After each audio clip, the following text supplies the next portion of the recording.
What is... Oh dear.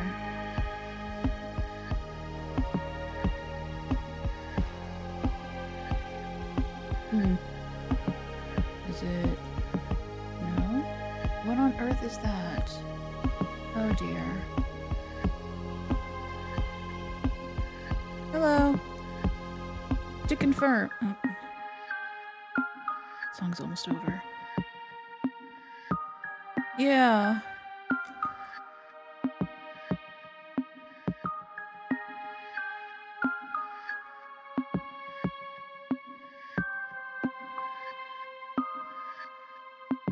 Well...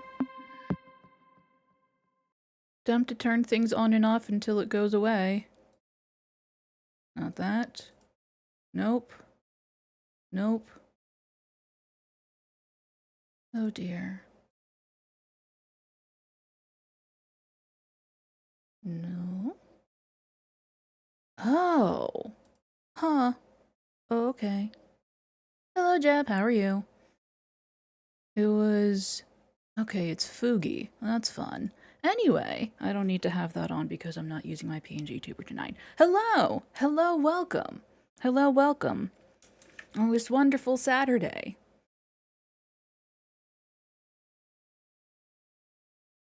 I am having the opposite problem. It is very, very warm in my room. Blech.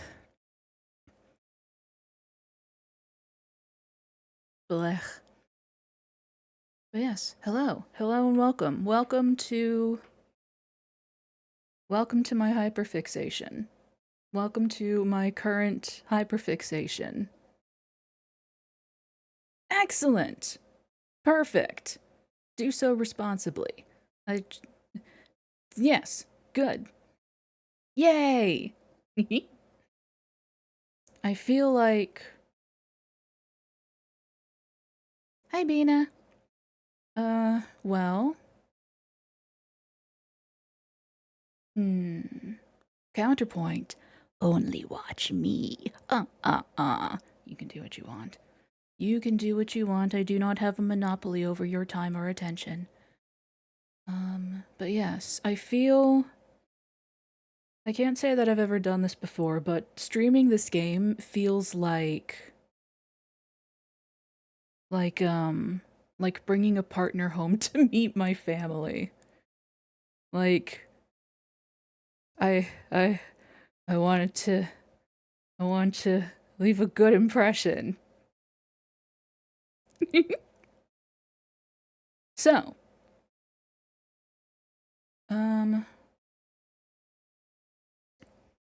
is there anything I wanted to yap about? Oh, yes! My new thingy came in! Hi, Neon, how are you?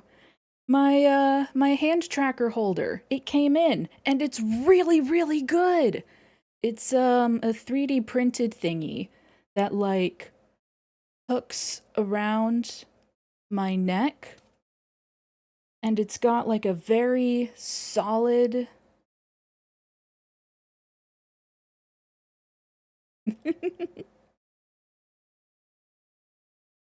a very solid little hinge on it, and it tightens, and it's like fitted perfectly to the tracker, and it goes into the thing with a nice satisfying click. It's really good. Yeah, look at all these birds. Pew pew pew pew pew pew pew. Yay. But yes, this is a very nifty little thing. It's excellent. The only problem is, it like the little ends of the plastic thing where I, separate it to put it around my neck. They kind of like squeaked as they rubbed against each other, like as I just generally moved, like on the back of my neck. My temporary solution is that I have wrapped them in tape. I have wrapped them in painter's tape because that's what I had on hand. They no longer squeak, but I can't say it's particularly comfortable. Yes, my neck is squeaking. Um, this game. This game is Obscura. It is a visual novel in my current hyperfixation. Um, no, it's a tracker. It's my hand tracker holder.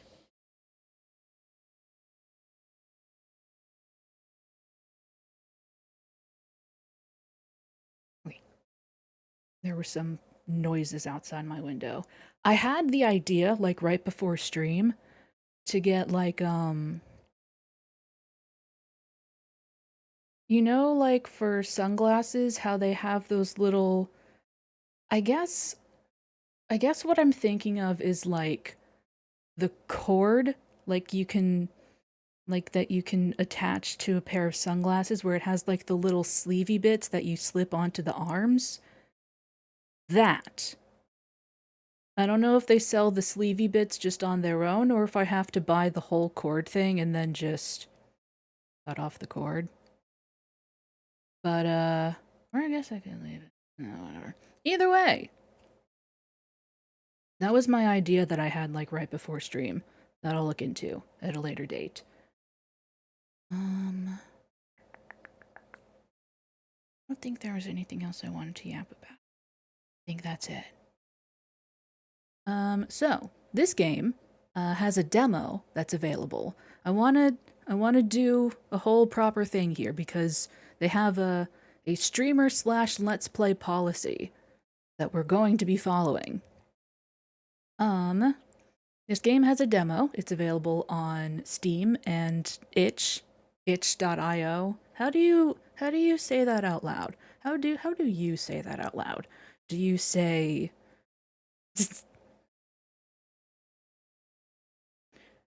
do you say itch? Do you say itch.io? Do you say itch.io? I don't know. I don't know how to like verbally say it. But yes, there's a demo. This game is in early access, by the by. It's not done.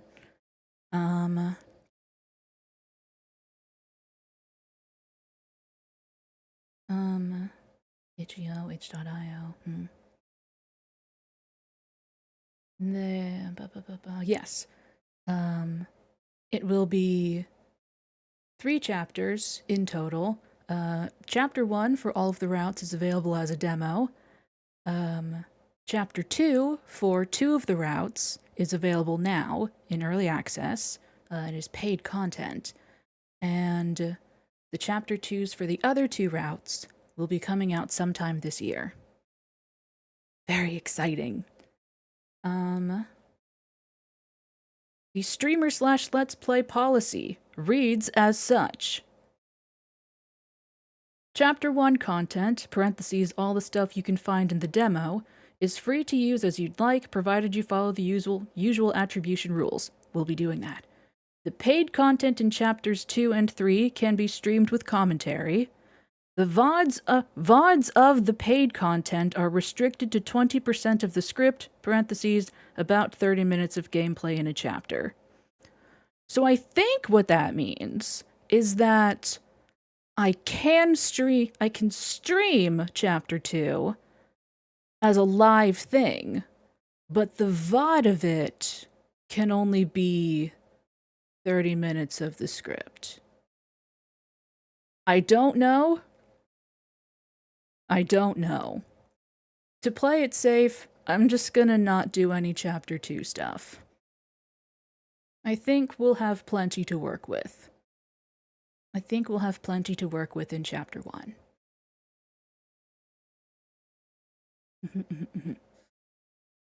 So, with that established, move some things around here. Close this.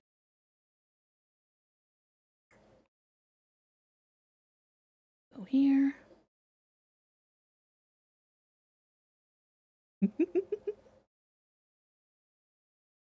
And God, just go away. Warning.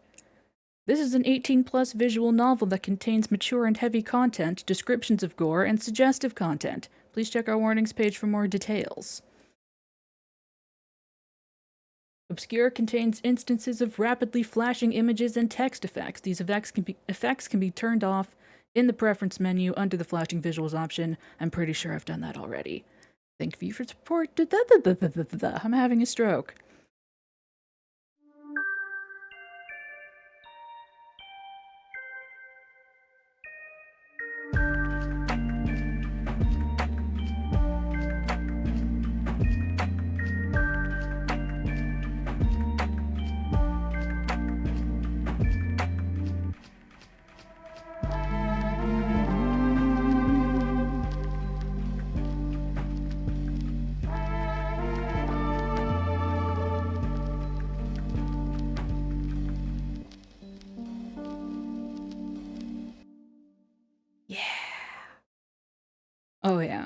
Oh yeah.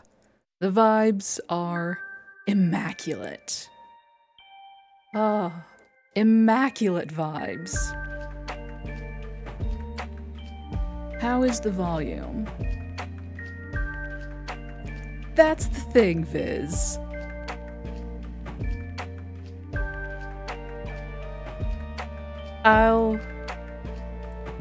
Good. I'll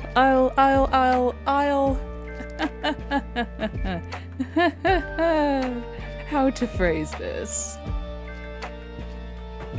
I fear visiting Cirrus on stream, not because of anything he does, necessarily. Not because I'm worried about, decency or whatnot. I'm worried about myself. And how I may, react. I may react in a way that I do not wish to broadcast live on the internet. So we can go visit Cirrus. I don't know if I want to. I reserve the right to pull the plug.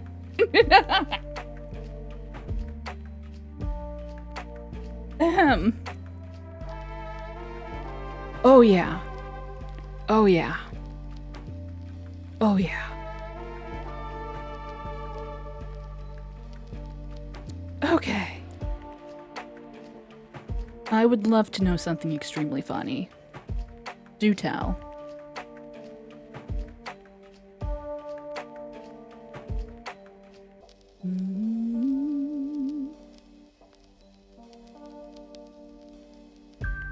Let me make sure. No timed choices.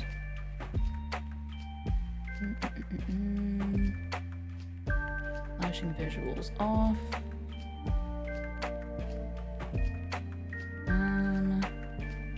Let's turn off screen shake just to be, well, we'll leave it on for now.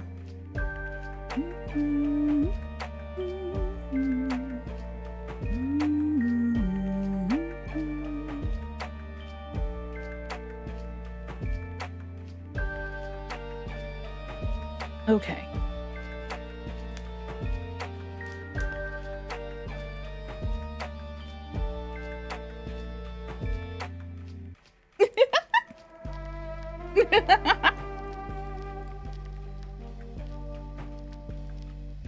A little like,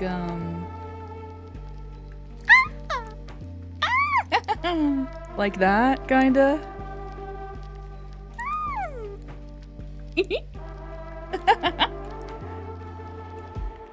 Good. Excellent. We are kindred spirits, Bird and I. Okie dokie. Let's-a go. Alrighty, chat. What's our safe word? It's an excellent way to begin.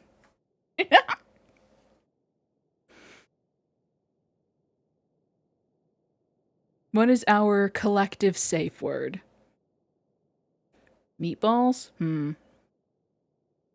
Woohoo! Pumpkin.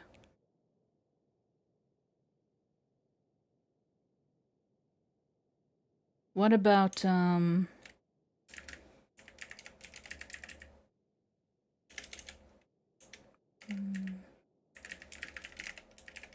Oh.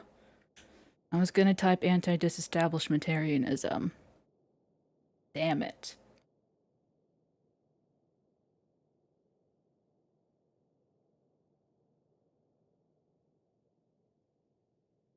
And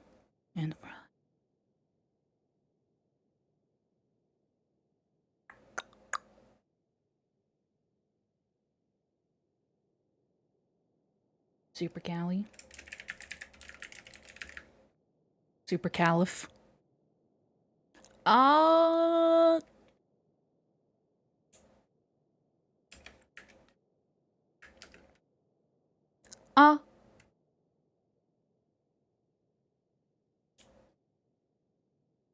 What if, hang on, what if like the password is password, the safe word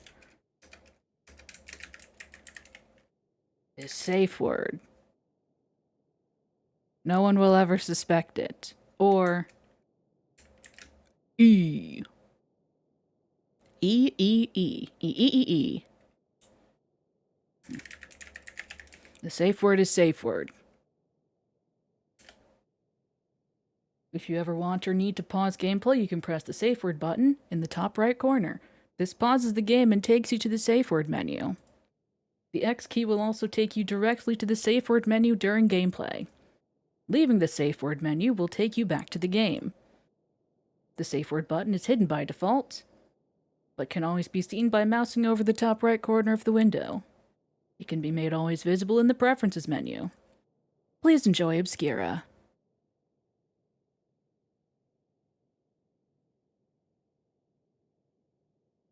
No one goes into the mountain without a reason.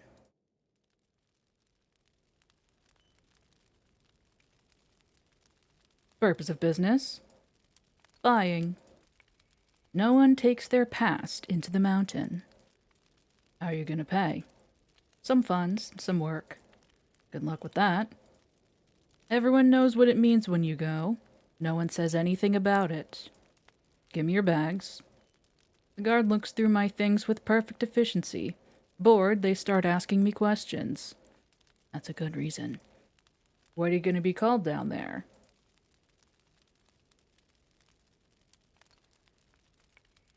I have a name picked out, but do we have any pronoun preferences?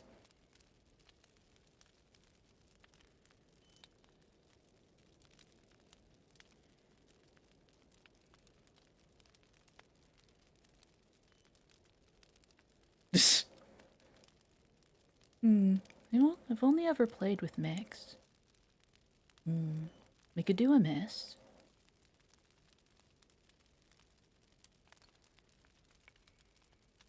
Let's go miss, just for fun.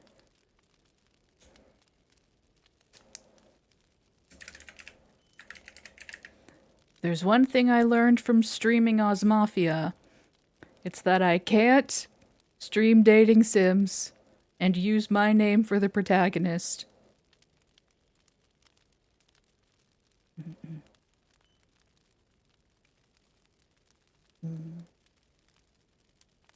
It's because I see I'm connecting with the media, you see. It's a very normal thing to do.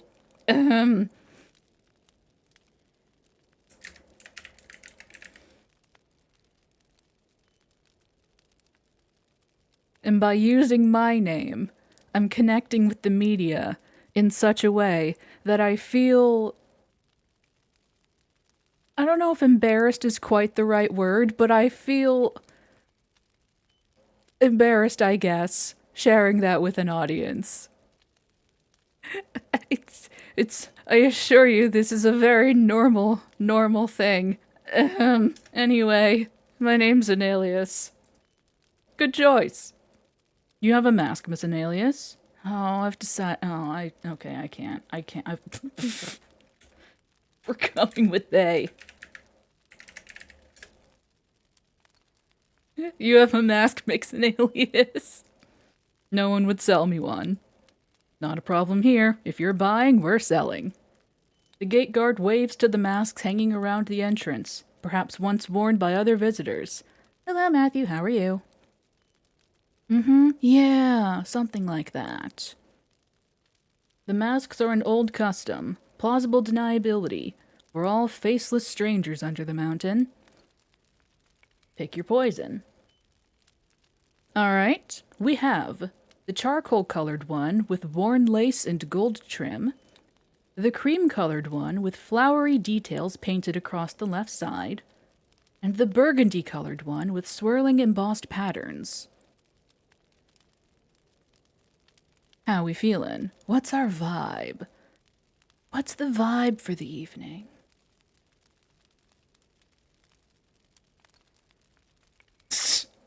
I can't stop you.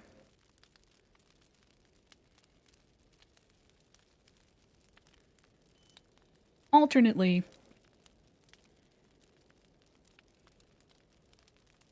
we could look at them. This is charcoal. This is cream.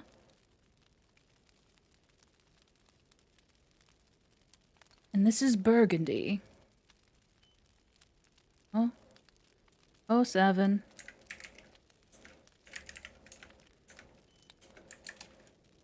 Any final words before you go into timeout, Jeb?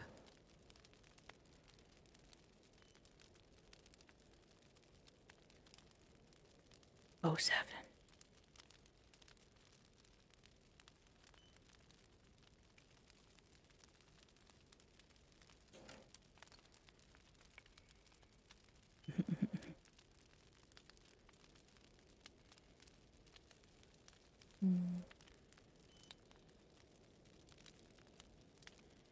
Of the three, I think the burgundy is my personal favorite. Oh, but the charcoal is also nice.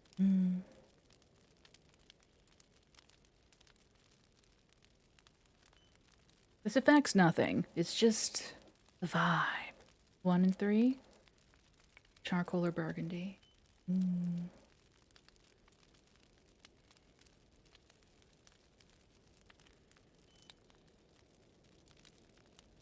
think I can feel charcoal. Light cream. Alright, well now we have a 3-way tie. Yeah, There's not even an official poll going, and we've tied it. Charcoal? Charcoal. I take a mask off the wall and fit it to my face. It weighs on my head, but my mind feels lighter. I see my reflection in the mirror. The people under the mountain have beautiful taste. I hand the gate guard the money owed. Welcome to the marketplace. They step aside, allowing me passage into the tunnel in the side of the mountain. Achtung, baby. Achtung, Mittens! Hello, welcome! I'm sorry for your loss, Jeb. I begin my descent. You're just in time, Mittens. We're going under the mountain. Yippee! At first I have to wonder if I have been tricked in some way. Passage grows narrow, the air stale, and the path uneven. I am walking by the last, feeble threads of light that reach this deep.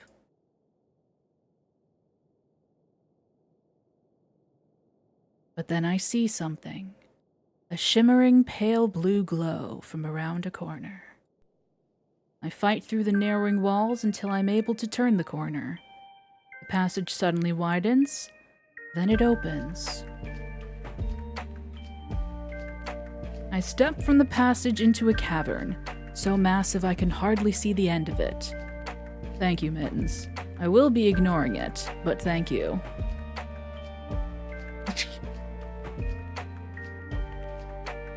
The marketplace.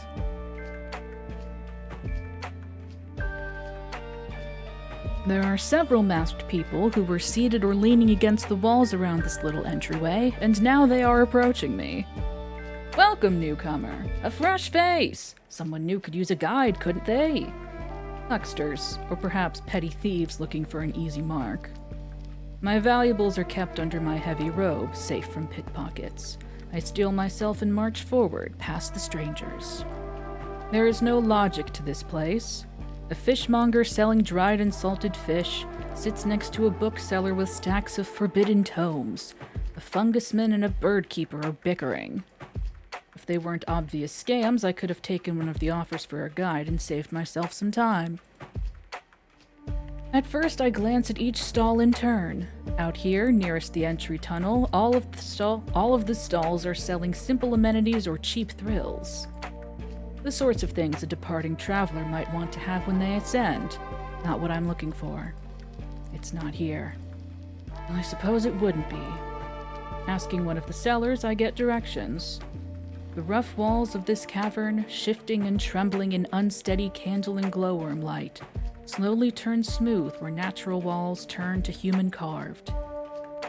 The ramshackle stalls turn to ramshackle buildings, to painted and varnished walls. The quality of goods on sale is improving as well. The cheap basics are behind me. Ahead are the rare, the luxurious, and the illicit. The real reason anyone comes here. Seeing the sign for an apothecary, an easily recognizable serpent coiling around a staff, I slip inside. Welcome. The shopkeeper is masked, of course, but that is not what grabs my attention. The din of hundreds of voices selling and buying and negotiating in the echoed cave is muffled, but not by much. That is because while the apothecary has 4 walls, there is no roof over the store.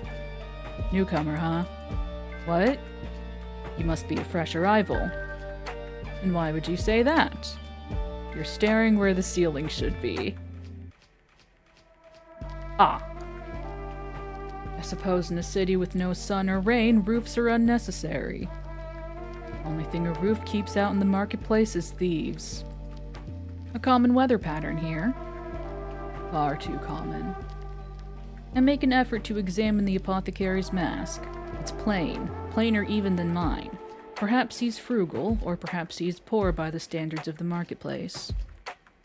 Well, you weren't driven in here by the weather. What do you need? I'm looking for lunar ichor. I resist the urge to explain my circumstances to the shopkeeper. No matter how meaningless or petty they seem, my secrets are one of the few resources I have in these depths. You have expensive tastes. or terrible luck. What I don't have is lunar ichor. Is that something you can remedy, apothecary? No. If money is a concern, I can make arrangements. It's not the money. I could never afford to stock that damnable ichor. Even if I could, I doubt I would be able to stomach it. The rumors were true, then. That is unfortunate. Where does one go, then, to find that damnable ichor? Smuggler dens, the vaults of the lords of the market, or perhaps you could take a knife to the lunar god. Failing that, the auction house may provide. It's the largest house this side of the ruby walls. It even has a roof. The apothecary cannot see my smile, but I hope he can hear it. I thank you for your timely advice, sir. Save your thanks for the lunar god. It'll be a miracle if you get that ichor. I take my leave of the shop. The noise rises again from loud to deafening. There are tunnels and additional caverns in all directions, but I continue the way I was going. If the walls are getting smoother and the buildings more beautiful, then I am approaching the richest part of the market. It stands to reason that is where the auction house will be. Keeping my eyes up, it takes no time to find the auction house. It is as the apothecary said, the largest house this side of the ruby walls. There are long chains of glowworms draped over the promised ridged roof that dangle and sway as the air shifts in the cavern. The building itself is deep garnet red with gilded trim. Message received. You're very wealthy, whoever built this. The doors, covered in tiny engravings impossible to interpret in the dim lights, are wide open. Bright golden lamplight pours out into the street. People are freely milling in and out, so I slip inside. I'm underdressed for the occasion, but neither of the guards standing at the doors move to stop me. The sound of the outside suddenly dims, and I have to blink against the sudden brightness. I can hear my own muffled footsteps as I cross the plush carpet deeper into the auction house. The whispered conversations through masks make a thin fog of sound compared to the din outside. The signs are in a language I do not recognize, but I can make some educated guesses. The ornate double doors standing locked and guarded must lead to the actual auction hall. There is a short, uncarpeted hall with gleaming polished floors lined with several doors. After a second, I see a giggling pair exit one of the rooms and straighten their clothes. That explains that, then. There is one door that is little more than a window on hinges, left open. I peer inside for a second, only to see an ordinary office. Come in. The stranger sitting behind the desk waves to me, and so I step inside. Pardon me, I didn't mean to intrude. You can't intrude on the bookkeeper. I must always be available. You must be? How else could anyone check to ensure I am not meddling in the books? Does it really come to that? Well, I have no such concerns. A buyer, are you? Couldn't I simply be a browser? Huh! You really believe someone would come to the marketplace, to the auction house, just looking to see what they can find? I suppose someone must have in all of history. Well, if that's the scale you're measuring by. You, however, are not here to browse. No, I'm not. You're right, I am here to buy. Shall I show you the catalog for the next auction? I would appreciate it. The bookkeeper stands and hands me a sizable booklet. Do not damage it, do not leave here with it. They open a drawer to their desk and hold up a knife. It's a little thing, but I have no doubt they could kill me with it. Then they sit again and resume their work. I flip through the book. There are objects of unimaginable value, works of art by artists even I know by name, an exquisite jeweled tiara fit for any princess, the deed to a country manor on the surface. Then there are the wonders I could have never dreamt of. The bird wreathed in flames that never burns, the still-beating bloodstone heart of some rock nymph, a potion of clear vision. I flip a page and am met with the miserable exposed face of a young adult. Their posture is low and defeated, but they are beautiful. The text informs me that whatever is paid in the auction will be sent to their family within the mountain. Surely not. I flip the page again. There are no other people in the catalog, but one is enough to turn my stomach. Thank you, bookkeeper. Finished already? What I want isn't in there. And what is it that you want? I'll check the history, see when it was last sold. I bite my tongue for a moment. Lunar Ichor. An unlucky one, aren't we? I couldn't say, if you would, bookkeeper. They shuffle through a notebook. I try to read the text, but it is nearly impossible to interpret their faint pencil scratchings. More bad luck to heap on your pile, I'm afraid. The last sale was 3 months back. It's unlikely we'll get another sale for months yet unless someone new comes with a stock. Couldn't be easy, could it? And what was the final price for it? For a lot of 12, the number they tell me is stomach-dropping. I could not gather those funds in a lifetime. Even divided 12 ways, the price for a single vial is well beyond my means. My life savings weigh heavily in the coin purse under my robe. Dead weight, it seems. By your silence, I guess you don't have the money. Thank you for your time. I try to keep my voice neutral.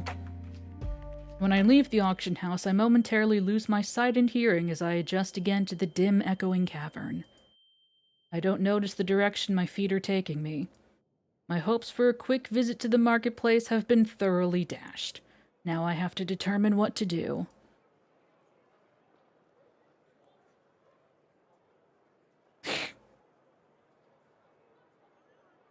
This choice doesn't... You know what, let's... We can't afford to give up. We can't afford to give up. I cannot allow myself to give in to difficult circumstances. If I give up on getting the Lunar Ichor, I may as well throw myself off the mountain. For now, I need a place to stay. My feet ache from the climb up the mountain, and my spirit is draining away in these cramped, noisy conditions. I stop by a stall and ask directions for a decent inn, rest stop, public house, anything. Following the directions through a short tunnel, I wander through a quieter district of the marketplace. Though quiet is relative. The guest house is a challenge to find. Though I hesitate to call the ground-down walking paths roads, there are rest houses lining them on either side. The Leaping Bear, the guest house recommended to me, is nothing remarkable. The building has a roof, but the building itself is mostly made of raw wood. The brass doorknob is smooth under my hand, polished by the thousands of guests who come and go. Inside, the atmosphere is boisterous, but on the scale of a handful of people singing a drinking song. The chaos outside is already muffled and distant. Welcome. The woman who approaches has her face fully covered in a bear mask, but her neckline is untied and exposed. Wonder who she works for. Hello, I was told this is a good establishment to stay the night. You were told right. Except the part about night. Here there's no real difference between night and day. Plenty of folks are up all hours of the day, as you do, just sleeping when they're tired and forgetting the sun ever existed. God, living the dream. Oh, the dream. I see. The bare-masked woman has me sign into a guest book and pay for the night. You have the room for 24 hours. If you're staying longer, I expect you here to pay for more time. If you don't, you might find all your things at a moon shrine. I'll remember, thank you. And you'll be needing these. She hands me a dull metal medallion on a leather string and a key. Dear Rufus over there. Hi, Rufus. She gestures to a mountain of a man, also in a bear mask, standing by a door. Make sure only guests go to the rooms. That medallion proves you're a guest. Don't lose it. Or else I'll find my things at a moon shrine. Pick things up quickly, you do. Seems like an important skill to have here. Quite right. She gets back to her business, so I approach the mountain of a man guarding the door to the rooms. Hello, Rufus.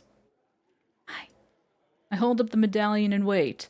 I'm not about to rush a man with a bat, especially one as blood-stained as his is. Then he nods, and I am granted passage. He watches me go to my assigned room.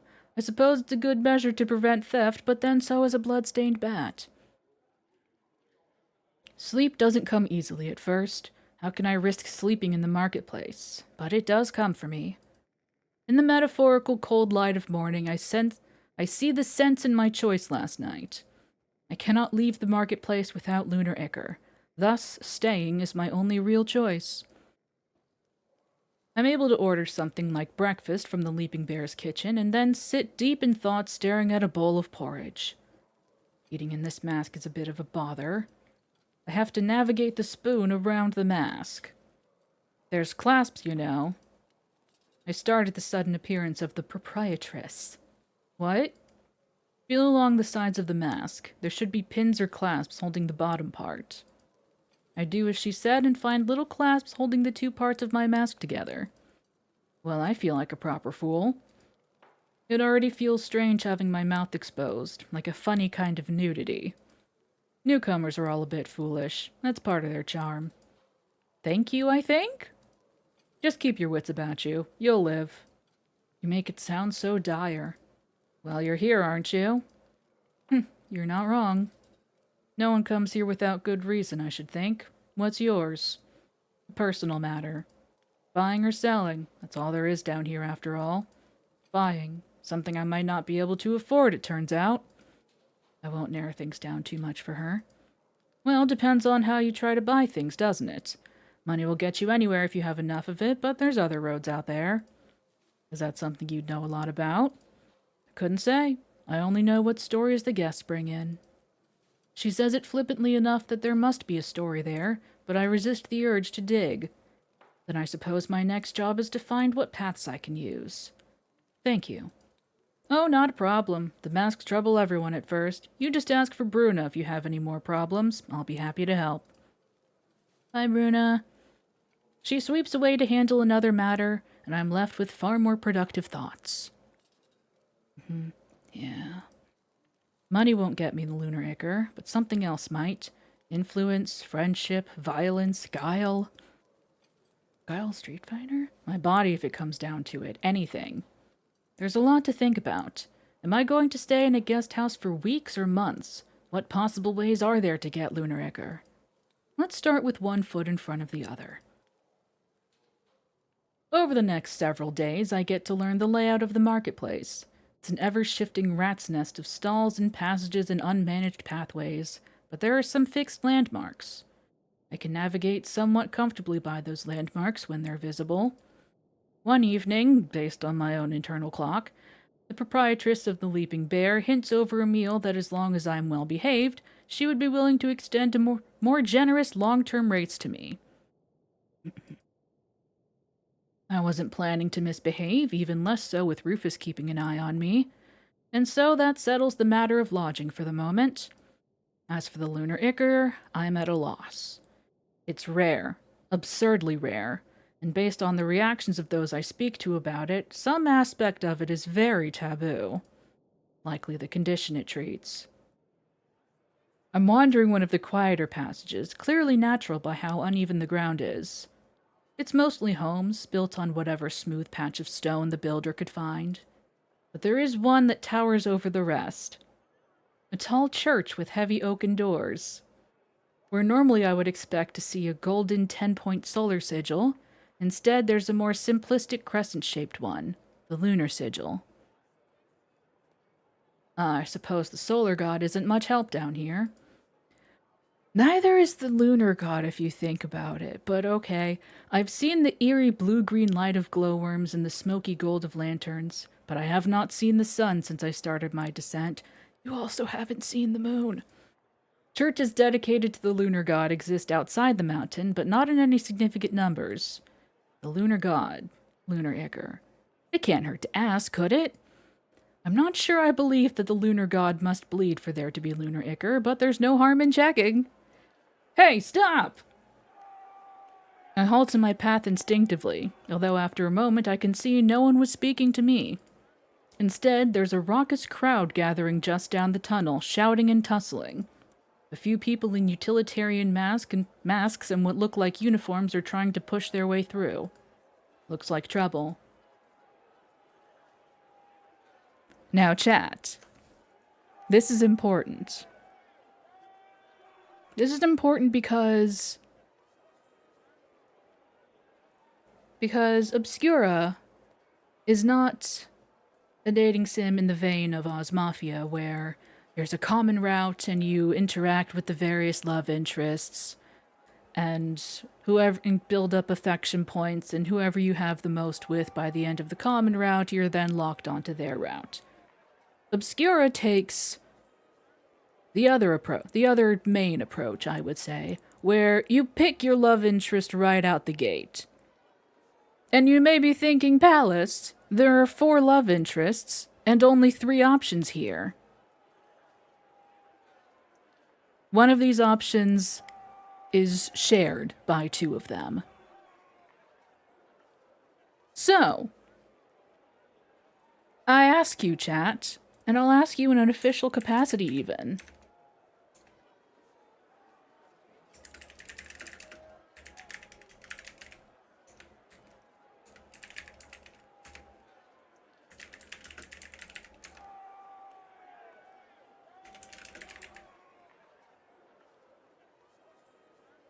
Go.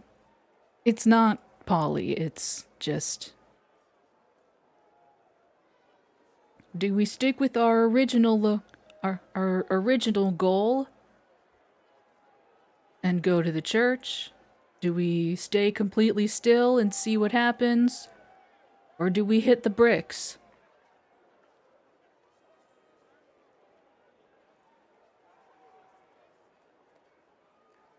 Hell exit.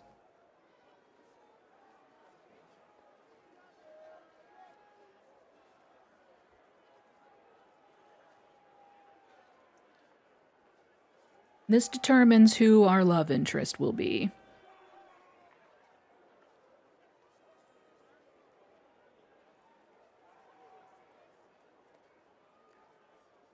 If you tie this vote, I'm going to be very upset.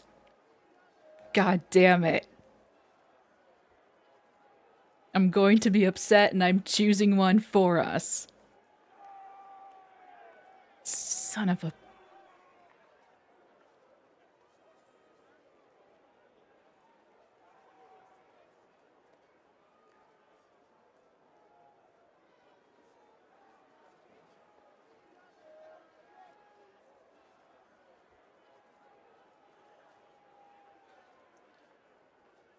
No, why would you do something like that? No, why would you do something like that?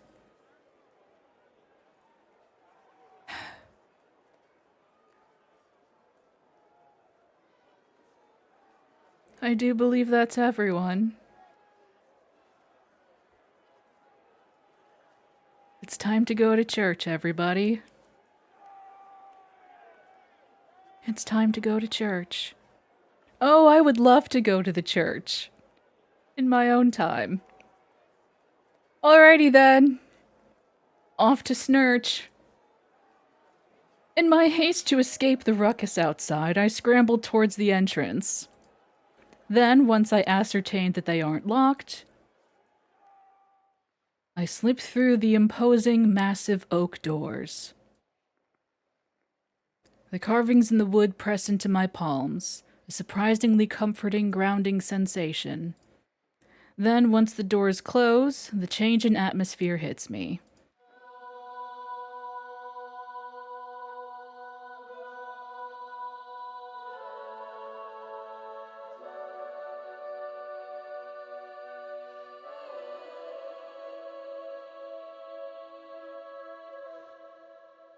First is the smell. Candle smoke, heavy incense, and cold, crumbling stone.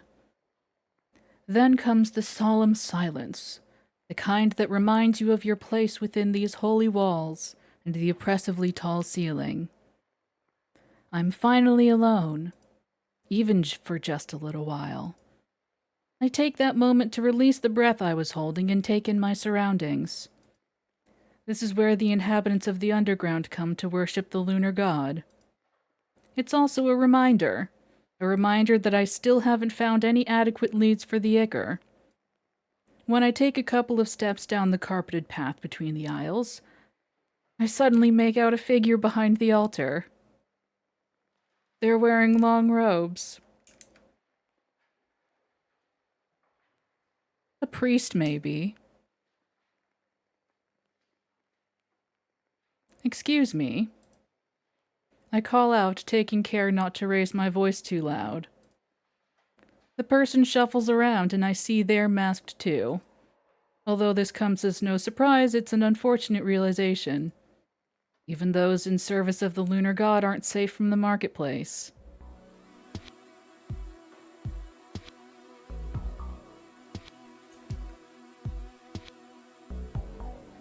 Welcome. We have arrived. This is what you voted for. This is what you have done.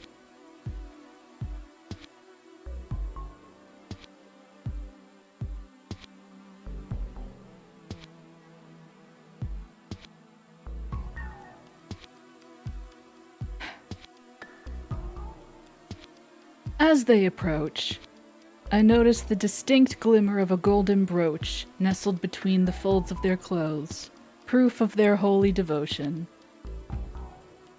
Their entire appearance is refined and almost ethereal. A rich, silken voice. It takes me off guard. Do my ears deceive me, or has another fight broken out? The priest stops a few meters from me, and from here I notice that their mask doesn't cover their mouth, which is set into a thin, disapproving line. You're right, it's quite the scene outside. I pause. I was hoping I could lay low here for a while. I'm not one for brawls. My star. The church will always be a place of safety for those who need it. Please stay as long as you like. I was taught that all lunar priests call their believers their stars, but it still makes me smile. Well, thank you, Father. A twitch of their lips. Cirrus, you need not call me by those stuffy titles. A man's name. I had a feeling. I doubt it's his real one, as is the case with most people in the marketplace, but even a fake name speaks volumes about someone's personality. Would you like to light a candle while you're here? Sure, why not? I follow him towards the back of the church, past the initial altar, and stop in front of the statue. It towers over us, surrounded by row after row of marine blue candles, and the sight takes my breath away. A sea of light. I don't believe I've seen you around these parts before. Small talk. I light a match and watch the flame flicker softly as I bring it to the wick.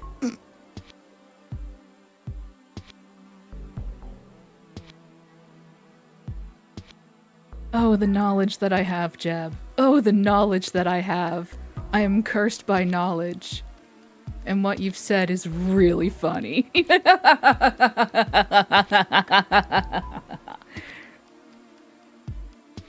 The only rational thing to do is answer with vague pleasantries to make sure I don't divulge important information.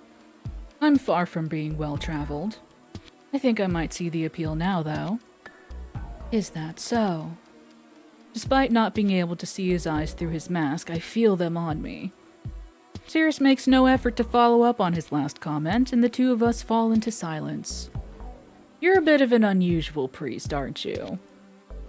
His lips twitch again, forming into a polite smile. Would you care to elaborate?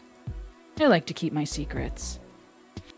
We're standing closer now, shoulders only slightly apart as we watch the new flame sway in unison with the rest. There's such a strange comfort to it all. Thank you, Viz. I'll look later. I could linger here for hours, soaking up the atmosphere. I'm curious about what it's like. Being a priest, I mean. Demanding answers of me while not offering up your own. Behind my mask, I suppress a smile at his light prodding. Can't argue with that. Well, I understand your caution. The marketplace is by no means a safe environment. But if it's of any comfort, my star, I am bound to the lunar scriptures. It's my job to ensure the visitors here feel safe and cared for. The words roll off his tongue with practiced ease. Now, chat room. This game has a fun thing where you get one chance to change your mind. This is our chance.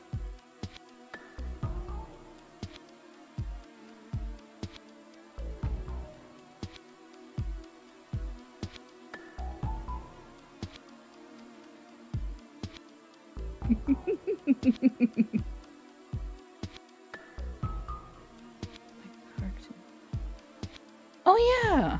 Real small, I can see it, yeah. Like this one?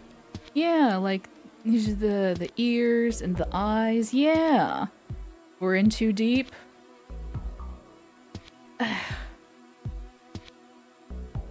Scared of going under, scared of going under.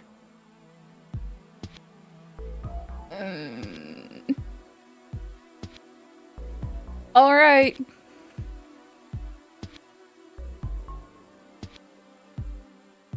Well, we have the safe word button.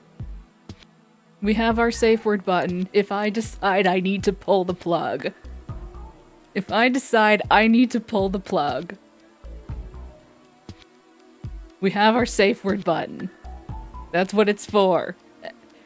Just everybody get up and stretch. Just look. Just gaze upon him and think about what you've done.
That's the problem, Jeb.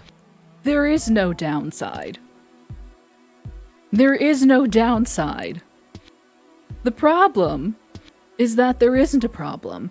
The problem is that I like him way too much. And I fear that I will not be able to maintain a level of decorum that I deem acceptable for a live broadcast in front of the entire internet.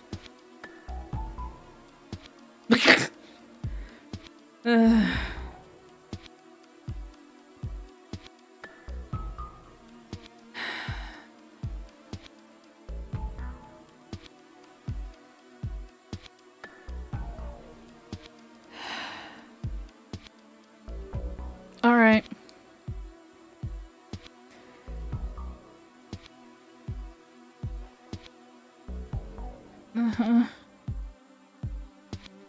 Well then, if we're staying here, then I suppose...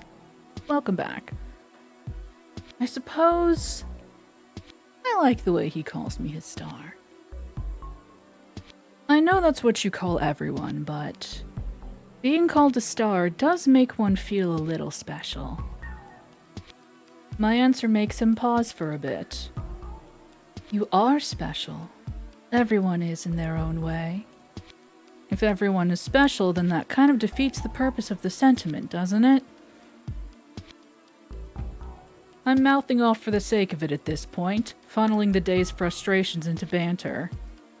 But Cirrus doesn't mind. I feel his eyes on me again with increased intensity.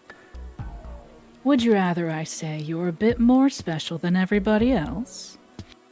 His voice is laced with unexpected warmth, teasing me like an old friend would. Why, yes, that sounds a lot better.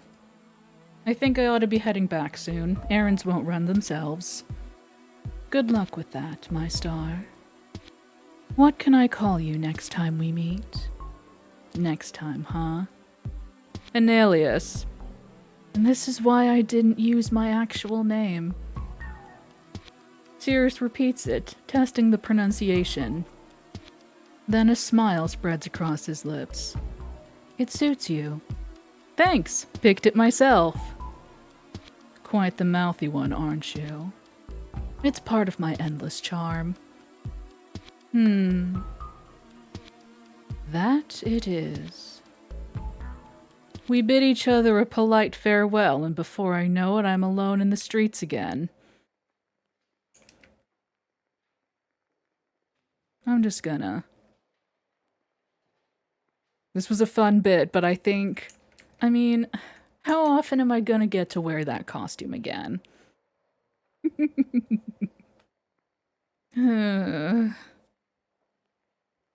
I will consider keeping it on for the duration. But I miss my... It's easy to forget that this is supposed to be my default look because I've been wearing so many costumes.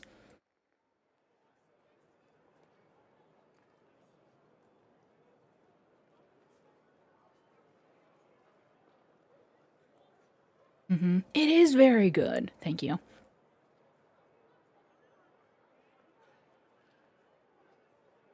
I trudge through the market stalls, sweeping over any new available content as I have every single day since coming down here. Murky-colored crystals, vials filled with shimmering liquids, rare animal leathers. But nothing even remotely resembling the ichor catches my eye. The serenity that filled me at the church is instantly quashed.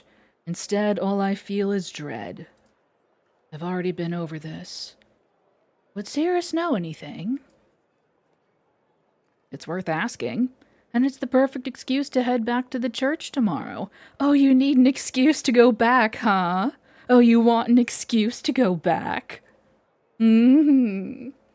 Until then, I keep walking because that's all I can do to keep myself busy. At night, I toss and turn. Not even the inn's freshly cleaned sheets do anything to soothe my restlessness. Before I know it, it's the next day, and I've barely gotten a wink of sleep. Bruna stops by for the usual breakfast chatter, but my mind is elsewhere. All I want is answers. Eventually, I'm back at the doors of the lunar church. Something about them beckons me, a deep magnetism that draws me straight through the entrance without a second thought. There's a different incense wafting around today. Tickles my nose with notes of mahogany and velvet.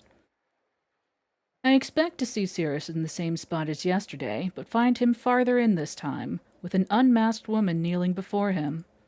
It takes me a moment to understand what's happening. The priest doesn't say a word. His stature is imposing and almost regal, practically towering over the other person. Completely different from yesterday. I can't really make out what he's saying, but she doesn't move, and eventually his hand finds its way to the top of her head. Perhaps he's blessing her. Oh. I feel like now is a good time to mention. This man is approximately 6'7". He is 202 centimeters, I think. He's tall. He's very tall. Just throwing that out there. Just as a... So you have that in your mind. Actually, let me check. Let me double check. Just look at him for a second. Just look at him for a second. I want to double check. Hang on. Check the canon. Wait, hang on. I have a different way to... Hang on. Let me just...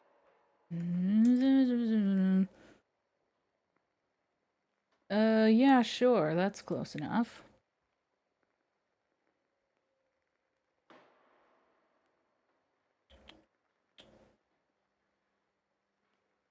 Mm-hmm, yeah. His hair is so silky. Let me see.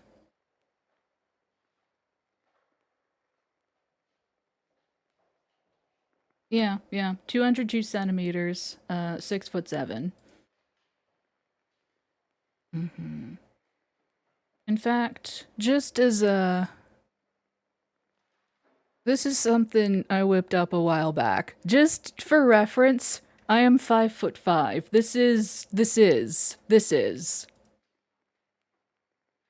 This is preposterous. This is ridiculous.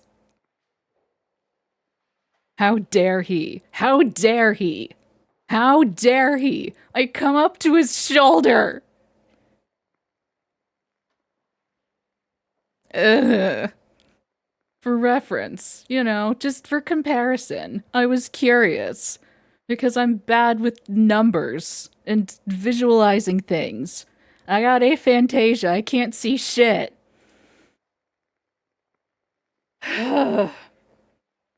Anyway, this man is a fucking tree. Just have that in your mind. I wonder why the atmosphere is so heavy in here. I decide to hang back. It's not my place to interrupt whatever ritual may be going on. My eyes rove over the decor instead, specifically the paintings and the detailed scenes they depict. Massive oils on canvas, crackling with age at the edges. Yes, Matthew, sure. The larger one shows the two gods at opposing ends, dancing around the earth in harmony. Their arms reach out for one another as their endless rotations continue on until the collapse of the universe itself, unable to ever reunite. A little sad. An alias. This is why. This screen, this just one right here, this is why I can't use my fucking name. I didn't notice him approach. Cirrus's tone is warm and comforting, and the smile right under his mask peeks out as usual. It's as though the ceremony from earlier never even happened. Hey, I'm back. Didn't want to disturb you back there. Back there. Oh. He tilts his head, lips stretching into a mysterious smile. Did I make you curious by any chance? About the ceremony? Yes.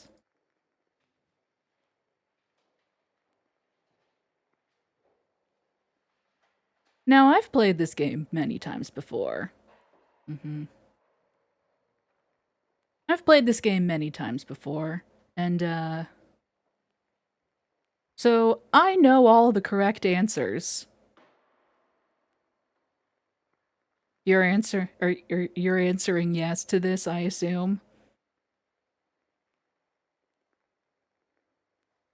And I also want to just emphasize this curve right here. This curve right here. Just take that in for a moment. Think about it. And we're walking. You both seemed so serious. Don't think I've ever seen anything like it. There's a pleased rumble coming from his chest. I can't quite get it.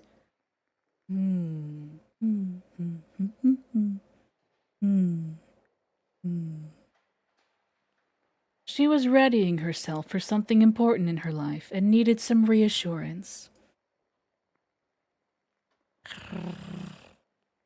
So she turned to the lunar god itself and demanded she be fully cleansed. Why? Simply so that she may begin that chapter with a clear conscience. More than that I cannot say. Privacy and such. That's fine. Thanks for explaining. Oh yeah, that's something I did. I set that up. Hooray! Yay, it works now. And the quotes work now. Why did I say the quotes work now? Now you're gonna add quotes. Oh no, oh, and this is the worst stream to, oh no. Hey, the quotes don't work actually. Don't try it, just believe me.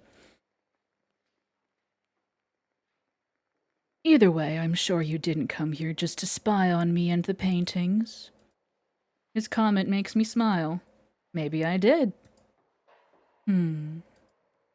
If I could see his eyebrows, the tone of his voice suggests they'd be raised right now. I guess you're right, though. I'm in need of advice. A pause. My star. Nothing pleases me more than knowing you feel comfortable enough to come here for help. Cirrus comes closer, and for the first time I take notice of his height compared to mine. This would have been a better time. This would have been a better time to bring it up, but now you know. Now you know that he's way too tall. He's gotta be at least a full head taller. What can I do for you? I hesitate, unsure if he should really be trusted or not.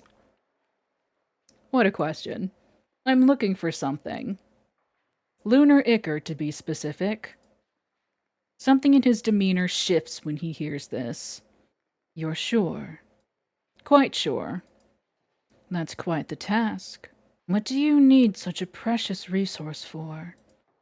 I find that I really don't appreciate him sticking his nose where it doesn't belong. Oh.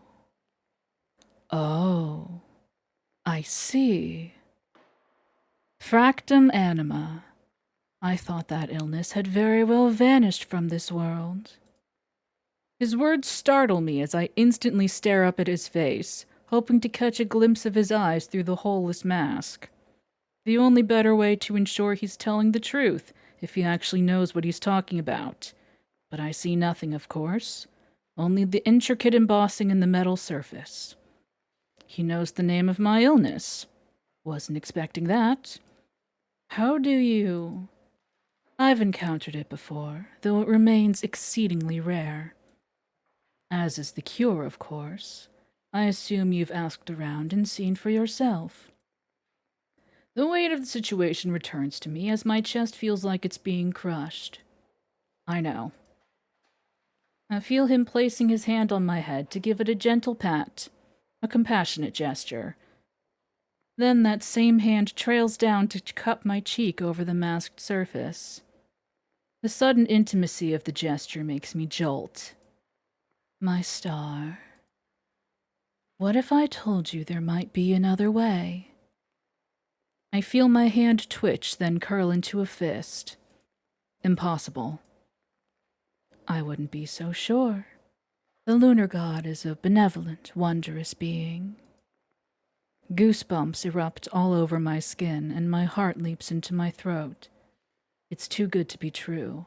It has to be. There is no conceivable way he could have the answers right here on a silver platter. Everything about this situation is making the alarm bells in my head go off. Instead of cutting Cirrus off, I wait for him to elaborate. Cirrus's other hand captures my other cheek, so my head is cradled in his embrace, as his voice drops an octave. You're shivering. Time around us seems to come to a standstill. I don't have the cure here, not yet, but I want to help you. I see how brightly you shine, and how much you want to overcome this. I could never turn a blind eye to that kind of hunger for life. Will you let me help you, Alias? Well, chat, what do we think? What do we think? Do we want yes, yes, or yes? How are we feeling? What do you think is the right answer here?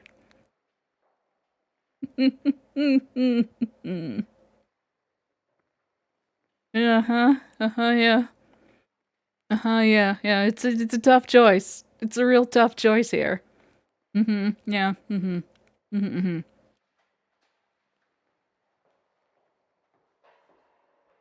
Um. Oh gosh, which one? Yeah, I don't. I'm gonna go with yes. I'm gonna go with yeah. I'm going with yes. I'm going with yes. Whew. Am I dreaming? Please, I'll take any help I can get. I'm still in disbelief. My mind is overcome with a sudden wave of confusion. I need to know the details. But he's been so kind to me. I have a hard time doubting the validity of his claims. Hi, Kappa, how are you? Cirrus readjusts his gloves with a practiced movement. I'll need a bit of time. Getting hold of this substance is no easy feat. The disappointment in his tone is obvious, and I believe him. Even for someone with more influence, there's bound to be obstacles in the way. How will you get a hold of it, then? Have you heard of the lunar god's healing prowess, my star?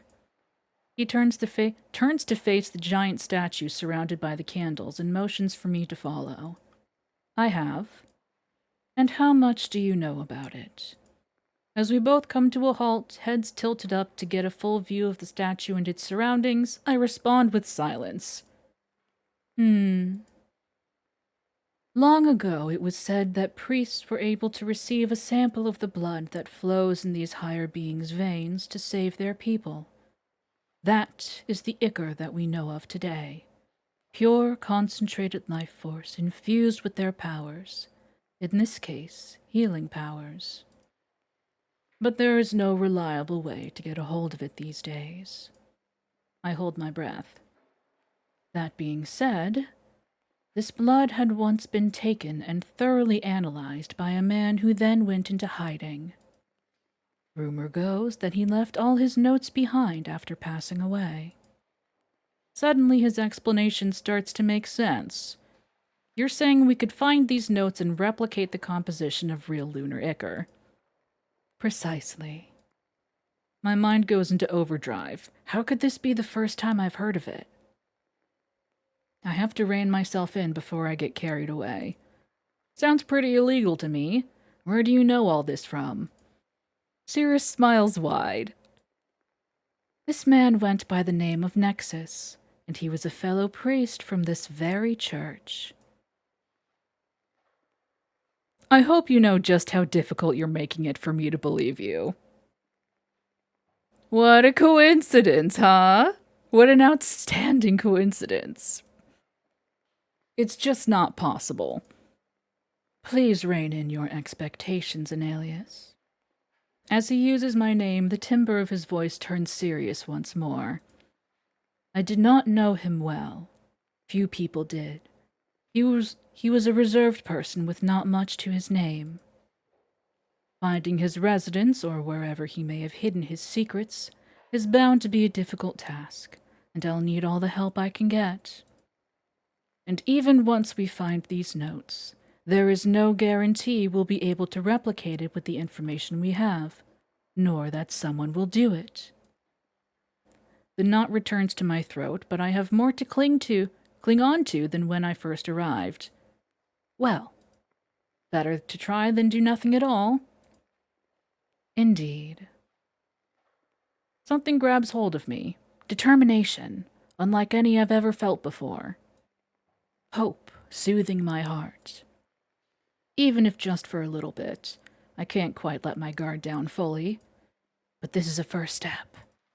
Eventually we fall into silence as we stare back up at the statue. Just checking, but it's not as easy as saying pretty please and then having the ichor appear before us.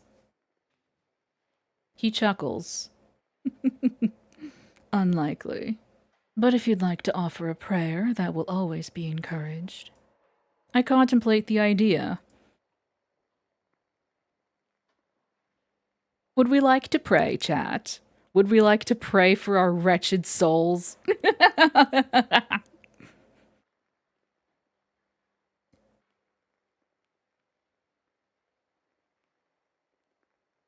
Might as well. Already praying.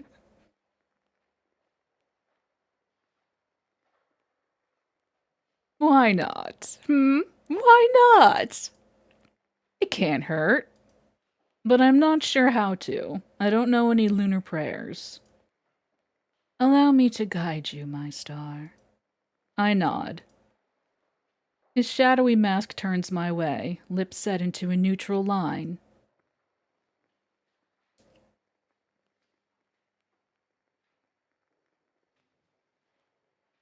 On your knees.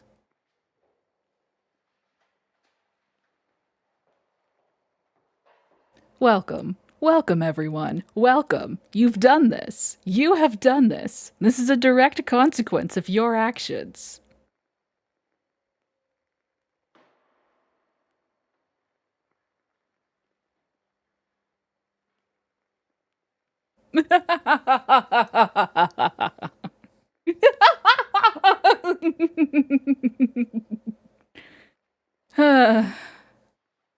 We do always have our safe word. The safe word is safe word. And we can use it at any time. The usual warmth of his voice is completely stripped from his command, and I very quickly realized that this must be the mindset he was in earlier, when he helped cleanse the other woman. For now, I obey. Shoulders straight, hands together. The words are efficient and utterly no nonsense. It's easy to tell he's done this 1,000,000 times. Chin up, Analius. Do not hide your face from the lunar god. Expose your emotions. I feel. How do we feel, chat? How are we feeling? Let's get a vibe check. How do we feel? How are we feeling? One of these options is not the same. One of these options is slightly different, you may see. It's italicized. Genuinely? Truly? Truly?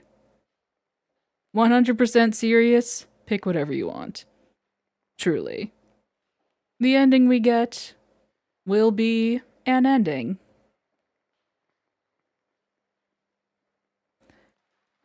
The options are vulnerable, protected, annoyed, pleasure.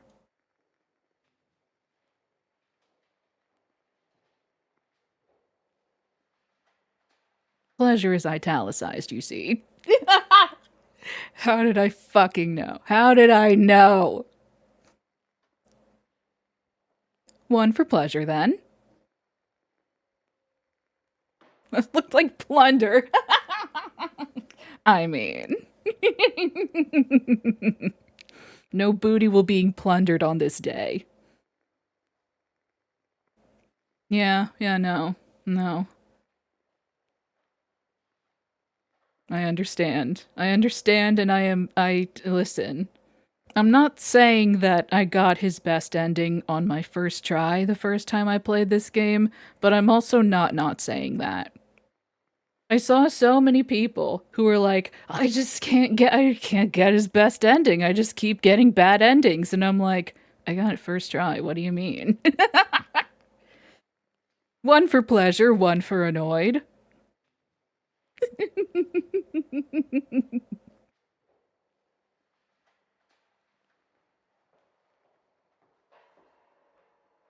I sure hope nobody has any religious trauma around here. Oh, I'm burdened by such knowledge and I know what's coming. Alright, so we have a three-way tie. Vulnerable, maybe? Let's see where pleasure takes us. Alright.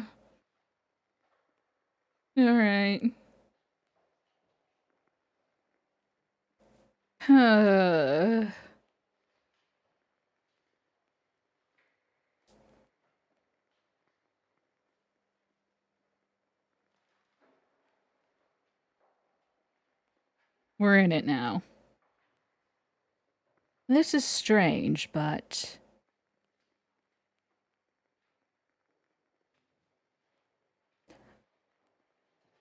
My body flushes at his shift in tone. Being commanded like this makes something deep inside me unfurl. Every subsequent breath I take fills me with warmth, and every next order makes my skin tingle. My mind is so acutely receptive to every word he says. You're almost there. Simply repeat after me, my star. I don't know if he puts his hands together as well. I don't dare look back. But he begins a short prayer, speaking solemnly and clearly. I repeat the words after him, again and again. We fall into a trance, and with that, I hope that my pleas reach the moon. You did excellently, my star. He bends down to my level where I gaze up at him, mind still fogged up by the experience. I am so proud of you. No doubt they're honored to have received such a heartfelt prayer. I'm still in a dream, Snake Eater. In a haze. That's basically what I said. Words don't really want to come out. All I do is listen and subconsciously lean toward Cirrus. When I try to open my mouth to say something... Thank you. I was waiting for it. I was going slow. I was waiting for it. Thank you. When I try to open my mouth to say something, his gloved thumb slips under my mask to push it up ever so slightly, just enough to reveal the lower part of my face under the nose. Allow me. I would never have allowed anybody to do this to me under any other circumstances. But in this moment, I trust him enough to see this small part of me, and as his finger sweeps over my lower lip, I can barely suppress a whimper. Easy. His smile stretches into a pleased grin. You're going to be all right. When the doors to the church start creaking, his hand wraps around mine to help me up, and as a couple of visitors begin filtering in, the spell is broken, and I snap out of it. My star? Yes, I'm okay now. I shake my head and concentrate on staying upright. My inner clock tells me it's time to head back. Thank you for today. I'll come back tomorrow so we can start searching. By all means do. I'll do my utmost to find any leads and let you know if there's anything to work with. We share a quiet smile. Get home safe, Anelius. Bye-bye. I leave the church and step outside, right back into the darkness. On my way back to the Leaping Bear, I stop at a food stall for some hearty potato soup and allow myself to take a bit of time to relax. I don't think I'll ever truly get used to not seeing the sun, but I'm starting to warm up to the underground as a whole. Halfway through another sip, I think back on what happened at the church. My cheeks flush under the mask. I already know what Jeb is gonna pick. The options are... Number 1. I feel guilty for thinking about Cirrus in a sinful way. Number 2. I don't want it to happen again. Number 3. I loved it. I already know. Listen. Yeah. Uh-huh.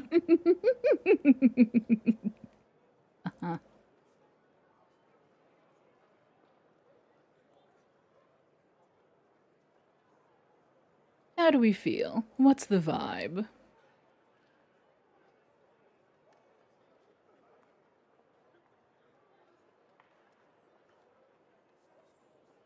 I just hope I did the scene justice. Oh, I'm burdened by such knowledge of what's to come.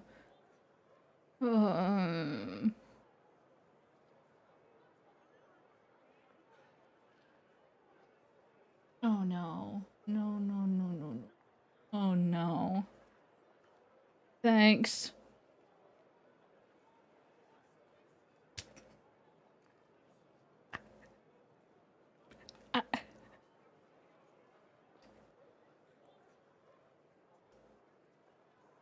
How dare you? How dare you?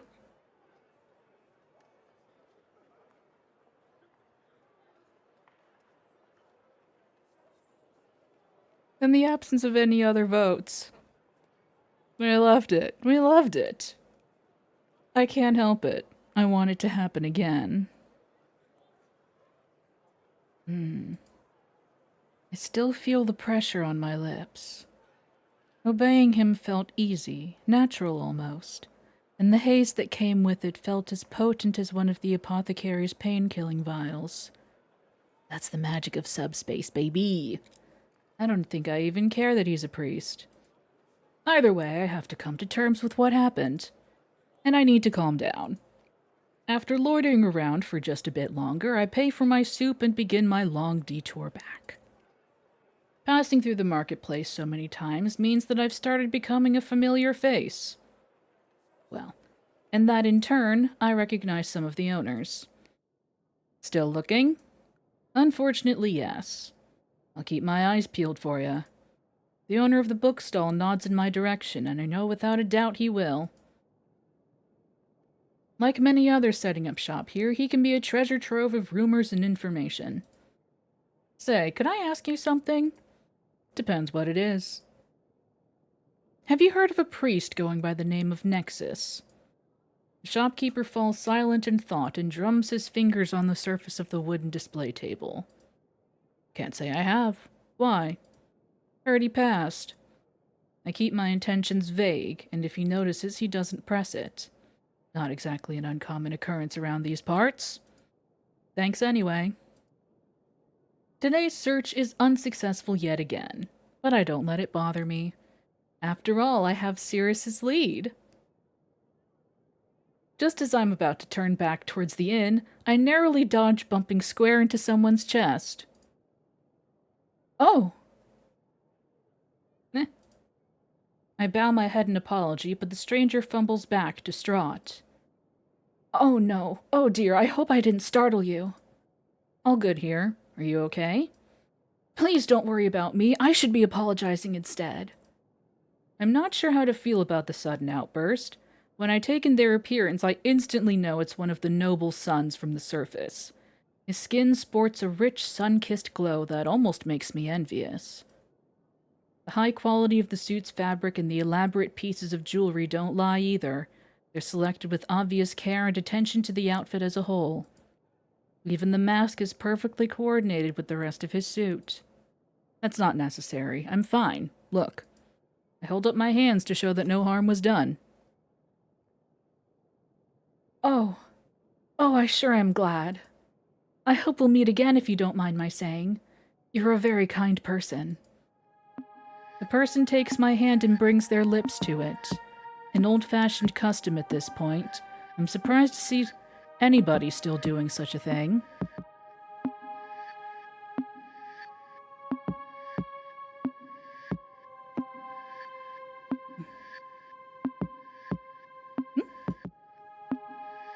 What a charming young man. It would be so interesting if we learned more about him in some other way.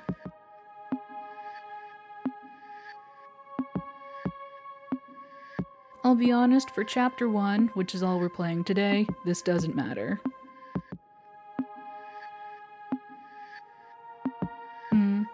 Therefore, I'm going to make an executive decision. Yeah.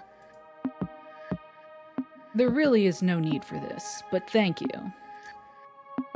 My pleasure. At first glance, he's an easily frightened sort. I'm not sure how much of that is genuine. Please, take care, and allow me to make this up to you someday. Goodbye. Goodbye, handsome stranger. The person quickly excuses themselves, and I'm left baffled. The underground truly is a strange place. It's a testament to how many different people congregate down here. But you never really know who you're talking to, after all. I shake the thoughts from my head and finally find my way back to my room, where my bed welcomes me after a strange day out. It's funny how familiar this inn room has become, too. Even seeing Rufus's face and his bloodied weapon every day has become something of a comfort. I'm sure that eventually the church will feel the same. That same church is empty the next day I step inside. There's nothing but the echoes of my own calls for Cirrus and the flicker of the candles around the statue. For a while, I simply wait in front of the altar. 5 minutes turn into 10, which turns into 20. At this point, I'm pacing around the candles wondering where he is. Didn't he say he might have some information today? Curiosity and boredom take me to the back of the church, where I've seen ornate doorways lead to who knows where. Maybe they're his chambers. That's when I hear it. The muffled shouts.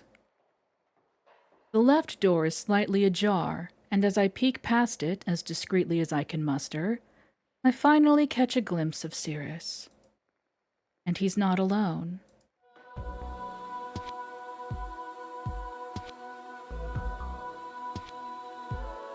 There's a strange tension in the air, one far more prominent than yesterday, and it dawns upon me as I lean farther against the wall that he's genuinely angry. The usually smooth silken tone of his voice is raised towards the person in front of him. I don't know who it is, but they have their hands raised defensively, and their own words come out with much difficulty. You better, I promise. Please just give me time. That is not good enough. The venomous hiss makes me jump. I never expected to hear this kind of anger coming from a priest of all people, on holy ground no less. Later, Mittens. We'll be here. Well, we may not be here. We're coming to the end of the chapter, but we'll be here. I can't speed up the process, not anymore. They'll be on to me. I'm sorry. I'm so sorry.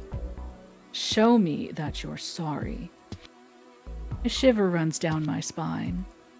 What is happening right now? Cirrus expectantly hands the person in front of him something that gleams in the candlelight, pale and deathly. It's a blade.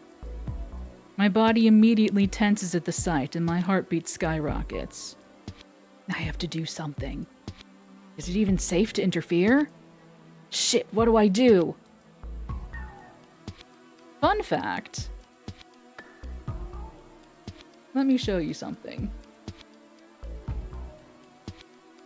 This game has timed choices, and this is one of them.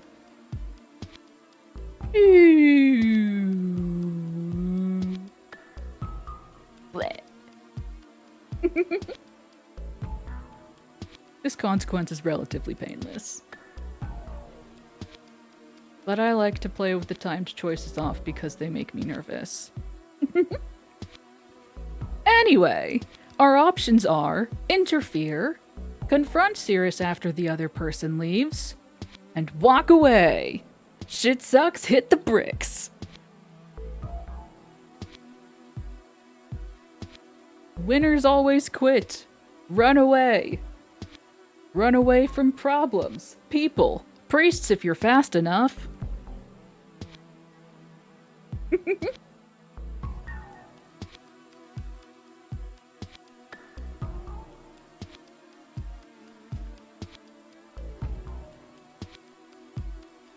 Mm-hmm.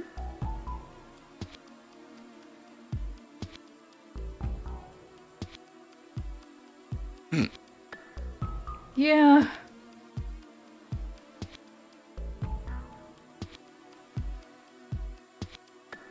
Six and a half even. Ugh.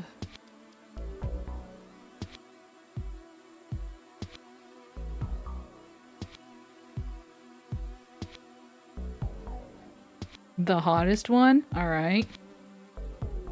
Noted.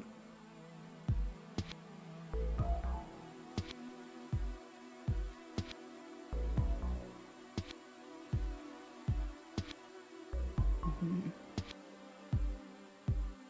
Mm-hmm.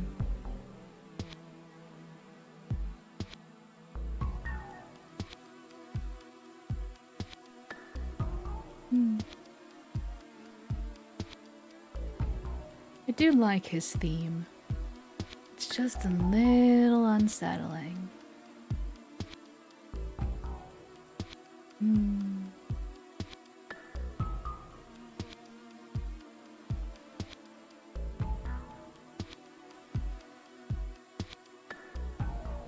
In the absence of other votes. Wait, not sure? I'll pick my usual then.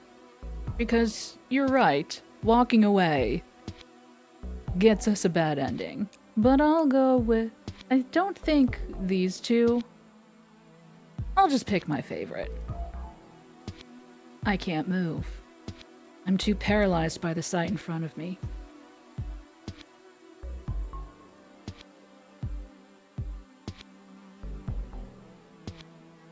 How could this be happening? The person now wielding the knife holds it in their hands as they would a precious jewel, then looks up at Cirrus. Their voice trembles. Right here? No, you're right. In front of the statue would be a more fitting setting for this. Fuck. Shall we? Yes, by all means. In my panic, I try to shuffle back noiselessly, but one of my steps nearly fumbles, allowing the clacking sound to echo freely between the walls. Who's there? Is it too late to run? Would they find? Just as I'm about to make a run for it, a hand clutches onto the fabric of my robe. Hard. Never seen the person before. No matter how much I struggle, there's no time. In just a few seconds, I'm face to face with Cirrus himself. If I didn't know better, I'd say he's stunned to see me. He nods once in the other person's direction, who proceeds to drag me through the doorway and unceremoniously toss me into the room. An alias. Cirrus's voice turns back to the warm, comforting one I've always heard. But right now, I don't know if I trust it. You shouldn't be here, my star. I'm simply taking care of some sensitive matters. You have to understand. Sensitive matters, really? You gave him a knife, one that he was going to use on himself. On himself? He pauses. I think you have the wrong idea. What I gave him was not a weapon, but a ritual dagger. One used in the elaborate dances and rituals of repentance. I don't believe him for a fucking second. Everything he says, everything he does, and this is the most that's just, this is the one that just grinds my fucking gears. Like, yeah, sure. You gave him a knife and he's just gonna dance around with it in his hands. And that's sufficient payment for your forgiveness. Sure thing, honey. I'm left utterly speechless.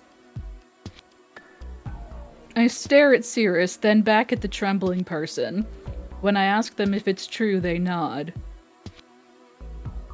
I think I should leave. I think you're staying right where you are. When I gaze back up at the priest, he's smiling in a way that gives me chills. Leave for now. We'll continue this later. He dismisses the shivering person without so much as a glance in their direction. They immediately obey and scuttle off. Then the door shuts behind us. And when I ask why Cirrus is locking it, he gives me no answer. He tucks the key away in a pocket. And with that, there's no way out. When I refuse to look up at him, you know what it is? I'm always too much of a coward to ever fully commit to a ritual dagger run, but it does seem fun. When I refuse to look up at him, his fingers grasp my chin with surprising strength and force me to meet his masked gaze. Do you make it a habit of snooping around and eavesdropping like this? Usually I don't have to. But then I heard shouting. You poor thing. His smile twists cruelly. I did keep you waiting for quite a while. Did you miss me? I'm not sure what's making my heart race faster right now. The adrenaline or the fact that he's so close. No matter.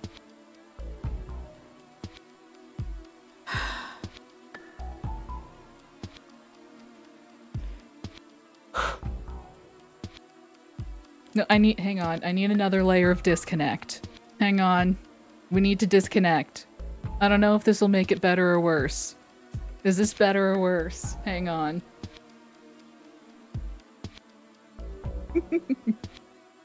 Is this better or worse for me?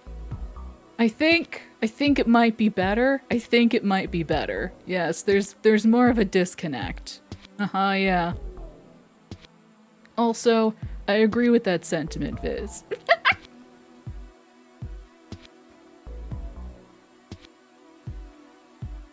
Yeah, you know what? You're right. It's more of a disconnect for me because it's not my face, but it's less of a disconnect for y'all because, yeah. Alright, fine. I'll make the sacrifice.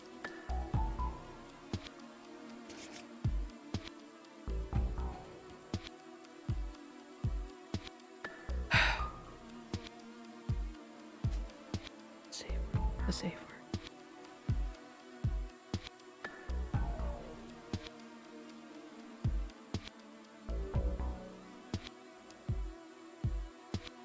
Fucking guts! I just need to freaking pull the band-aid off. It'll be fine. Once we get started, it'll be fine.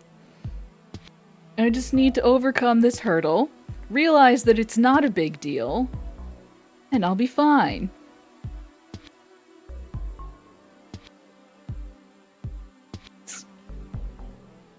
I'm going to teach you some manners. Listening in on important conversations is very, very naughty. He steps even closer, completely suffocating me with his presence. Have you ever been punished before, my star? What? Punishment? Yes. I'll think of something adequate for a little eavesdropper like you. Of course, since it is your first infraction, I'll go easy on you. But penance is of the utmost importance down here, and I think you'd best keep that soul of yours unblemished. I feel something inside me shiver at the thought. This is where, if we were perhaps embarrassed or angry about earlier events, we would be like, what the fuck is this shit? I didn't ask for this, but no, we're here for it. Canonically, we are here for this. His words sound like the most delicious promise, one that I'm all too happy to help fulfill. Yes, I'm hush, little star. As much as I enjoy the sound of your voice, you really do talk too much. He takes a step back, finally allowing me a bit of personal space. Then he immediately turns around and makes his way to one of the minimalist wooden shelves in the corner of his room. There's barely anything in here, save for sleeping arrangements and some storage. His shelves, on the other hand, are crammed full of jewelry, books, and small, neatly labeled vials. It's the vials he's aiming for, as a long digit reaches out to brush over one of their corks. I'm wary of his every move. And when Cirrus is back in front of me, two of the mysterious vials in hand, I tense up. I'm aware the situation may have you a little on edge, but I need you to trust that this is for your own good. His expression falls, and in that moment I wish I could see his eyes. What would I find if I looked deep within? But the more I think about it, the less I understand. Please. For the first time I hear him beg me. It's a completely alien feeling. What do you have there? A knife! No, that was for the other guy. I tried my hardest to keep my voice neutral as I ask. Cirrus pops one of the vials open with nimble fingers, releasing a sudden waft of a strong, honey-like aroma. What do you have? Spit it out. Drop it. Drop it. Hey, get back here. Drop it. Give me. cloyingly sweet, almost coating the back of my throat from the smell alone. I think we're staring at each other now. The intensity of it makes my hair stand on end. Raise your mask and open your mouth. Can I just assume as a blanket statement that we're gonna just go along with things? Yes, sir.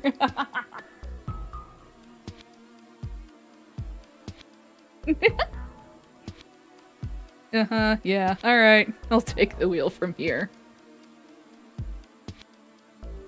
I hardly understand myself right now. I may as well have asked one of the thieves to watch over my purse. But something tells me Cirrus doesn't want to kill me. No, if he did, he would have done so earlier. His intentions, although I failed to understand them, are not evil. So I undo the clasps of the mask, then tilt my head back, lips parted. Perfect. So very perfect. Such an obedient little thing. He approaches and the first trickle of liquid hits my tongue. The nectar is just as thick as the initial smell, but now that it runs over my taste buds, I'm overwhelmed by the flowery, syrupy aftertaste. I feel it sticking to my lips like a glaze, and when he continues pouring, it trickles down my chin. It doesn't taste bad, but... uh-oh. Something feels off. As the liquid settles in my stomach, I feel strangely aware. Aware of everything.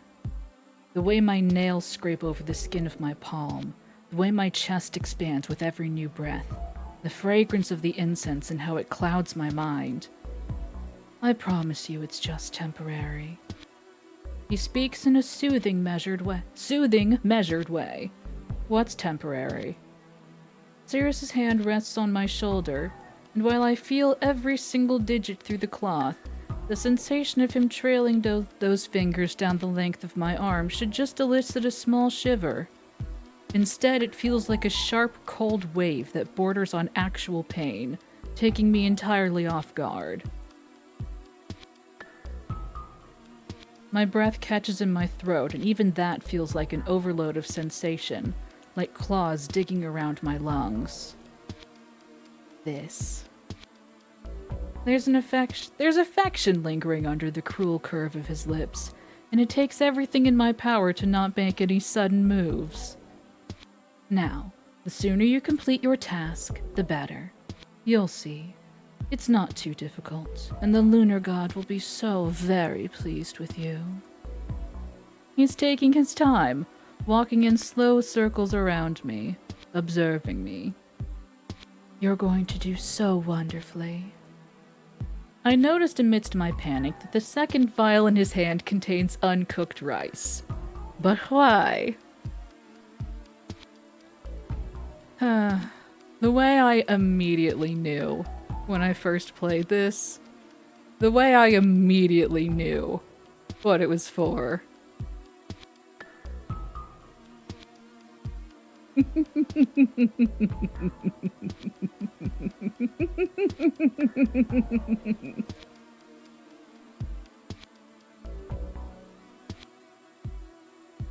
His thumb pries the cork off the top, and with the tilt of the wrist, he empties the contents of the vial, showering the wooden floors in tiny pale grains. Gasp. I hate that I feel afraid to ask what it's for. Knees. He whispers, and I know it's not an order I can defy. But the moment my knees reach the floor, the rice digs into my skin and I instantly understand. My legs feel like they're on fire. The individual grains push further into my knees, and with a muffled curse I try adjusting my position. What the fuck is this? Just as I I'm good? I'm fine. Just as I shift to look up, the sight of Cirrus holding an actual leather flogger makes me release a strangled sound I didn't know I was capable of making. Disconnect, Palace. Just take a step back. No, no, no, no, no, no, no. Easy there, easy. You're going to do it yourself, so it won't be so bad. After all, you're the one who must repent. I take a deep, careful breath. What if I refuse? Cirrus chuckles, but it's devoid of warmth. Then I suppose I'll have to take matters into my own hands, Can't have my little star ruining their chances. I know I said I would take the wheel, but this one is just a preference thing, truly.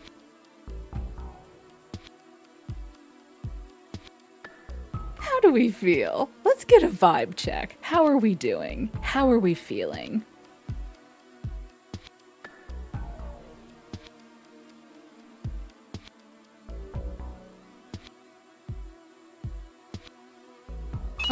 Oh, hey.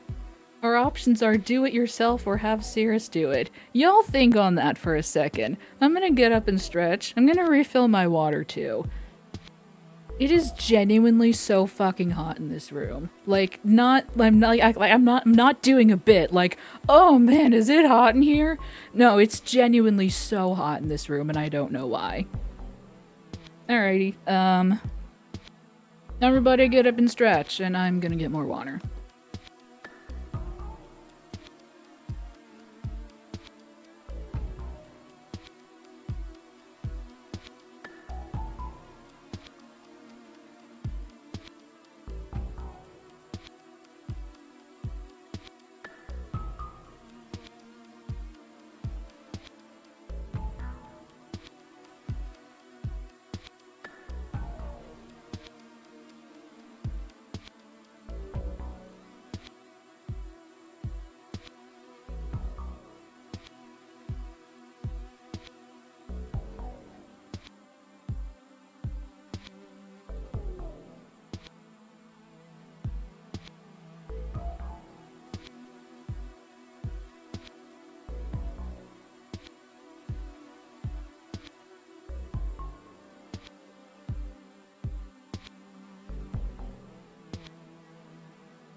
Alright.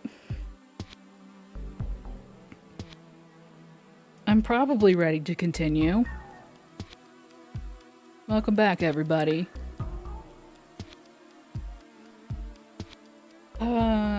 We're having Cirrus do it, huh? That's cool. That's awesome. I hope y'all are ready for a new sprite. A new sprite from him.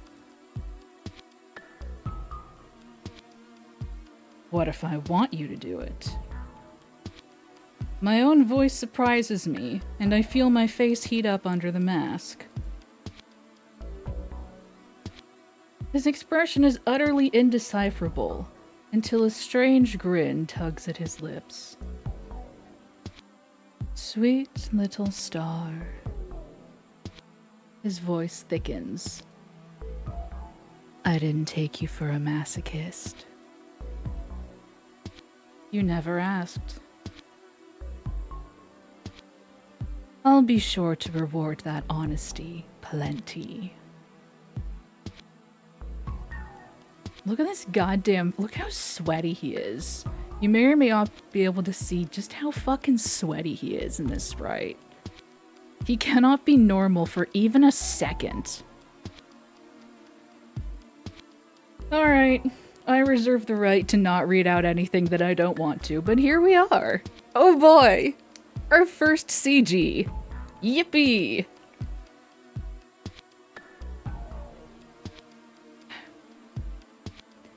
He handles the flogger with an experienced grip, and it doesn't take a genius to see he's done this plenty before. All I can do is stare at the tail swaying around and prepare myself for the impact. We'll start with 10.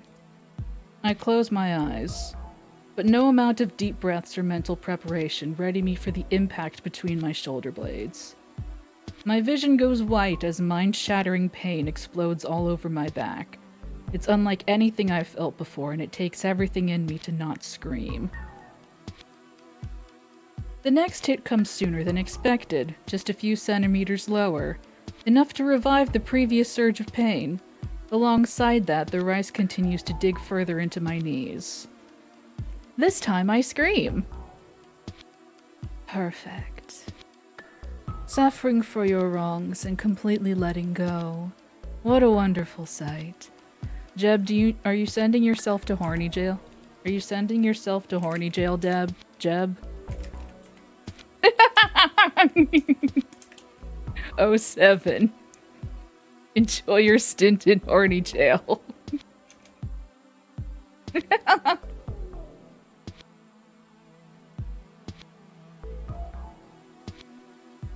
What a wonderful sight. Another 2 hits of the flogger make me choke back sobs. I'm so proud of you. He murmurs a few words in a language I don't understand under his breath, giving me a moment to curl up and brace myself for the next hit. But Cirrus isn't having it. Sit up, Alias. When I refuse to budge, still trembling with the aftershocks of pain, his fingers dig into the collar of my cloak and tug. They pull up further and further, and before long I'm gasping for air and clawing at his hands. I said, sit up. My struggling only serves to please him further. At this point, I'm desperate for all of it to stop.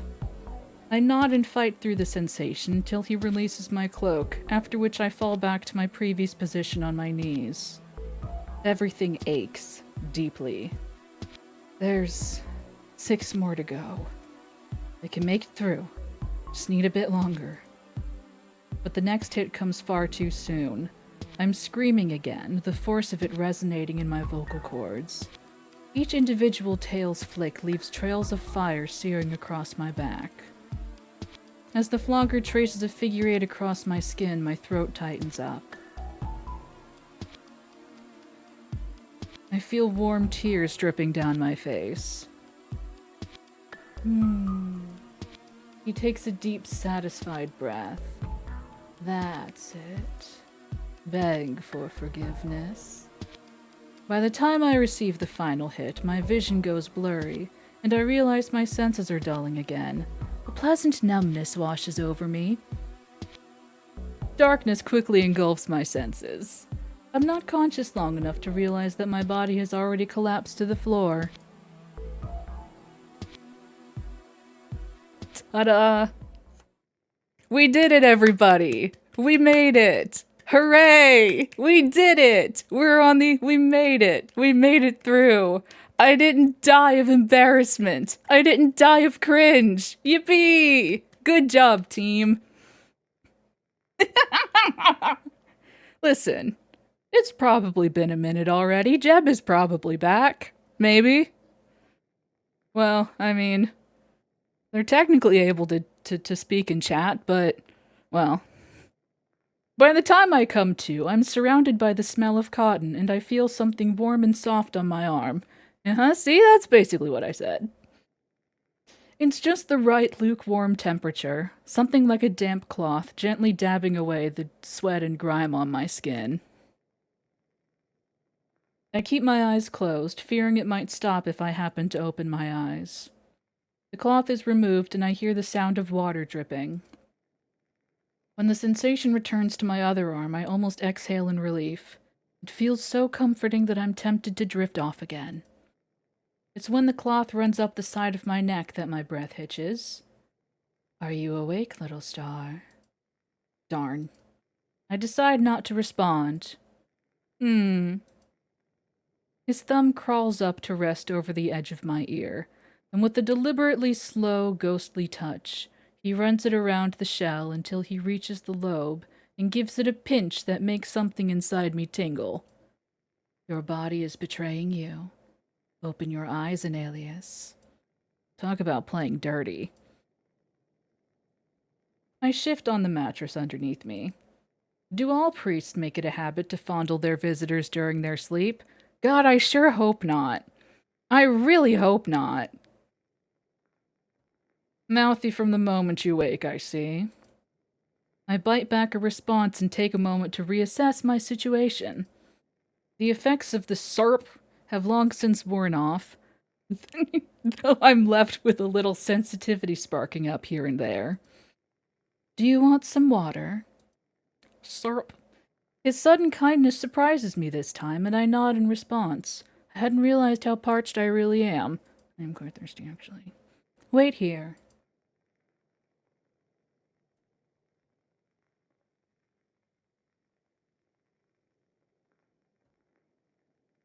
Cirrus quickly makes his way out of the room, leaving me alone and disoriented. I need time to organize my thoughts. About that punishment, for example. After all, I now know for certain what kind of person Cirrus is. Oh, you think you do. I'm gonna go out on a limb and say between the options of 1, I need to deal with this to get the ichor, 2, the structure of the ritual was comforting, and 3, it was very enjoyable. I'm gonna guess that we as a collective want number 3.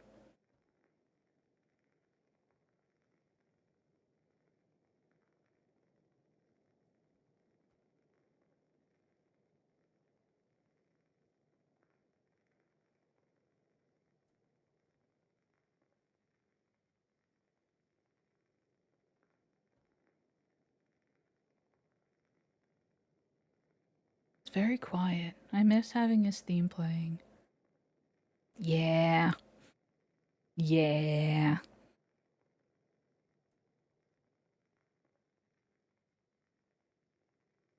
And for a penny. I can't believe I'm saying this, but it wasn't bad. No, on the contrary, I felt freed of everything in that moment. I still feel a warm afterglow on my back, and I'm sure that if I saw myself in the mirror, I'd see all the raised welts from each lashing. The idea of having those kinds of marks that almost label me as his, is really nice. I lower my hood while he's gone, allowing myself just a little freedom to move. I'm tempted to remove my mask, but it doesn't feel like the right time. I can't show Cirrus more of my face. Yeah! Yeah! while we're here, disclaimer. A disclaimer that his horrendous BDSM etiquette is an intentional choice.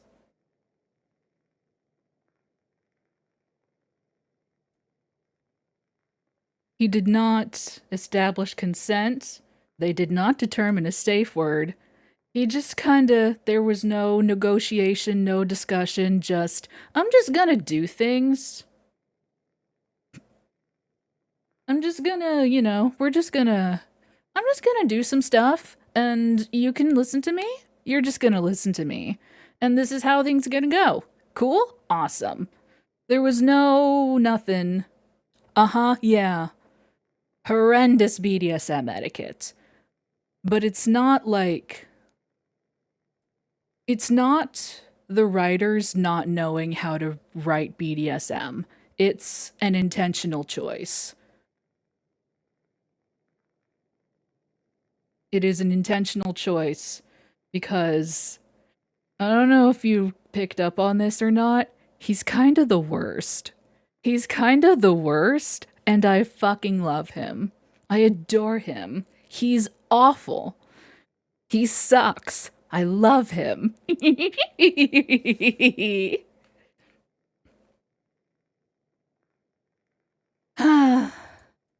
My head is still swimming as more questions continue to pop up one after the other.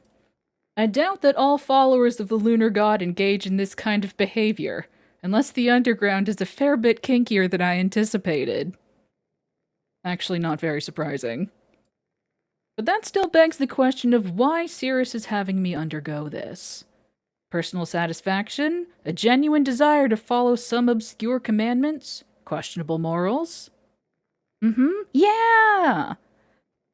Yeah! Exactly! Exactly. If you ever meet a man like him, a person like him in real life, run the other direction. Don't stop. Do not pass go. Do not collect $200. Just go. Just run. You do not want you don't want that in your real life. But here, in the safety of fiction, he's fucking perfect. He's so perfect. Mwah. Beautiful. Hi. We were just talking about you, darling. Before I can come to any kind of conclusion, he's back with a tray, carrying a pitcher of fresh water and what looks like chocolate? Correct. He hands me the little tray and I inspect the contents. This better not be spiked again. It won't be unless you give me a reason to, little star. Case in fucking point. I'm not sure if he's joking or not.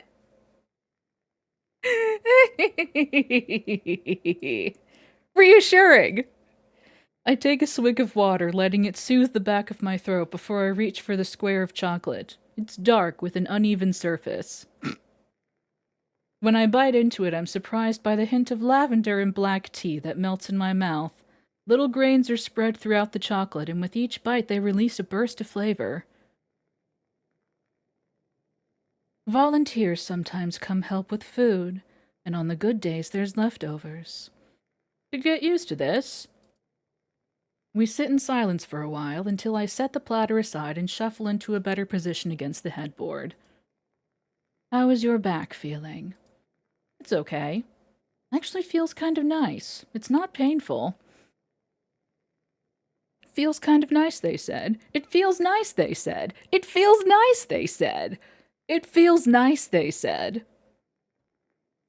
I'm having a hard time gauging his reaction.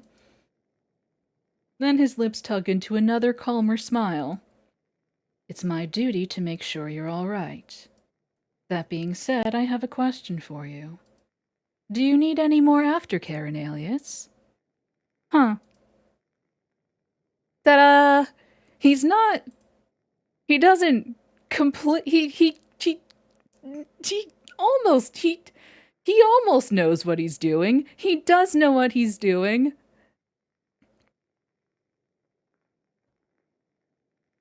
He knows what he's doing. He knows what to do. He's choosing to not do it because he sucks. mm-hmm. I kind of want to just go through all of these, top to bottom. Choice number one. I want a hug. I think I deserve one.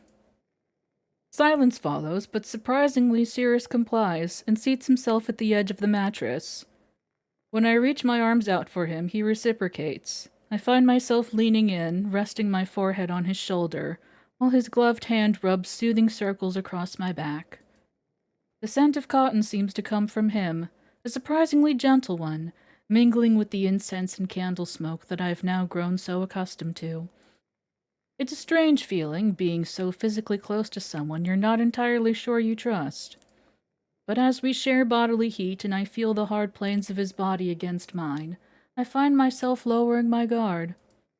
Eventually our heartbeats match.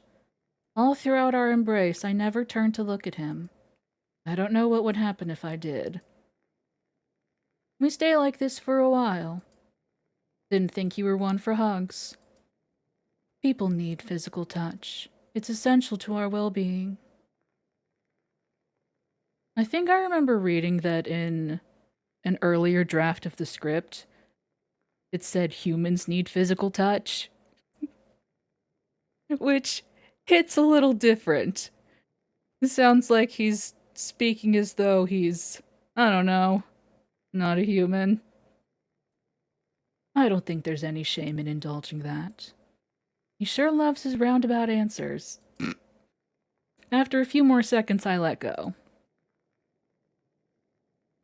I want a warm drink instead of water.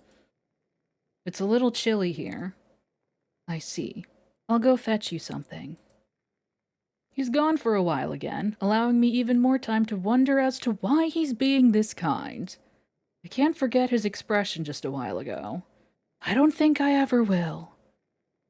When Cirrus comes back with a mug of chamomile tea, I sip in silence. I usually take mine with honey, but this time I'm grateful he's chosen not to add any. I don't think I'd be able to stomach it just yet. At least I feel it warm me from the inside, and my muscles relax for the first time in a while. Better? Yeah. I want to be left alone for a bit. That's all I need. Just some space. He seems hesitant. All right. If I come back in half an hour, does that sound acceptable? 45 minutes. Very well. The sound of the door shutting makes my shoulders slump lightly in relief. The mask comes off, as do my gloves and the rest of my cloak. It's the perfect opportunity to relax and regain my footing. My body still feels incredibly stiff, but with each stretch I feel it loosening, and gradually becoming more responsive. When I realize I still have a bit of time, I close my eyes and meditate. A wave of calm settles over my mind, and with that I know I made the right choice. That same calm persists even when he comes back. And last but not least, I want an extra blanket. I'm feeling very cold. Oh dear, oh dear, oh no. He might have bugged it a little. That would make sense. The church is very well isolated from the outside. Oh, there you are! He stands up and makes his way to a simple wooden dresser drawer and picks out a neatly folded blanket from the bottom drawer. Then, long fingers unfold it to reveal a beautifully patterned indigo-colored quilt. Of course it's indigo. He drapes it across my shoulders, surrounding me with warmth and a gentle, pillowy softness. Is this okay? Sorry, his whisper makes me hesitant to answer. Sorry. Is this okay? He's witnessing me at my most vulnerable, and I know that eventually it'll be that much harder to keep my guard up. Yeah, this is good. And now, I'm fine. Before I forget, my star, I've got some news regarding the notes. This makes me sit up straighter in attention. Really? Indeed. I'll be sending out someone tomorrow, and if all goes well, they'll be back with positive news. Can't we just go there ourselves? Cirrus seems apologetic. It's not a very safe place to be. I'd rather you stay here. You understand, right? Alright, chat, we have another really important decision here. Do we want yes, yes, or no yes?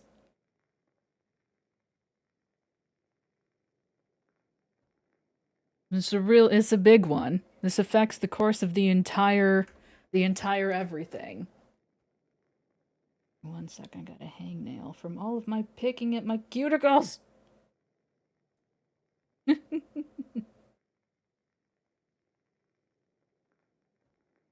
Maybe yes?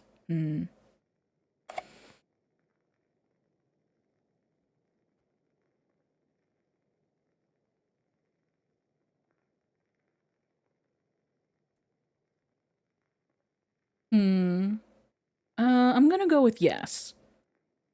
I'm glad. Why? Why did that not feel quite right? Something at the back of my mind twists my words, distorting them as they leave my lips. I feel a cold sweat overtaking me, even as Cirrus's hands help me out of bed. How long have you had your diagnosis for? 2 months. Then you still have time. His hands brush the wrinkles from my hood and stay there for a while. Yeah, I think so. I'll keep you safe. For the first time, I hear something akin to desperation in his voice, a barely audible tremble.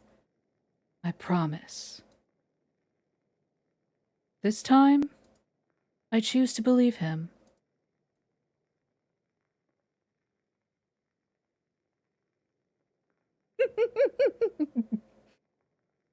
Chapter 1, Best End. Cirrus will keep you safe. Yay! Congratulations, chat. You did it! We all made it through together! I'm so pleased. Oh, I'm so pleased. Hooray! The fun part is... Cirrus is one of the 2 that has a chapter 2. But... I don't fully understand the phrasing of the streamer policy, and therefore...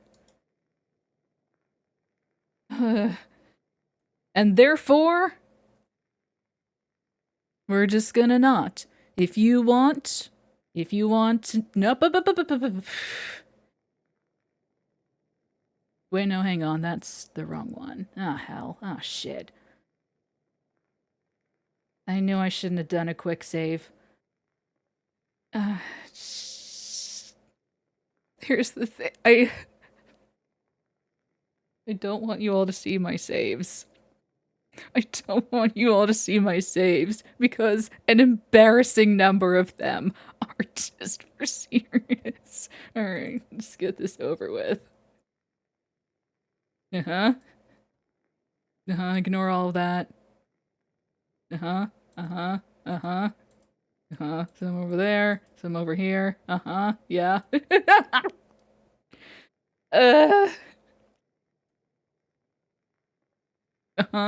Yeah, yep, let me see. We'll go here.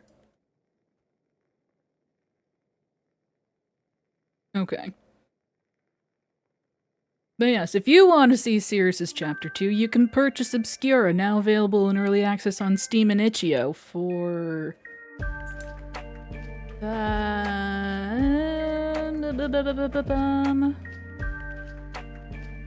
for $14.99 US. There is also the demo that is available. Here's a Steam page. Well, bam.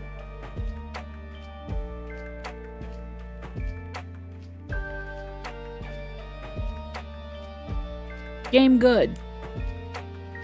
And all you can eat sushi for $7.99. Our safe word is, of course... you know what? Our safe word can be password this time. Yep. We went they, them. ENYLIUS. Ooh, do we want to change our mask while we're here? How did we feel about the charcoal? Do we like it? You want to mix it up? Let's do this. Burgundy or cream?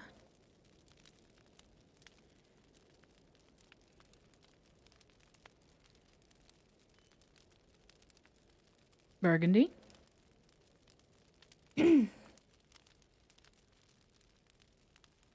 Burgundy, burgundy, burgundy.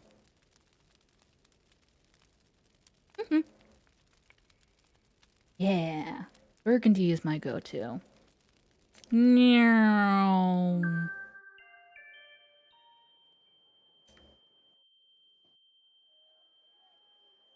Okay. Now we're good. Okay. So, we have now seen what happens when we go to the church.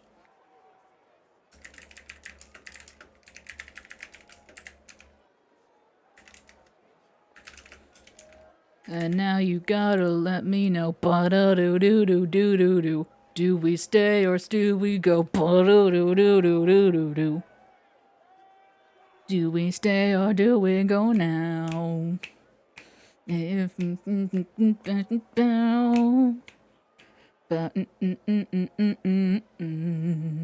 and a reminder that one of these choices leads to an additional choice, because there are 4 love interests, and there are only 3 options here. Should I stay or should I go?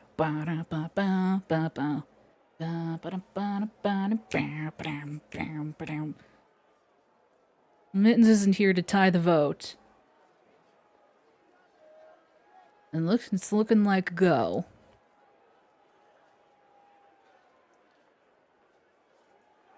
You're right. Fuck this shit, I'm out. Do. Trouble is something I don't need. I turn away from the ruckus, begin walking, and turn off the main road to avoid any possible chaos. The church will be there another day. Oh, we've already been in that. We've already done that timeline. Oh, we've already been in that timeline. The road I've turned onto is quieter, but not by much. The relatively wide main path through this area was packed with people, but this side street is just as dense. Everything is packed tighter together here. There's little distance between doors. Lanterns and laundry are strung from 2nd and 3rd floor lines. The buildings all seem to lean in towards each other. In a safer place, I would call it cozy, but in the dark and the noise and press of strangers around me, the only word I have for it is claustrophobic. Most doors are left ajar, with lamps in the window to indicate an open business. It's a familiar sight, to the point that my eyes now slide past closed doors and dark windows without a thought. But there is one larger building here, double doors open wide and pouring out light and music. It's an obvious invitation, and I have nowhere to be. There's people milling around the entrance, and I have to squeeze past them, but then I am inside. Well, whoever's running this event is rich. The decorations and bright, clean lanterns all scream wealth. There is a table weighed down with food, some of it still hot and steaming from the kitchen. It's our $7.99 sushi! Don't mind if I do. There's no one stopping any random stranger from coming in and taking food, so I take one of the small plates and fill it with some choice nibbles. There may be no such thing as a free lunch, but free snacks feel safe enough. This is... The title theme, Pale Blue Glow, is good, but honestly, I think this is my favorite track. I'll tell you what it's called later. The music comes from a large group, possibly 10 players in all. The musicians I've heard on street corners have been soloists or duets, and one trio that was a highlight of that day.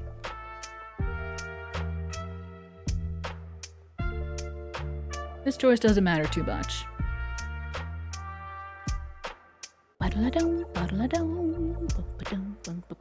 Explore, enjoy the music. We vibin'. I find a spot near a wall where I'm unlikely to be walked into and stand there watching the band. They're good, and it feels good to just stand and listen. I can't relax completely with strangers surrounding me. I have to make sure no one tries to sneak a hand under my cloak in search of my money or anything else. But it's a background concern. Most of my focus is on the music. A flautist does a playful solo, supported by the rest of the players weaving a rich harmony. Another tune sees a singer duet with a guitarist. When I've gotten my fill of the music and my nibbles and my feet start to ache to move again, I shift away from the wall. I walk deeper into the space. Through an open doorway is a large parlor set up with small round tables and an abundance of chairs. I wonder how many people are doing business here. I doubt barging into most of these hushed conversations would endear me to these people, but there is a loud crowd at the back of the room. They're even standing on a section of the room a little higher up than the rest. That screams, "Notice me." The crowd bursts into loud, barking laughter. Whoever is at the center of that conversation is probably quite entertaining. And then on the other side of the room is a man who immediately draws the eye. He's dressed brightly in contrast to all the skulking shadows around him, myself included. Perhaps his posture is a little stiff, but I certainly was stiff as a new arrival to the marketplace. Unlike me, though, is all of the evidence of wealth on him. The shining white clothes, the gold trim, the new shimmering mask. Any problem here can be solved with enough money. Maybe he's got solutions, and if he's new, I might be able to play my cards right. I step a little deeper into the parlor to let someone else in. No need to block the doorway.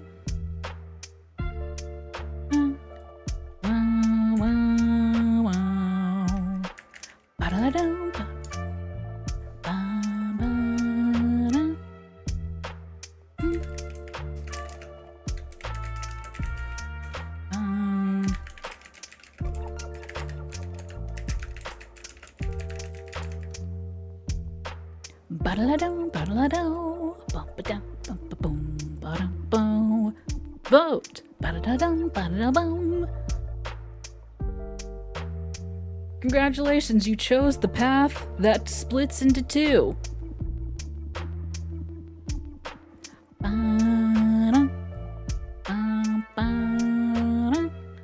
Laughing crowd or wealthy stranger?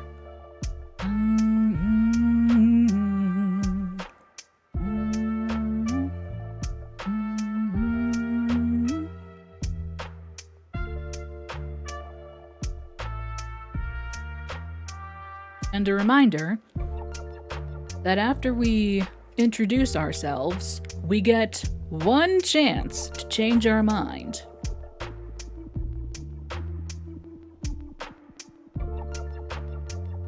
And for context, or rather,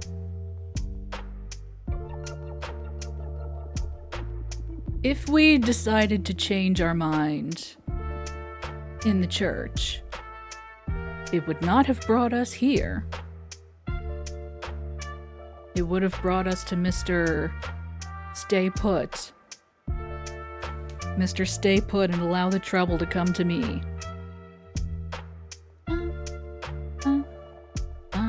Laughing crowd.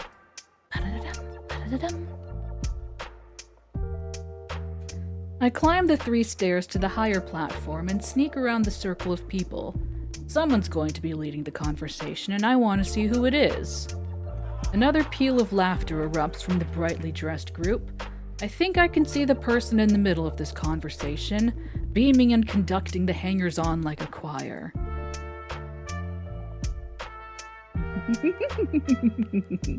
And that's not even the worst of it.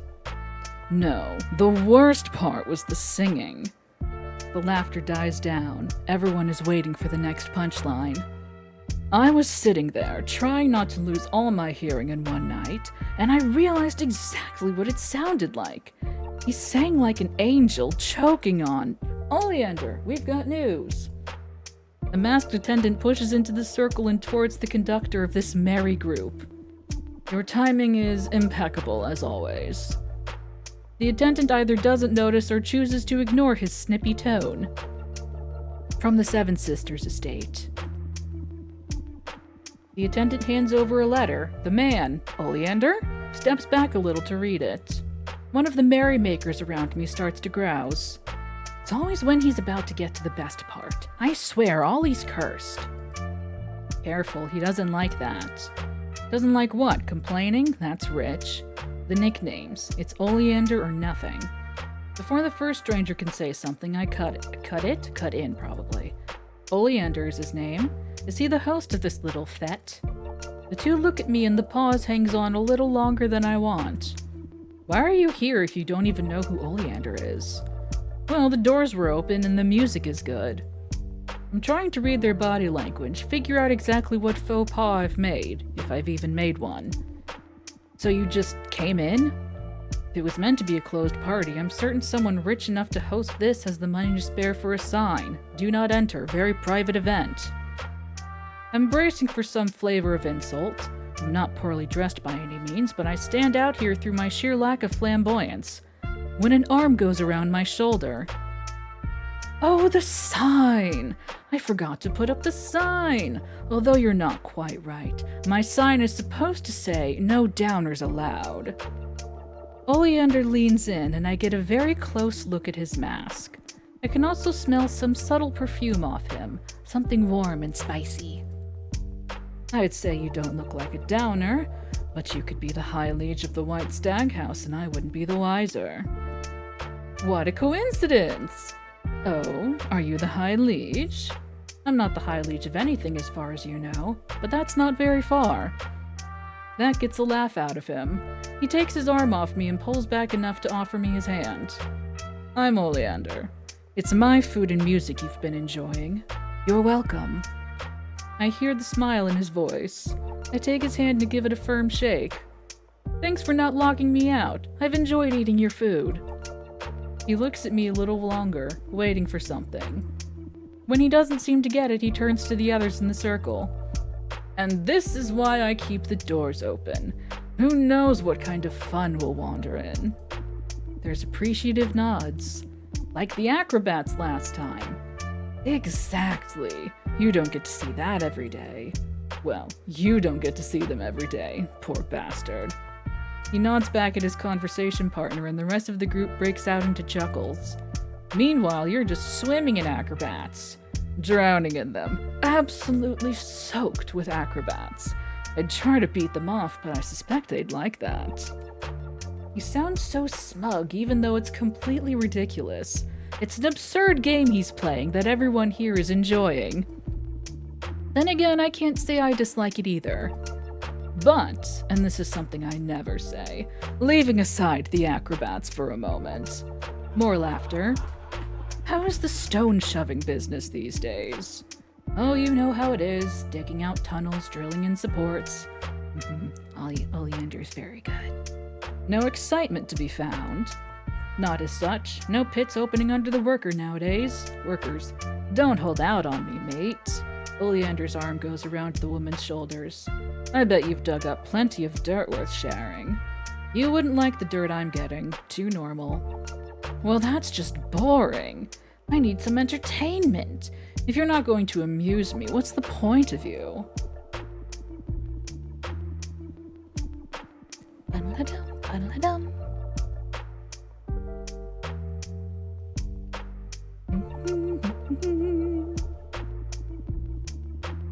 Keep quiet or speak.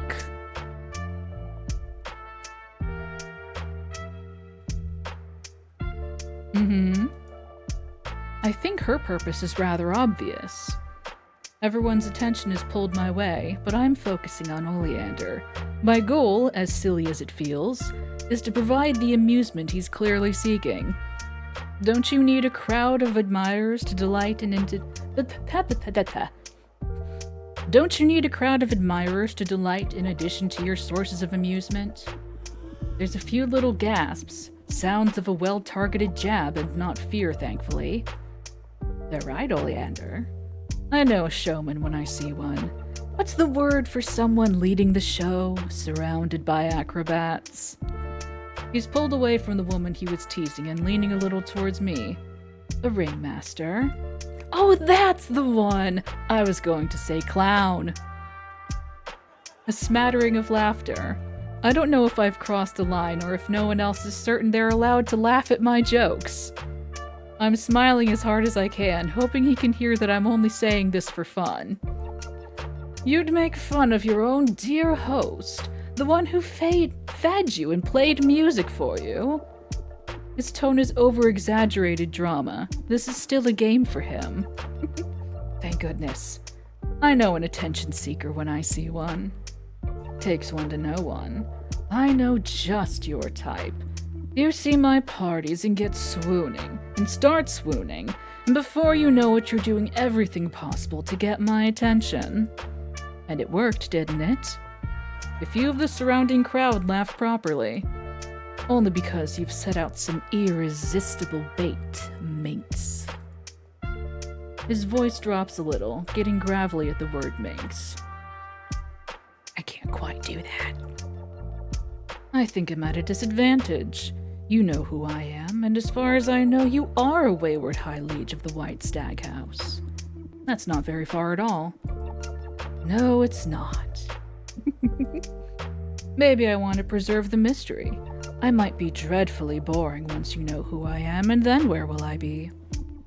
Well then. He turns to the others. Seems I have an admirer. Admire might be a bit of a strong word. I do admire your chef and their work. If you wanted to know the chef, you would go to the kitchen. No, you want me. Unfortunately, so does everyone else. He gestures broadly, sweeping an arm out to indicate the whole room. There's a smattering of chuckles.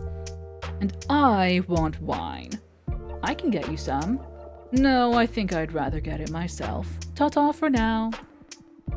He walks away, going around the group and passing behind me. Then I feel a hand on my shoulder, then an arm along the top of my back, then a chin on my shoulder. You want my attention? You've got it, minx. Ask the nice lady with the sword for vindication, and you'll see what that gets you. Then he's gone before I can answer. That is Oleander's theme. The title of it, the title of the track, is Minx. Okay, that was strange. The crowd lingers, but some of the people are dispersing. Well, I've answered my question. Oleander's quite the entertaining person. Which leaves a slightly more important question. Do I even want his attention?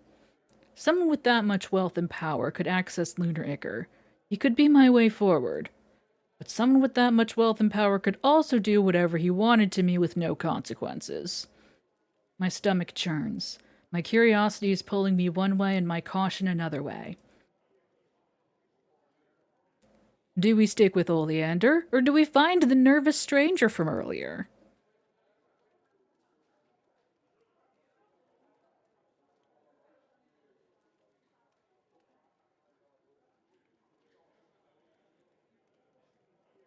This is our one chance to change our mind.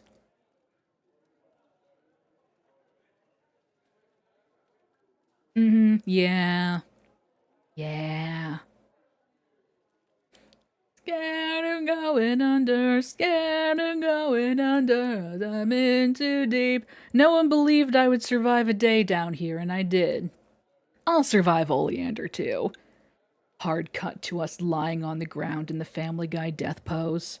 Oleander laughing over our corpse. Ah, ah, ah, ah, ah. I find the woman with the sword easily enough. In a packed hall, she is still given plenty of space. I'm looking for vindication.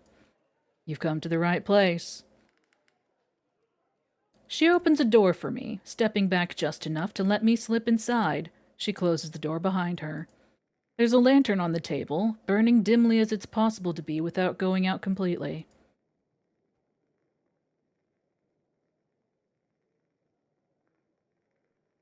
The chairs look plush, something I can confirm when I take a seat. It takes some time for Oleander to show up, and the little room barely bigger than a closet and with nothing to pass the time, I can't tell how long I've been there. I practically jump in my seat when the door swings open. Well, you're here. Excellent. Apologies for the wait. I'm a man in high demand these days. Took a while to shake off all my admirers. I suppose I should thank you for your time. You're welcome.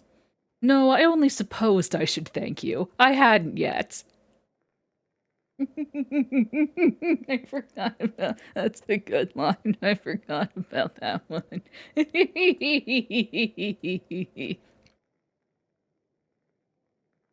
But in supposing it out loud, you made your intentions clear to me, and thus you're very welcome. Hello, Detective. How are you? This is Oleander. You missed Cirrus. But that's okay. He slides into the seat opposite mine, setting a wine glass down in front of himself. Wine? No more for me, thanks. I've got plenty. Still playing games? Sure. Now, the first order of business. What's your name? If I tell you now, you'll have no reason to stay. Nonsense. You and I both know you have my attention. I'll hear you out, but I don't make deals with people hiding their names. I hope you get some good rest soon. Even though I could very well invent a name on the spot just for you. Just for me? I'm touched you'd do such a thing. He pauses for a second, but starts talking again before I can get a word out. It's the principle of the thing, you see. Someone once called themselves no one, and I didn't spot the problems in time. They betrayed your trust, and then you were forced to say no one wronged me? Paging Odysseus? Close enough. Give me a false name for that false face of yours. He holds out his hand. I'm an alias. It's fun because I've been saying it like an alias, but you can definitely pronounce it like an alias. And I think that's really funny.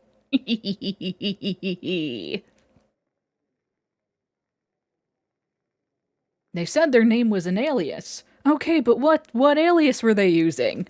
Tss. I take his hand and shake it once, firmly. Then I tuck my hand back under my cloak. No need to give him more body language to read. A pleasure to meet you. Most people aren't able to play these little games of mine at my level. Anyone who can is worth knowing. You caught my eye from across the room. I liked your vibe. A little flattery can't hurt. Oh, you mean you saw me and decided that you had to know more about a man of such obvious wealth and charm? Caught my eye might be a misstatement. I heard laughter and had to know the reason. I wasn't suspecting a clown, but in hindsight, that was the obvious answer. Ooh, shit. Don't bruise my ego too badly now. I need that. Well, now you know who I am, or at least the important things. What do you want? It's the first thing from his mouth that doesn't sound like part of his game. This is the test, then. Lunar Ichor. I can almost hear him testing the odds in his head, deciding whether or not to believe me. Many people want Lunar Ichor. Of course they do, but I need it. That is already more information than I want to give, and it seems like Oleander can tell. Did I pass the test? Well, that sounds terribly serious. He's saying it with a smile so big I can hear it. Let me guess, an alias. You've been around and no one's selling the stuff. Worse than that, you're never going to be able to afford what it costs anyways. Then you find a fancy party with a host who's obviously got coin, and you think to yourself that he might be your ticket to rare and valuable objects. I do have to wonder what your plan for wringing ichor out of me would be. I'll do work, any kind of work. Any kind of work. Don't make promises you don't intend to keep. The threat is obvious, but I've already made my choice. Anything, as long as I'm alive at the end, I don't care. Oleander sucks in a breath through his teeth. Don't say that now. Sometimes being alive is the worst thing that can happen to you. I stand by what I said. There's another pause. I let it hang there. I'm not about to change what I've said, no matter what Oleander suggests. Well then, Anelius, I have some interesting news for you. I take it you don't know my career. Either you've earned your wealth or you were born into it. I earned it, as much as you might doubt me. I call myself a lot of things, depending on who is listening, but I think the most apt term for someone like me is smuggler. I don't go between the topside and marketplace as much anymore, but there isn't much that enters or leaves the mountain without me knowing. Then you would, I am probably your best hope for finding Lunar Ichor here. Yeah, it's funny how whoever we talk to, whoever we end up following, is the best option for us. Isn't that so funny? And it just so happens that I am currently looking for a new assistant. Hire me? What happened to the last one? Or no?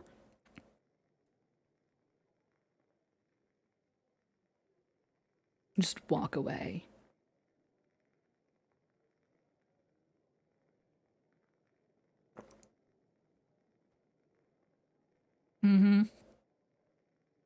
What happened to the last one? What happened to your last assistant?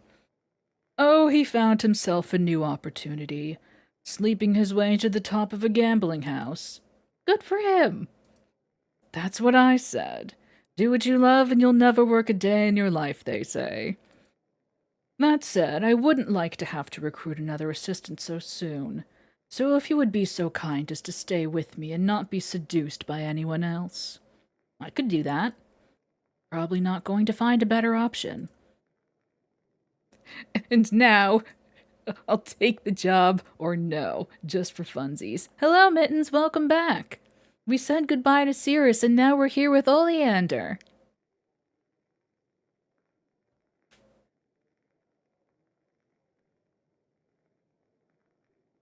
Hey, Mittens, with no context, do we take the job?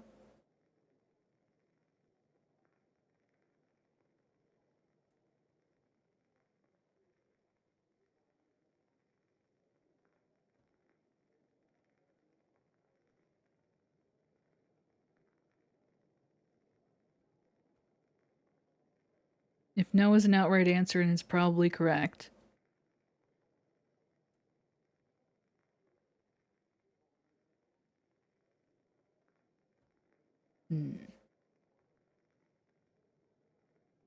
Wait, so yes, take the job?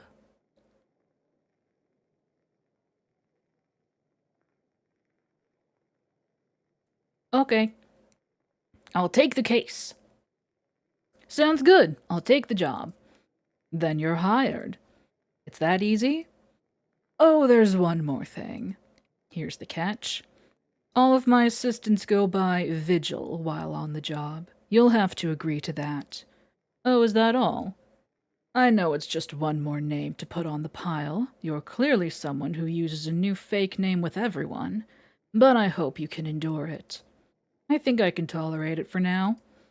Good! He reaches out to me once again, so I respond with yet another handshake. Before I can pull my hand away, however, he grips it a bit more firmly. I hope that working with you is as pleasurable as our conversations have been. He brings my hand up and presses it to the painted mouth on his mask. Then he lets go of my hand and tips his head to the side. I know without needing to see that he's smirking. It was a strange gesture, but it still takes me a second to recollect my thoughts after it. There's a second of silence, but Oleander is quick to fill it with a time and place to meet up tomorrow, as well as more mundane details about the work. Oh, big stretch! Big stretch combo! If he's being honest about everything, the pay will even be decent. Ding dong bing bong. Wait!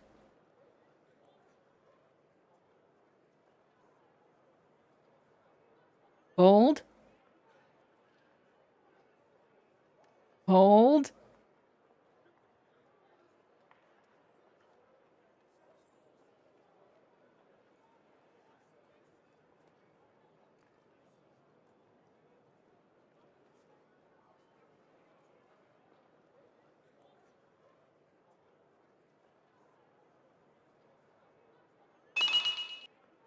There it is! It's 2 a.m. It's the same time as in the game! Amazing! See, the reason I do that is because I have my digital clock on my nightstand. I can see it from here, but it's a little bit it's a little ahead. So whenever I look over and see that it's time for the chime on my nightstand clock, I'm like, "Hang on, wait." But I don't know exactly how far ahead it is. For example, right now it says 2:01, so and honestly, it's probably not worth waiting for it, because we'll just be sitting here in silence for a full minute. Whatever. Everybody get up and stretch.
Okay.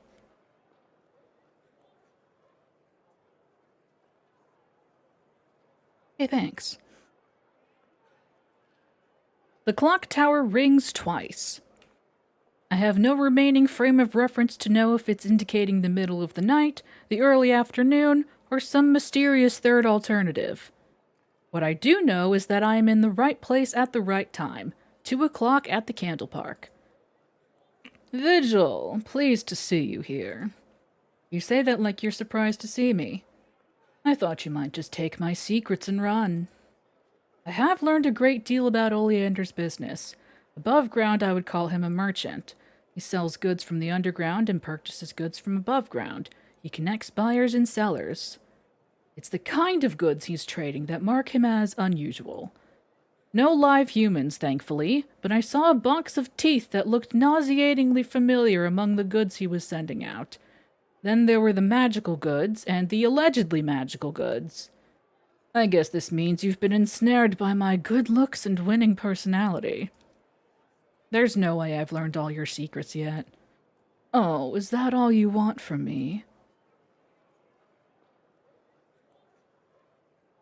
Our options are, well, you're a little charming, or your money's good too.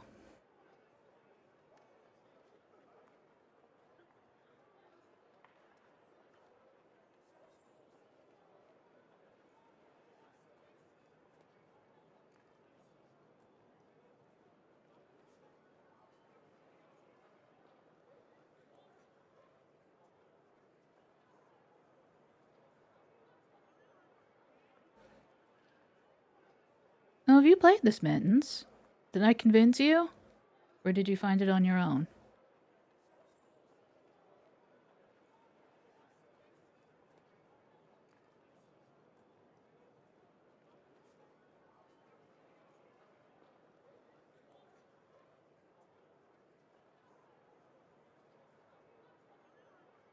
I see.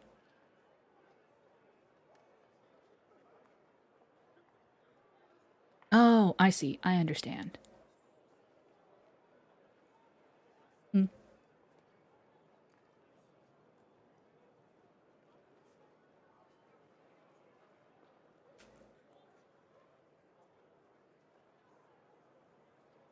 In the absence of votes, I will make a choice.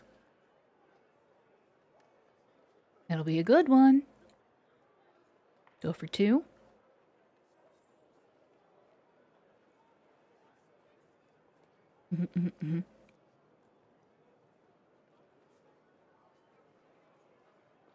Your money's pretty good, too. Oh, so mercenary of you. Aren't you even a little glad to be seeing me again?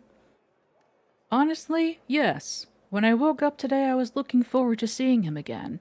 Even if he's a danger, and I'm certain he is, he's at least an entertaining one.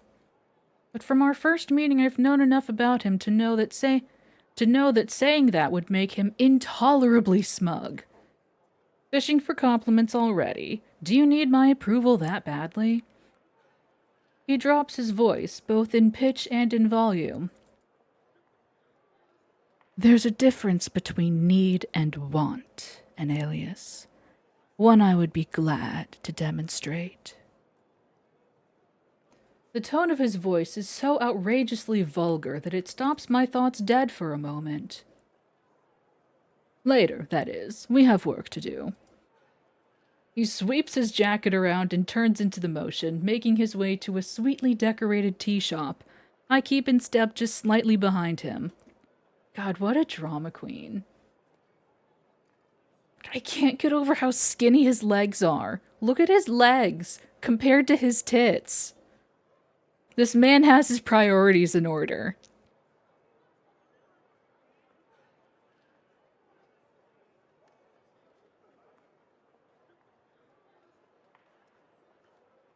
God damn.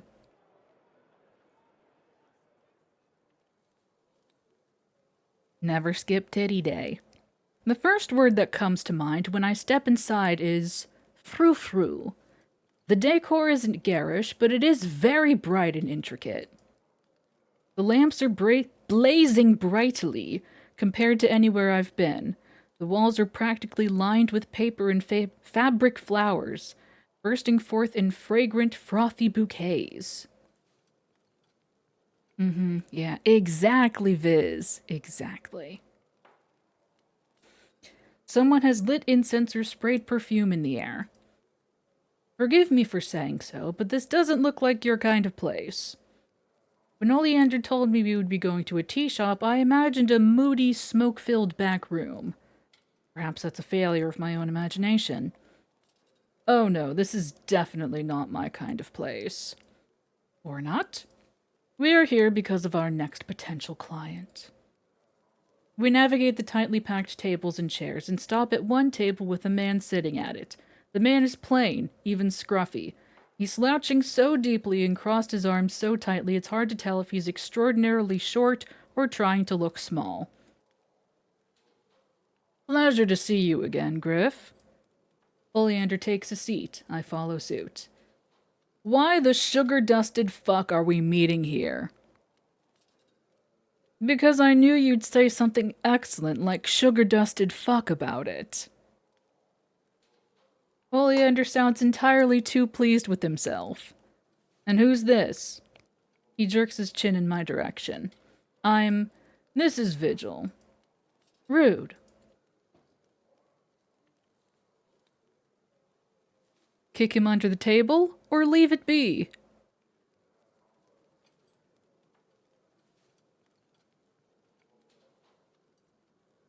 Fight, fight, fight, fight, fight, fight, fight, fight. We do know he has weak legs. We snap him like a toothpick.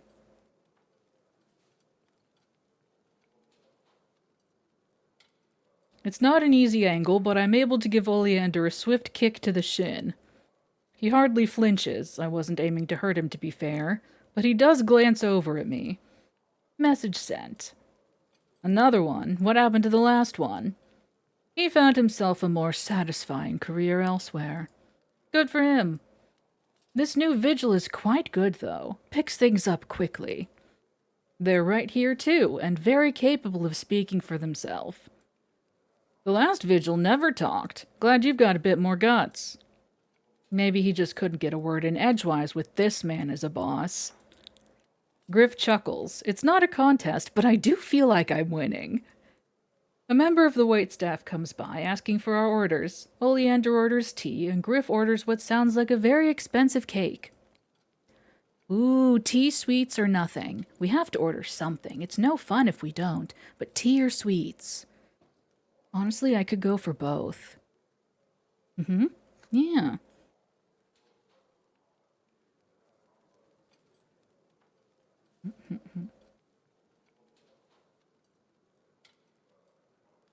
Tea, cake, sweets. The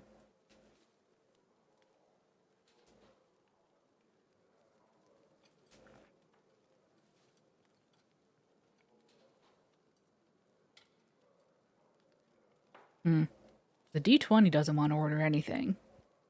Yeah, no, I was gonna say what kind of metric you were going with for that. We'll do some sweets. I asked the waitstaff for a recommendation for something light.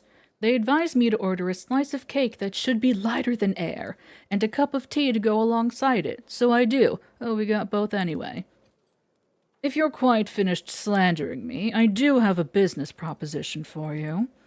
When don't you? Oleander brushes right past that comment. I've recently received some information from a very trusted source about a witch ring that is currently available. Fuck me, a witch ring? Actually?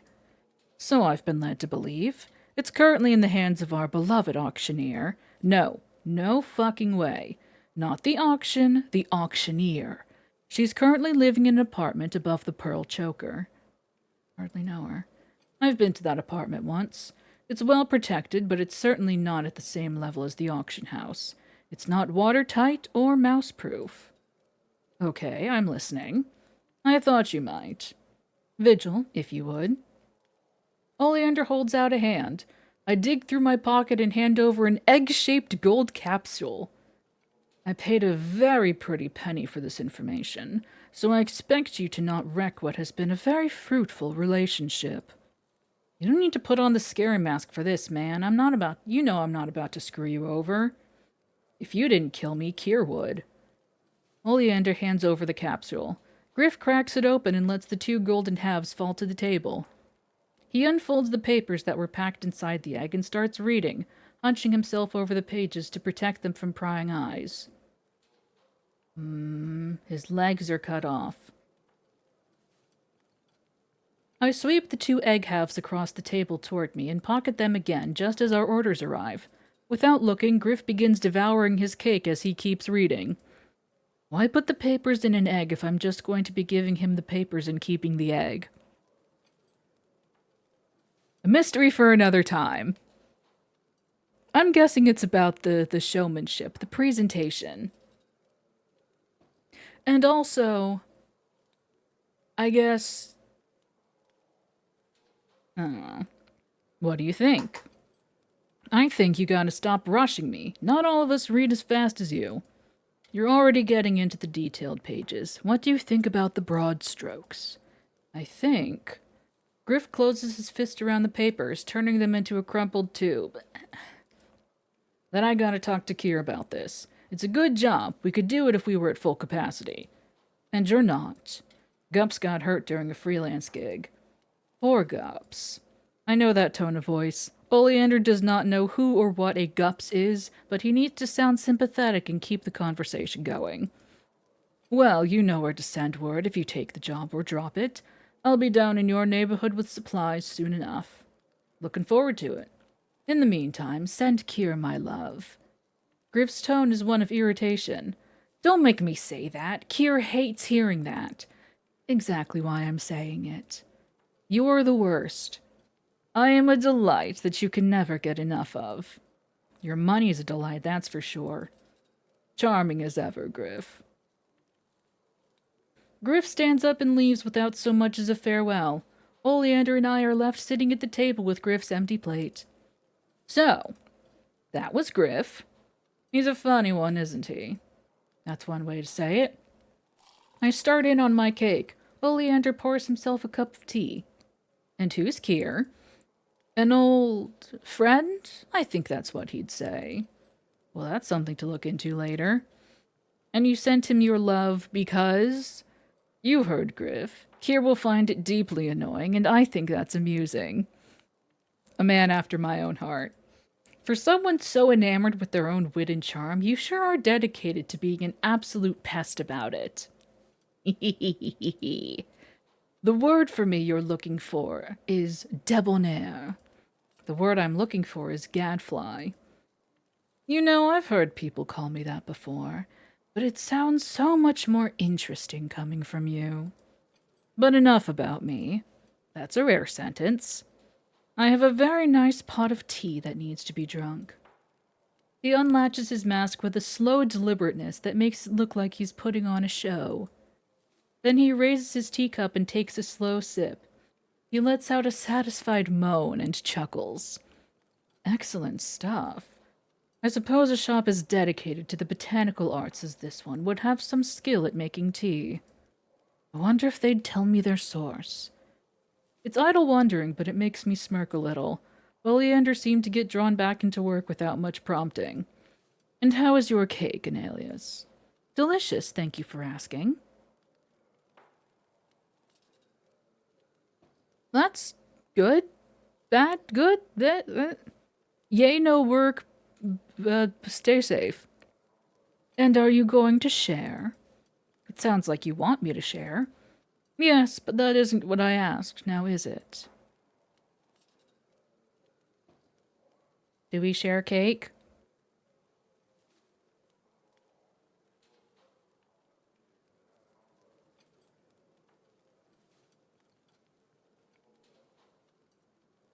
I mean, if his legs are anything to go by, he needs all the cake he can get. Wha-bam! Wha-boom! Pow, pow, pow, pow, pow!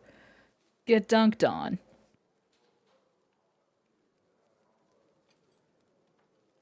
I mean, I was going for, like a different kind of cake. It's fine.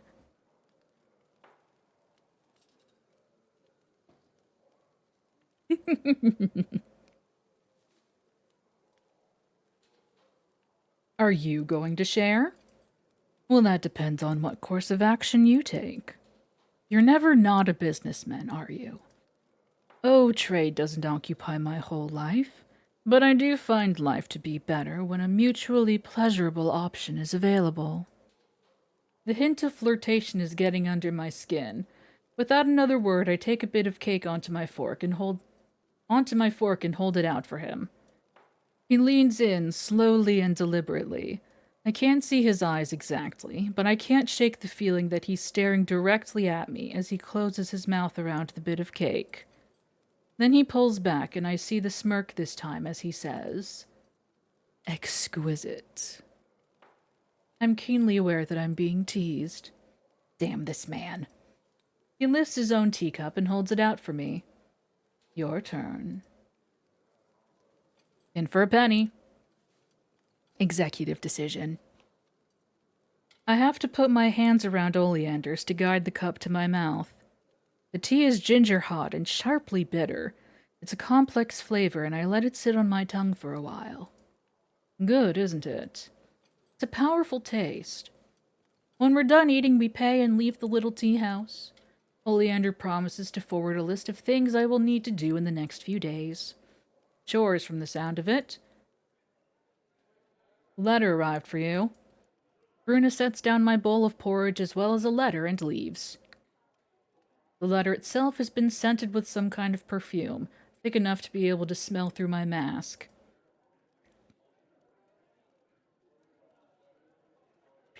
Force Ghost. Analius, a client of mine, is hosting an impromptu little party, and I have been told that I may bring whoever is the current vigil along. Suppose I wasn't doing anything else today? Searching the stalls and trying to pull rumors from shopkeepers is important work, but sometimes I long for a break from it. I'm really starting to appreciate Oleander's intrusions into my otherwise monotonous schedule.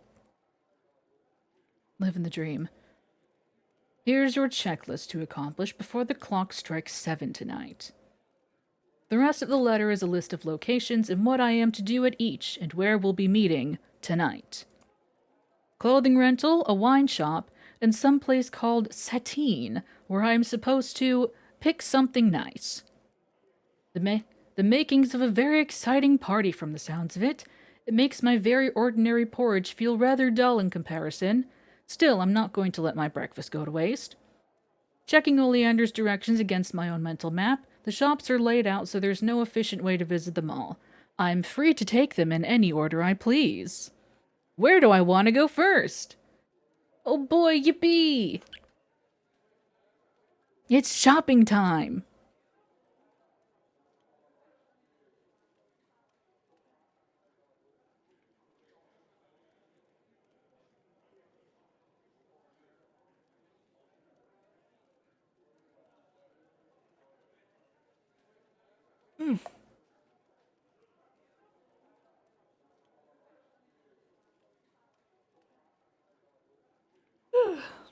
Pardon me.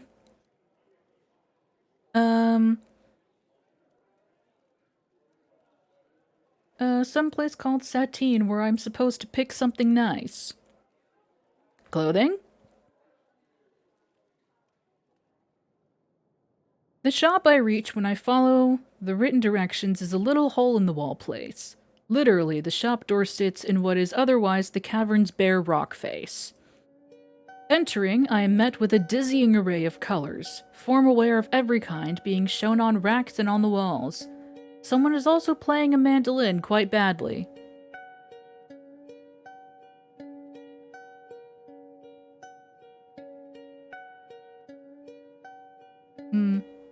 So they are. Oleander's letter was quite vague on what I was supposed to do here, though the implication is obvious. Hello? The mandolin playing stops and a head pops out from between two of the clothing racks. Oh shit, sorry, hello! They stumble out from between the racks. My best guess is that they're a teenager who has not gotten used to their growth spurt yet, based on their clumsiness and gangly height. Welcome to the dress cave. The silk web. Without thinking, I raised my hand to hide my face, obscuring a smile that they wouldn't be able to see regardless. The gesture honestly makes what I'm thinking even more obvious. I was told by my employer that I should come here to rent some formal wear for a party this evening. Your employer? I'm Vigil, if that helps. There's a beat of silence, and then... Oh, now I know what the boss meant. Perfect, this is easy. Mr. Absinthe has a tab with us, so you just pick out what you want and he'll pay for it later. We don't really have time to tailor it for tonight, but we have a lot of clothes, so it should be easy to find something that'll fit close enough. So I'm not picking up something for him, I'm getting something for myself. Is this really necessary? I'm not taking my cloak off for the party, so any beautiful clothes would be wasted on me. The shopkeeper, or maybe they're an assistant, shuffles nervously.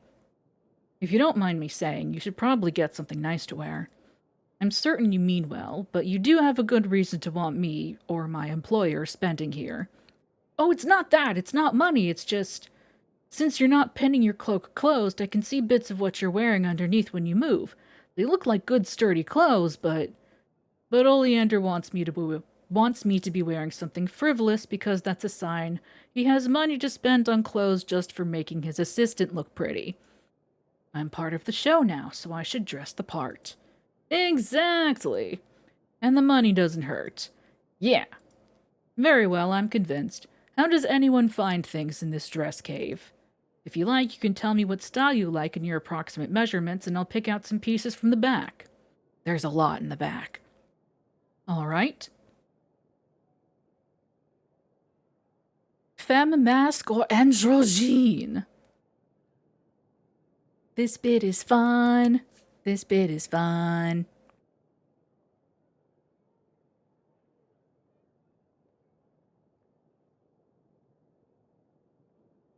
Or do we want to hear what the options are for each?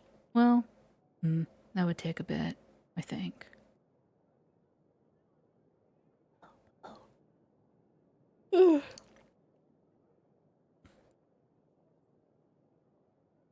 How long would it take?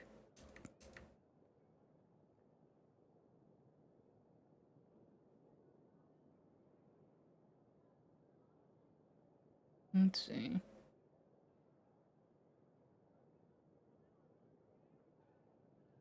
Yeah, okay.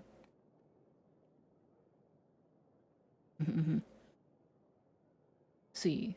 The femme options are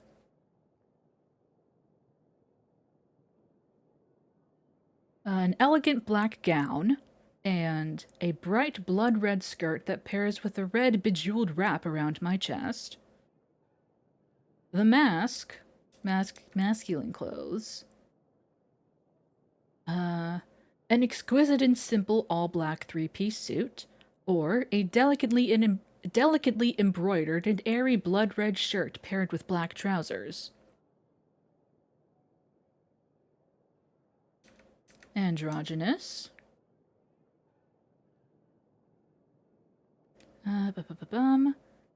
A black suit jacket paired with a shimmering black skirt that looks conventional enough, or a bright blood red bodice that covers my intimate parts and sleeves of red lace going down the entirety of my arms and legs, kept tight against my body through red silk ribbons lacing the entire piece.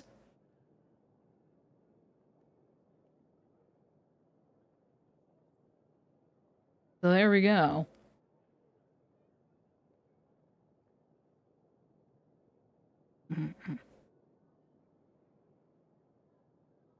I guess with feminine clothes, you can just say it's a dress, and masculine clothes, you can say it's a suit. But androgynous clothes, you have to explain why it's androgynous, I guess. I don't know.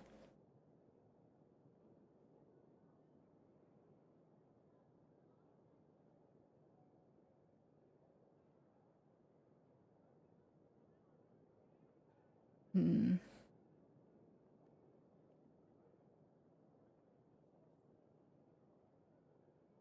Black Andro? Black suit jacket paired with a shimmering black skirt. Shiny. But sleek. Let's see.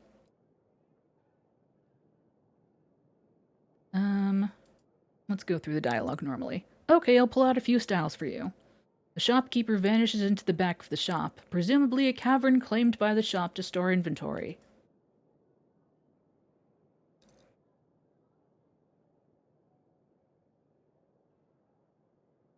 They come back with a sampling of clothes, suit jackets with trousers or skirts, bejeweled and embroidered robes,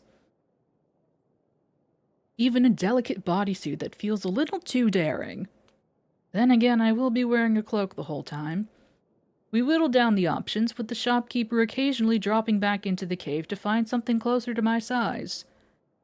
In the end, I'm left with two options that suit my taste, the occasion, and fit well enough. Yes, yes. Both are finer than anything I have ever worn in my life. Either of them would work, I think. Fancy outfit is meant to send a message, isn't it? So the last thing to choose is what message I want to send. Even with a cloak on, the red will catch people's eyes. And it would match your mask. The black under the cloak can trick people's eyes instead. If the lighting's right, it'll look like you're a void. Catching the eye or creating mystery. What do I want? What does Oleander want? Become the void! The black one. Oleander's the one catching eyes. My job as an assistant is to be in the background, hopefully invisible. And if no one looks at me, that means they won't notice I'm watching them. Thanks for your help. I don't think I could have braved the dress cave alone. Everything about the shopkeeper's hunched posture and looking deliberately to the side screams embarrassment. Glad I could help. I am out of the shop soon enough with my rented clothes wrapped up in a parcel. It feels criminal to leave the shop without paying, but I will have to return my find in one piece. It isn't mine to spoil. Well, that's a chore accomplished. What next? Do we get the wine, or do we visit whatever the heck Satine is?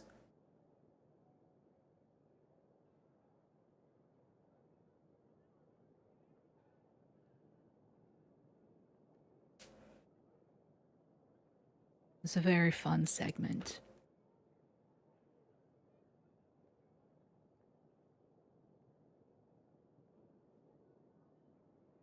And from the, they do a monthly recap of, like a monthly progress report, the devs. And,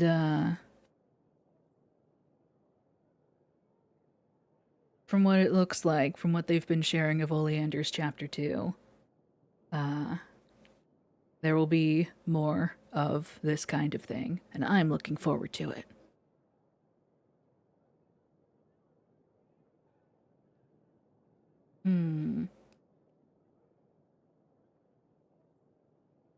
Let's go to the wine shop. I'll make an executive decision. Or, yeah, there we go. Worked out. The wine shop doesn't have a name that I can see, and when I go inside, there is little more than a room to stand in. This is not a normal wine shop. I shouldn't be surprised, given the instructions Oleander wrote for retrieving the wine include, be polite. They also include, don't spoil the surprise. Hello? Silence makes the hair on the back of my arm stand on end, but I refuse to be cowed by an empty room of all things. You're supposed to ring the bell at the door. I almost jump. I turn to the left and see a shopkeeper wearing a heavily starched dress and a mask that clings tight to her face emerge from a hidden door. Be polite. Sorry, I didn't think to look there. Are you some kind of pheasant just strutting into any door that pleases you? What? I'm sorry? Did you just come in off the street, you stupid thing? I curl my toes tightly in my shoes. A light? I was sent here by my employer. He didn't write about a bell in his note either. Employer? Oh, no, you're not one of Absinthe's vigil things, are you? I am, sorry to disappoint you. Have we met before? I'd remember you if that were the case. I see too many pheasants. I don't try to tell them apart anymore. I would be happy to get out of your way, except I don't think Oleander would be happy if I did that without picking up the wine he ordered first. Oh, is he Oleander now? It seems he still doesn't know how to pick names. I take it my employer hasn't always called himself Oleander. No, he rather fancies himself Sly and keeps changing his name, as if changing his name will hide who he is when he insists on always wearing that ridiculous coat. Pheasant you may be, but at least you're the sensible sort that keeps your looks plain. Polite? Thank you. Wait here and I'll bring you your Oleander's wine. She's gone for a little while, and when she returns she's carrying 2 bottles of wine. They are unlabeled and, as far as I can tell, identical. Pick your poison. Well, you know what they say, always go left. But what if right is right? This choice doesn't matter. I don't know. They do say always go left. Always go left. Oh yeah, roll the d20. It'll know.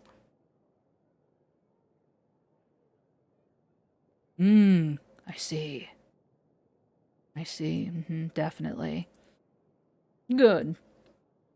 The shopkeeper takes both bottles and disappears again. I've given up trying to understand what's happening here. She comes back with a labeled bottle and a wine glass with a dram of wine in the glass. Would you like a taste? Do we want a taste? Little sippy?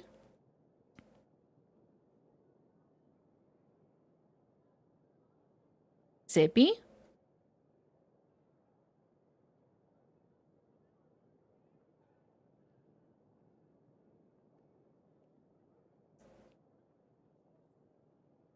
Don't spoil the surprise, he said.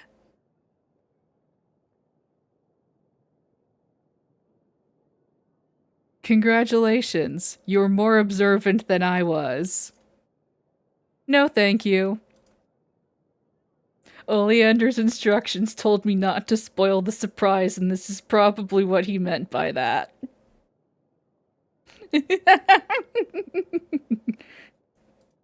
I take my chosen bottle and slip it into my bag. It's not convenient by any stretch, but it'll do. I would like you to leave now. I can do that.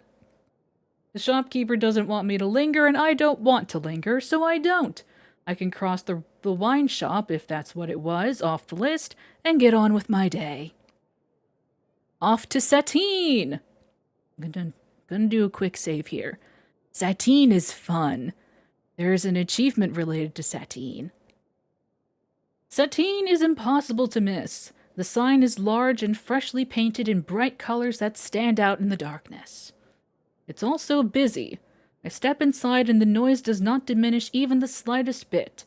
Satine is huge and labyrinthine, and there must be dozens of people wandering the maze of shelves. Oleander's instructions were to pick something nice, something decorative to wear, a gift for whoever's hosting, something for Oleander. I suppose it's up to me. I square my shoulders and face the labyrinth. I can already feel the warm, stuffy air starting to gather under my cloak. I don't think I'm going to stay here for long. For a second, I attempt to look at everything on the tall stacks of shelves, packed tight with curios, but that's a fool's errand. There is no way to take in everything in this shop. I will have to fully surrender myself to the chaos. I start walking and stop fully on a whim. Sitting on a chair and table set marked for sale are a collection of toys. Most of them are very much for children, wooden horses and straw dolls. But there is a small doll that stands out from the rest. Its face has been painted over to give it a mask. It's also wearing a hooded cape. This isn't a toy from above. It was made for a child of the marketplace. Is this what I want? We can come back.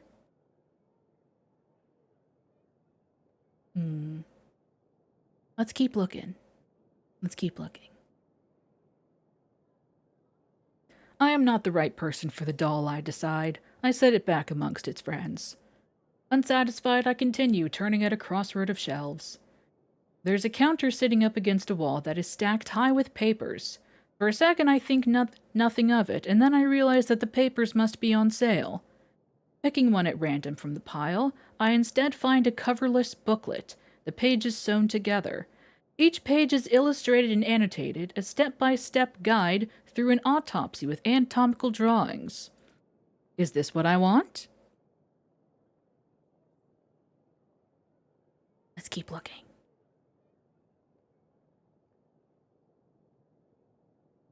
We'll keep looking. We can come back. We can come back. We can come back. Well, can we come back? Yeah. I return the booklet to the counter. One more try. If I fail to find anything of interest, I will just meet Oleander empty-handed. Laid out on a square of ragged velvet are a selection of decorative hair combs. I don't have much of a use for them, but one catches my eye regardless. It's a simple comb with a polished tiger's eye as its only feature, but the stone is cracked and catches the light in strange ways. Is this what I want? We won't return to Oleander empty-handed, don't worry about that part. Sounds neat. Let me...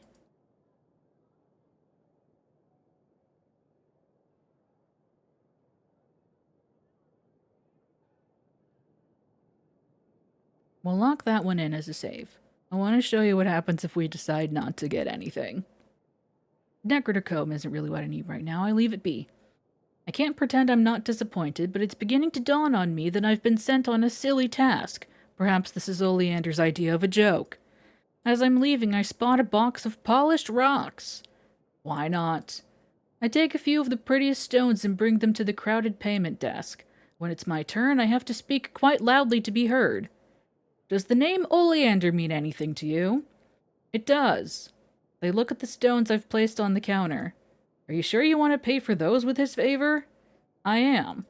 At the very least, I don't want to brave the maze again now that it's clear this was a setup.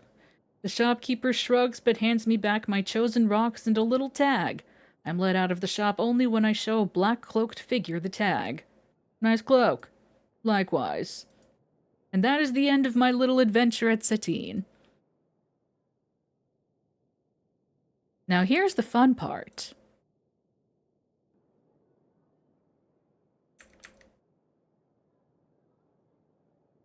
There are many different items to be found at Satine. I find myself in a little alcove with a selection of snakes decorating the walls. They're all golden in color with segmented bodies so they can be shaped. It's just a decorative item, but it's an eye-catching one. Is this what I want? I have the hair comb locked in on the save.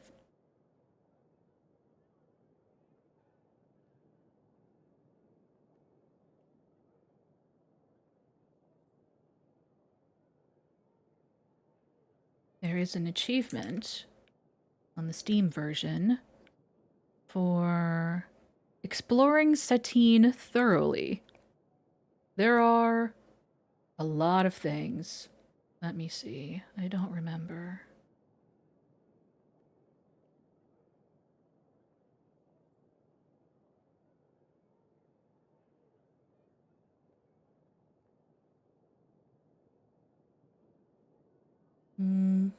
All possible items. Doesn't give me a number.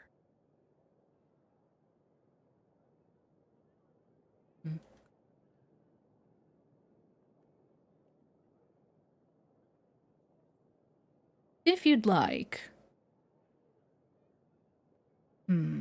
Well, I could pick my favorite one, but that's, well, it could be, I don't know. Let's keep looking. My room with the leaping bear is plain, but I don't think the cure is to put metal snakes in it. Unsatisfied, I continue. For a second, I am startled. There is a bird perching on a jewelry rack. I have not seen an uncaged bird since I descended onto the mountains. Burp! But after a moment, I notice its unnatural stillness. It's a tiny bird that could easily fit in my palm, and it appears to be taxidermized. Is this what I want? We keep looking.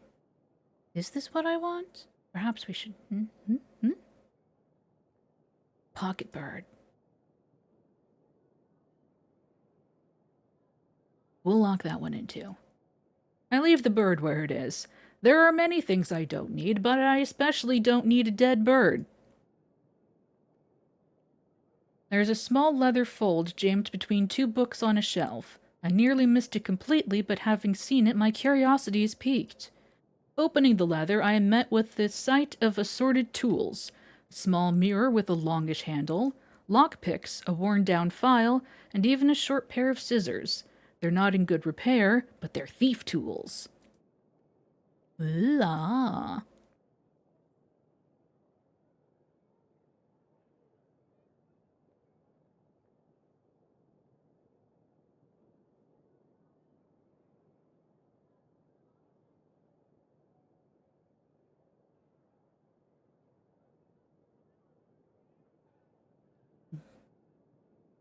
Let's keep looking. Whee!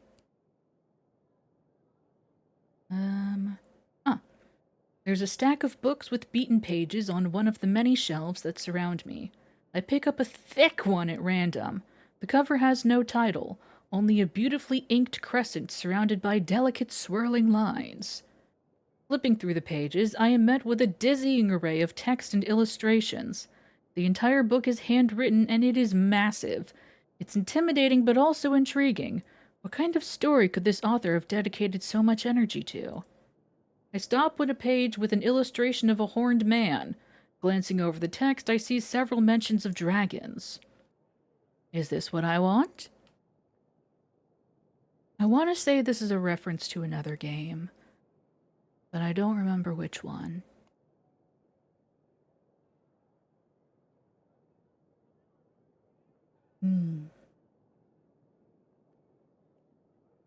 Let's keep looking.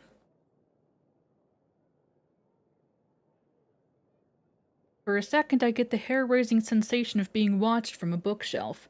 I freeze, but a second look at the shelf gives me my answer. There is a small portrait, only the size of a pocketbook, of someone's eyes. It is a very detailed and realistic portrait, and the eyes seem to be looking right into me. Is this what I want? Mm-hmm. Yeah, it's delightful.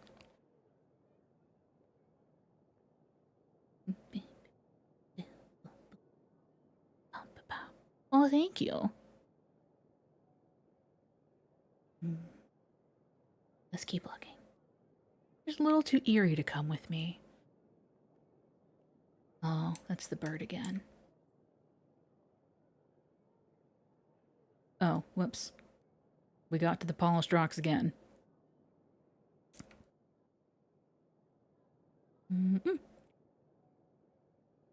Stop by a stack of books. The spines are all in languages I do not understand, but there is a portfolio of fragile paper pressed between the books. Opening the portfolio, I am greeted with a veritable garden of sketches, all of flowers I do not know. Is this what I want? Well, that sounds lovely.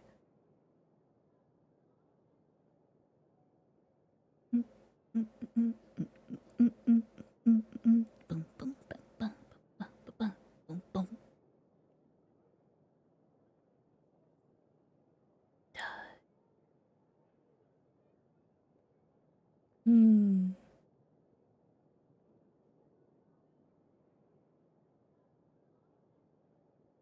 Yeah. You know what? An oleander is a flower, so you know what? Let's do that.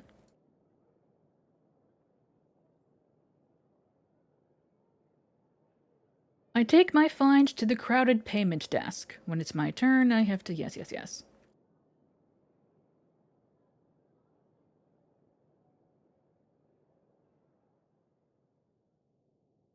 I follow Oleander's final direction to a squat apartment building. I have to climb 2 flights of creaky stairs to find the room indicated on the letter. I knock. Oleander? The door is unlocked, darling.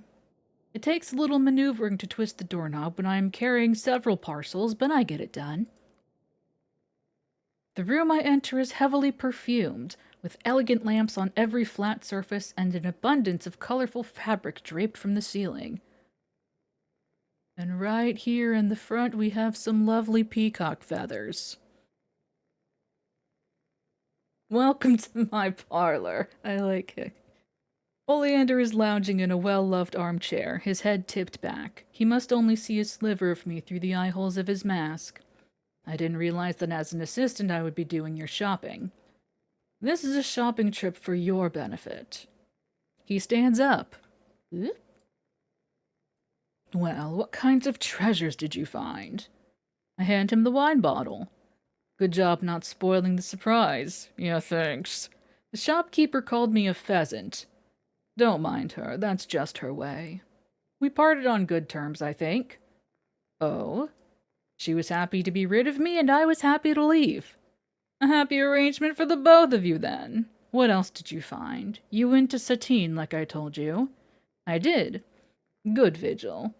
I roll my eyes but bring out my discovery. The line work here is exquisite. That's a very good find. Well done. He's dropped his voice low and he's smiling. I can hear it. Hang on.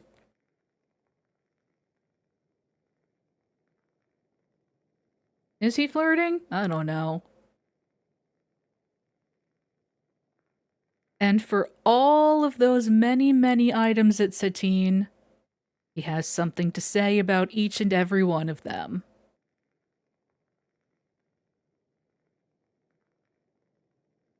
It's very fun. If you decide to pick up this game for yourself, this demo, might I recommend The Locket? That one's my favorite. Anyways, you haven't neglected to rent clothes, have you? I went to the dress cave. Ah, then you've met poor Bobbin. He's some kind of cousin to the owner, that's the reason he works there. He's not well suited to the job. He did his best. He did his best, I think. The rocks. That I can do.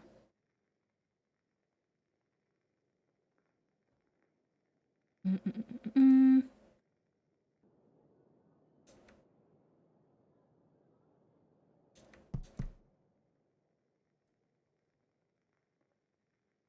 Let's see.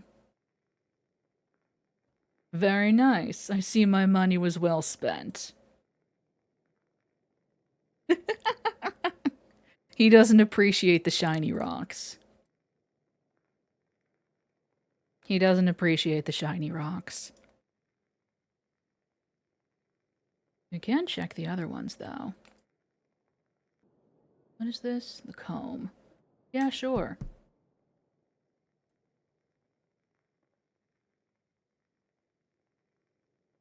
This is the comb. How lovely. A shame I won't get to see you wear it anytime soon.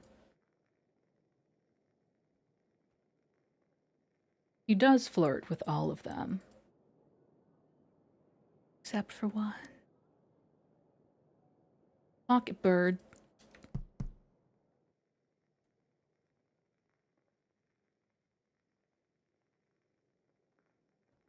Beautiful little memento mori. These sorts of things are very fashionable right now. Pocket bird!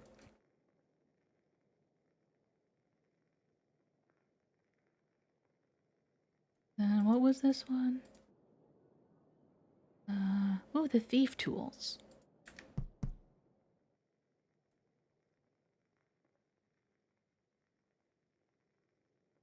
Tools for thievery. Should I be worried? Only joking, of course. These aren't the sort of tools you'd use on me. Good man. Hmm.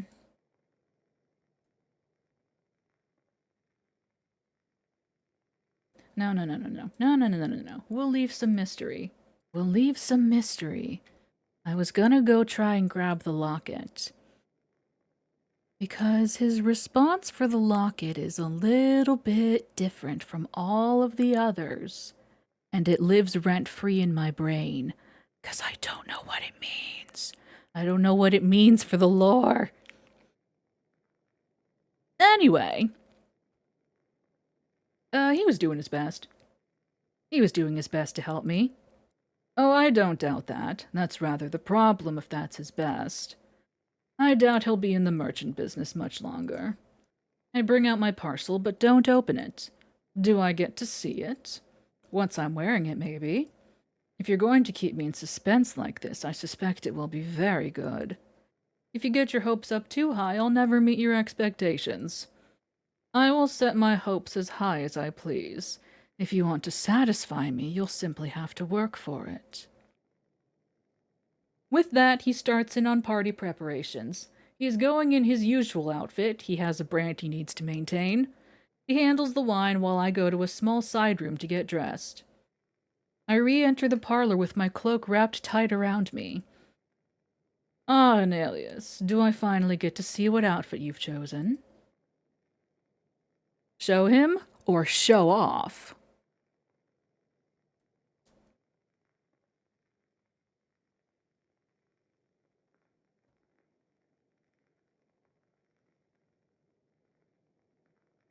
Swag? Swag, swag, cash money? Give him the old razzle-dazzle?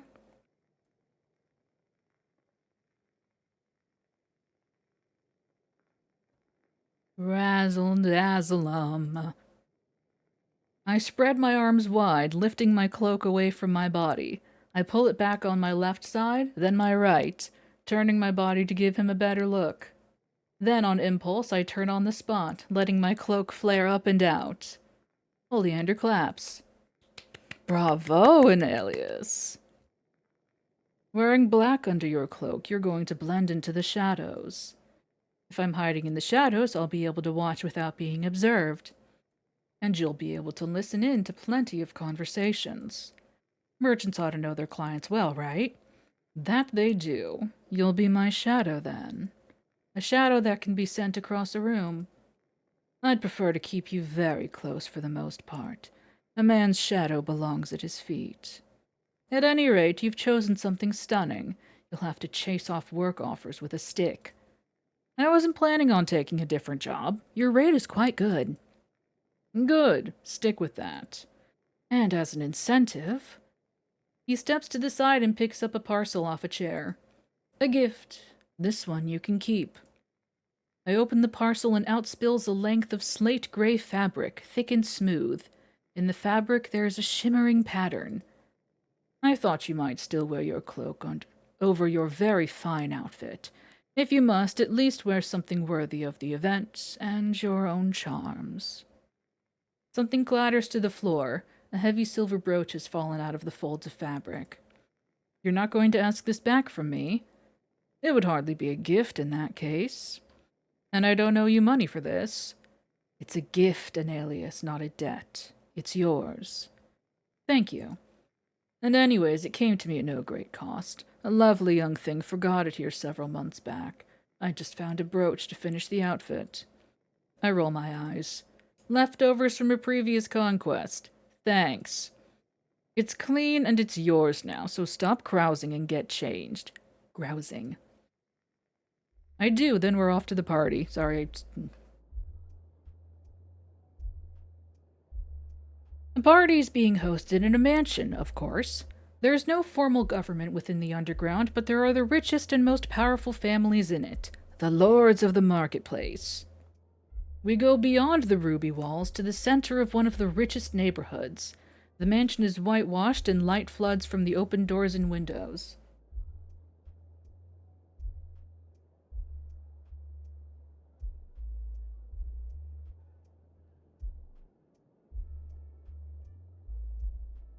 There's several stories to it, but there's a strangeness to the architecture.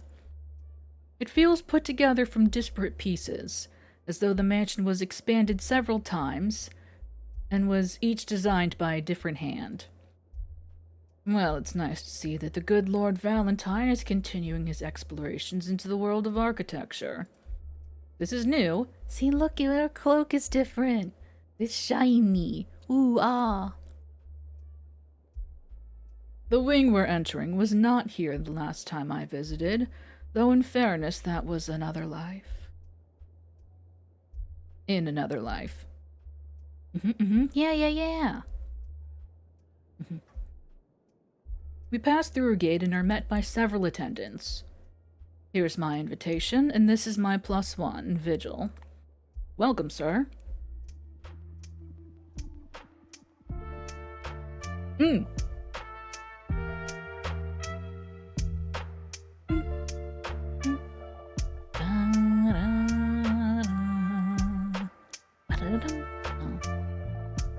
I'm always too eager for the ba-da-da-dum, ba-da-da-dum. We pass into the mansion. The main room is open and tall, at least 2 stories. There it is. There are balconies overlooking the main ballroom floor, and I can see some heads turn our way as we enter. A member of the staff approaches, and Oleander is quick to hand over the bottle of wine. Send this to Clarity. Then he directs his attention my way. Tell me honestly now, what's your drinking tolerance? Like a 3? A 3 out of 7 yams?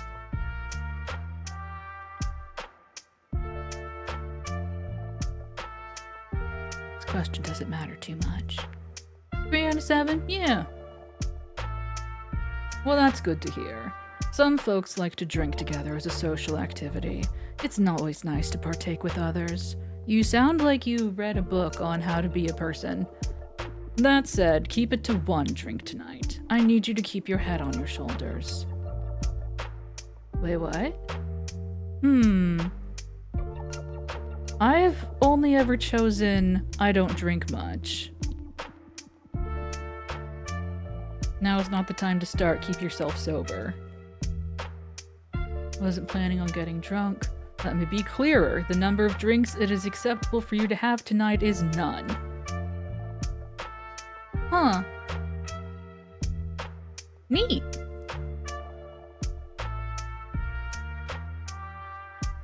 Keep it to 1 or 2. Huh.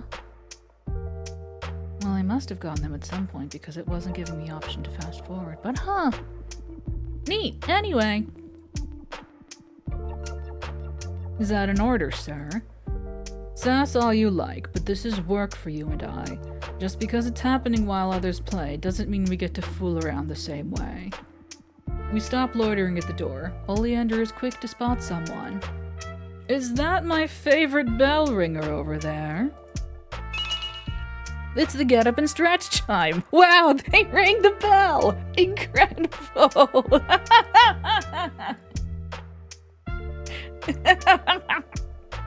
That was good. That was very well timed. Everybody get up and stretch.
Ring-a-ding-ding, they rang the bell.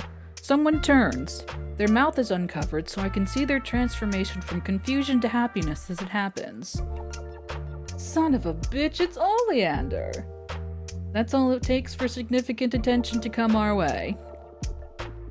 Look at all these fun silhouettes. We missed you, darling. How has business been lately? How could you leave us for so long? He revels in it. He's in his element. I've been pining away for these parties since I've been gone. Unfortunately, there was a very good opportunity waiting for me in the dust chambers, and I couldn't resist. You went down into the dust chambers? And it makes for a very good story, but first... He gently waves an arm in my direction. I'm the newest vigil. Pleased to meet you. These feel like the kind of people who expect to be bowed at, so I give them a deep nod. I hardly saw you. A good shadow is always present, but rarely noticed. Huh, you got one with a quick tongue this time. Heyo. I'm rather fond of this vigil, new though they may be. The last vigil was skilled, but not much of a social being. Though I heard the last vigil found something very social to do for himself. Yes, he did. I was disappointed to learn he was leaving, but I can't fault him for his reasons. You, on the other hand... He turns to me. I expect you to stay by my side for a long time to come. No running off to get a job as a pleasure parlor bunny, you hear?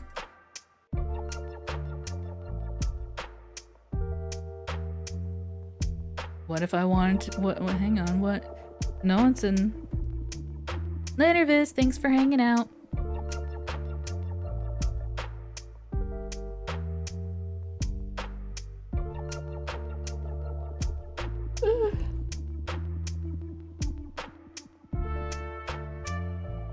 We'll finish up with Oleander here, and then I'll be calling it as well.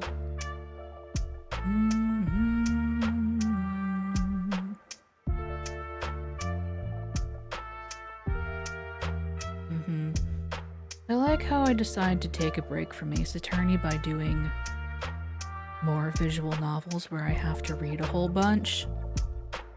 I'm great at planning.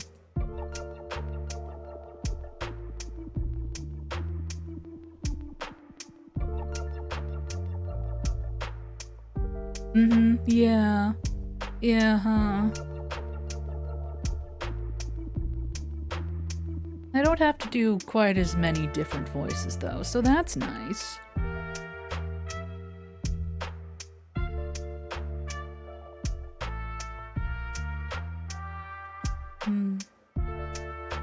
I think I'll take the wheel here. I don't know, being a pleasure parlor bunny sounds pretty fun. What are you going to offer to compete? I offer you good wages and an education, and you demand more? There are some unique benefits to working at a pleasure parlor. Well, Vigil, I think these kinds of contract negotiations better happen in private, unless this public negotiation is another benefit. I can't help but laugh. Oh fuck, he's found another one like him. You two are going to be unbearable. Now don't say that.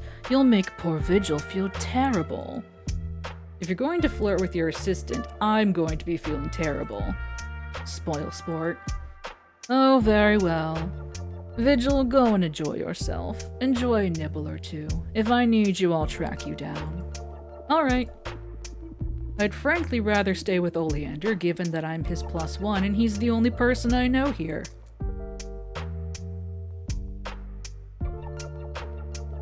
But I am intrigued by what kind of food gets served at a party like this. There are several tables laid out for guests, each of them unique. I pick one at random and start putting little nibbles wrapped in thin, crackling layers of fried dough on a plate. There's also a member of the staff at one end of the table with a selection of bottles.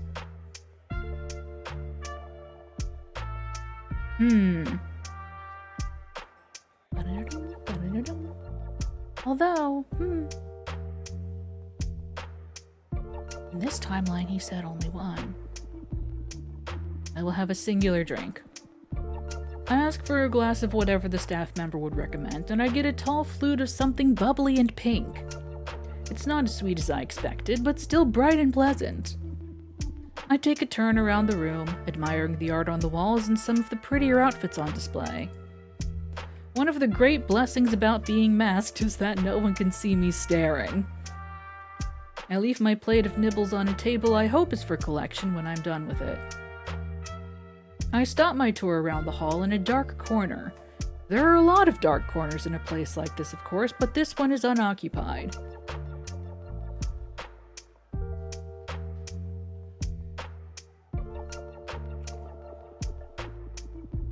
I can see a crowd of people where I believe Oleander was before, so presumably he's still there and amusing the group. There are a few well-dressed people getting significantly more attention from the staff than the other guests. These might be Lord Valentine or other so-called nobles of the marketplace. Mostly my vision is occupied by the bright clothes most of the guests are wearing. This hall might even put the dress cave to shame. Seriously, I hear someone to the left and behind me, which is a little strange given my back is to a wall.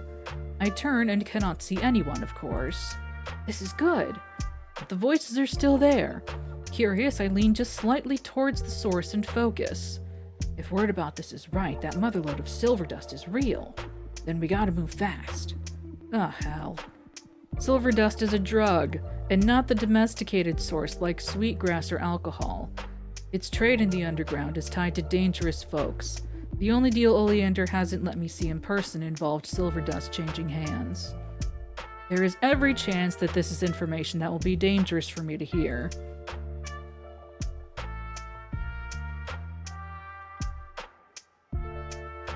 Go on. I breathe in and stay put, keeping my ear turned to the wall. My source is on the boat. They say it's coming in 2 weeks. I keep listening. The strangers argue about the reliability of the source. No, you're fine. Do feel free to pitch in.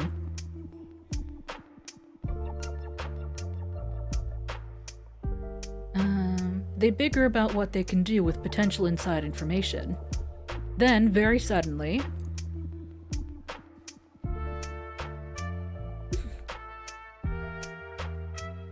a large painting swings off the wall and towards me. I jump away.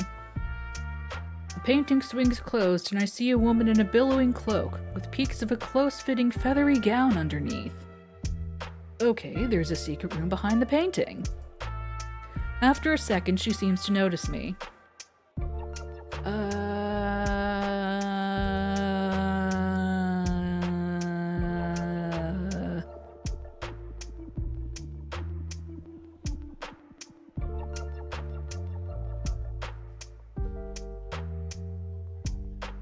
Yeah, no, I wasn't doing anything sus. I stay put, even nod to acknowledge her.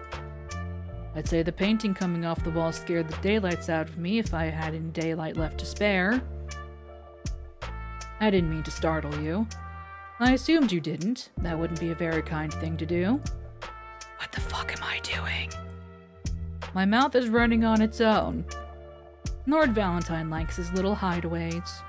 In a house as big as this, he's probably got dozens of them. I'll have to be careful opening any doors. Or paintings. Who knows what I'll see. Do be careful. There are so many people engaging in flagrante delicto. In flagrante delicto. Sex! And Lord Valentine doesn't mind. I wouldn't dare assume either way. She's maintaining a conversation, but it's obvious in her body language that she doesn't want to be here. That does feel like a dangerous thing to ask a lord. Do you mind all the fucking going on at your party? Feels like the sort of thing you say to get kicked out. Yes. Goodbye. Farewell, pleasure talking with you. I hold my breath as she leaves and then sigh. 1 point to me for making someone dangerous so uncomfortable they leave. Yippee! I can let Oleander know about what I've heard once I know we're in private. I decide to continue my trip around the hall before anyone else emerges from a painting. Care for a drink? Someone steps in front of me, holding out 2 wine glasses. What? Sorry, I couldn't help but notice you, and I thought this was the best way to break the ice. I'm Adonis. Vigil. It's a pleasure to meet you, Vigil. Now about that drink.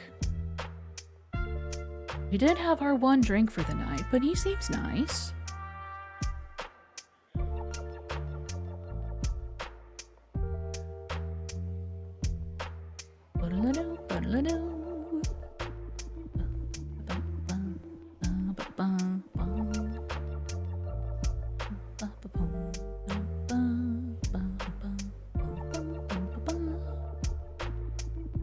No sippy? No sippy. No wine for me, but thank you for the offer. Are you sure? It's quite good. He sips from his own glass. I'm sure. Very well then. He places the glass on the tray of a passing staff member and smirks. With his mouth exposed, I can see a handsome crookedness in his smile. And what was that about catching your eye? I confess it was seeing a peek of your outfit from under your cloak. He's getting closer! That's a very clever way to make seeing your clothes feel a little more forbidden. Well, I dressed to impress specifically you, so I'm pleased it worked. If I'd known you were dressing for me, I would have picked a more daring opening move. Next time. There's a promise in the words next time. Well, don't let me stop you from your turn around the room, but if a conversation partner would be amenable to you, I could be convinced. I start walking and Adonis keeps my pace, staying close enough to me to make it clear we're walking together without crowding me. If random strangers are going to approach me out of nowhere, I can only hope all of them have Adonis's social graces. Well then, where are you taking us? I found my greatest joy in the marketplace to be wandering around and seeing what happens, so I intend to continue that. Just wandering? Surely a capable guide could give you a better time. Oh, I'm certain one could. My employer gave me directions to Satine, and that was a fascinating shop. Or labyrinth. Oh, good old Satine. What an institution. I'm certain you found something fascinating. Oh yes, I rather like my new flower sketches. Nice! However, I only found my employer in the first place through wandering the marketplace. Well, consider this. You have wandered over my path now. Perhaps I'm like your employer, someone who can provide another map to the market. I'm considering it.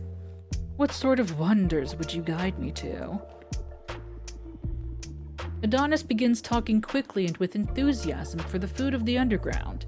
Every kind of person lives under the mountain, and they have brought every type of cuisine with them. And then there are business arrangements and marriages, and suddenly there are new combinations of flavors. I think it's fair to say that he likes his food.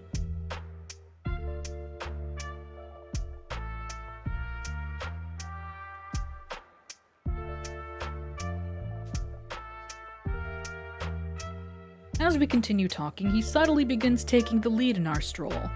He brings us down a hallway and away from the main room, then through one of the many doors. The light here is lower and the sound is muted.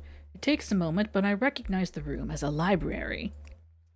The faint hissing of whispered voices confirms that we are not alone in here, even if I cannot see any other guests. Ah, this is nice. What's it nice for? Sneaking around, getting into mischief. Everyone loves a good library. I generally like my libraries for books, but okay. This is a good library, I will confess. A soft moan tells me exactly what kind of mischief is happening just out of sight. Do you want to take a seat? Let's. There's an alcove with a padded bench, perfect for a few lazy hours of reading. We settle there and he leans in. I can clearly see the fine detailing on his mask. Up close, I can finally see that his mask is gilded, too. Shiny. So, Vigil, is that what I should call you? It's who I am for the moment. For the moment. I'm allowed days off, too. And who are you on those days off? Someone else. He chuckles. Message received. I won't ask anymore. But I will ask, what does this Vigil do on their days off? Tidying, mostly. Really? You should see the state of my room. I have my flower sketches to add to the piles. He laughs, leaning in and bumping me. He rests a hand on my back, and the hand stays even as he pulls back. I'd like that. To see a messy room? The hand slides up a little. He's being very familiar.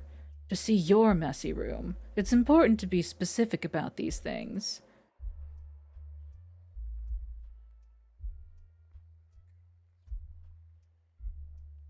To speed things along. Blanket statement.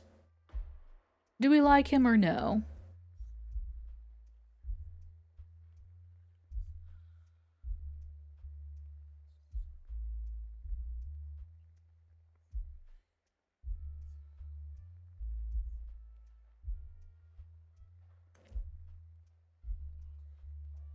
Hmm.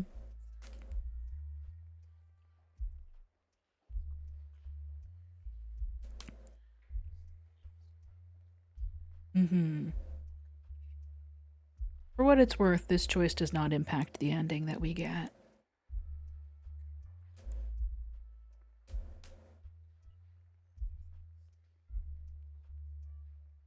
Hmm. Notachi. I feel a little less at ease with Adonis in this moment. Being a little familiar with me, aren't you? Fake it till you make it, as they say. Well, not this time.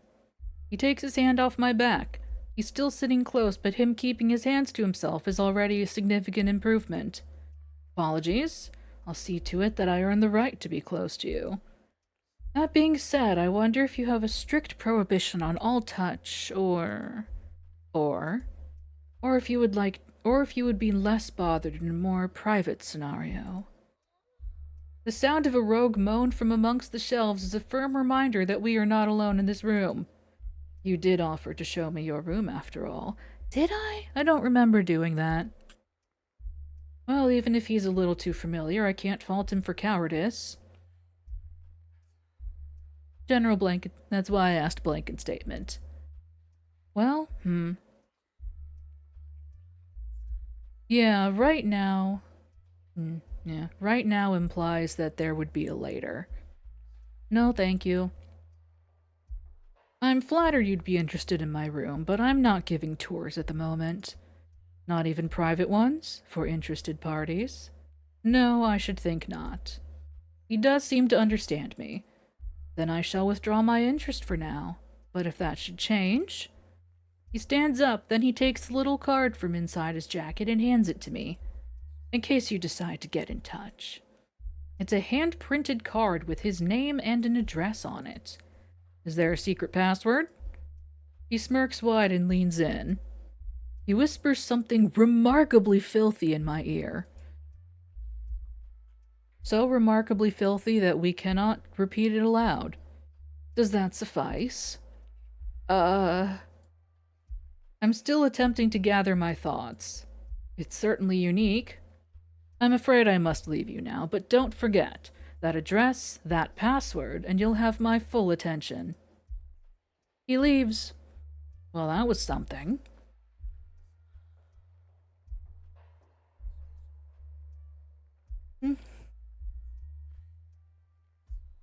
Blanket statement. Unsettling. I know things are different in the marketplace, but even so, I didn't expect to be approached out of the blue like this. The best I can say for him is that he backed off a bit when I asked. It's inevitable that I would end up in Oleander's orbit again. Even if he wasn't my employer, he somehow makes himself the center of the party no matter where he is. Even when he's alone, as he is now, I am able to smoothly fall into set beside him as he moves. Vigil, welcome back. Good to see you haven't gotten into trouble. Now don't pretend to be my minder now. I'd be much more concerned about you causing trouble. I've been having some adventures. Oh, enlighten me then. I think this is the kind of news you'd rather hear in private. Is it that salacious? What have you been up to, assistant of mine? You'll have to wait and see. You think that you're teasing me by saying that, but I quite enjoy the thrill of delayed gratification. I genuinely cannot tell if he thinks I have gossiped for him or if he's simply playing it off that way to avoid suspicion. Speaking of which, the card I received from Adonis sits heavy in my pocket.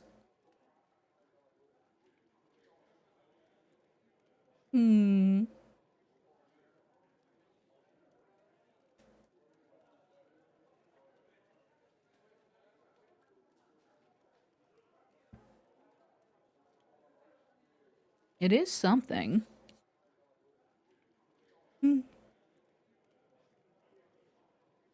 I have a new admirer. Not bad, was it? I hold out the business card. Oleander takes it from me and his posture changes. Well, I may need to have a word with him. You don't need to on my behalf. It's not that. Adonis is a competitor of mine. Hard as it may be to believe, he doesn't like me very much. But I will not have him interfering with my employee as part of this feud. You think this is about you? He may very well find you intriguing and charming. In fact, I rather suspect he does. But I wouldn't be surprised if his interest in you had something to do with being my assistant. He returns the card to me. I suspect you're not interested in meeting him again, but if you do, tread lightly. Now, are you going to ask me what I've been up to? Have you been flirting and deal-making and putting yourself at the heart of the party? However did you guess? You are, if you'll forgive me saying, sir, a bit predictable. He chuckles, the sound coming from deep in his chest. He leans in close, his mask brushing the hood of my cloak. Then he rumbles. Just because you haven't seen them yet doesn't mean I'm not full of surprises, an alias. Oh. I feel like I've just noticed a steep drop than I'd been walking past unawares. As much as I'm startled by it, the adrenaline rush that also comes is thrilling. But how about a drink first? I had my one drink of the night. No. No, thank you. I'd rather have a clear head if you're going to surprise me. Good thinking. He taps the top of my head. It's an odd gesture, but maybe he's loosening up. He's definitely indulging in some drinks. Then, to my surprise, Oleander takes a silent step back. Before I can respond, someone has replaced him. A man, I think, wearing a gilded wolf muzzle mask with a distinct patina. Hello, you're the newest vigil, if I recall.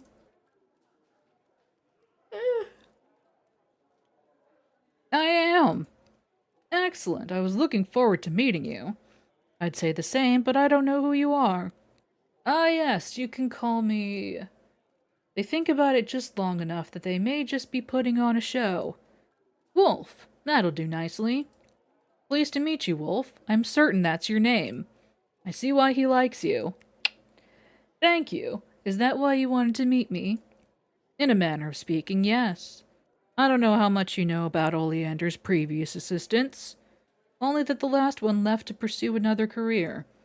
Well, that was an unusual case, but some of his other assistants left when they founded trading careers of their own.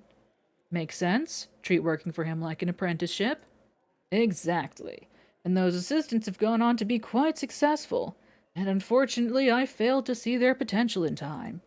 So I'm a business opportunity. Patron. Patron sounds more appealing, I would say. Patreon joke. I think I could bring a few opportunities your way, and in exchange for that assistance, you might be able to find some things you could do for me. As far as an actual joke, I guess. I remember when I was in college, I was taking one of my, art history classes. One of the girls in my class was reading something aloud. Like a textbook or whatever, I don't know. Or maybe something she wrote, I don't know. She was reading something aloud, and it was something to do with patrons, like art patrons. But instead of patron, she said patron. And I think about that a lot.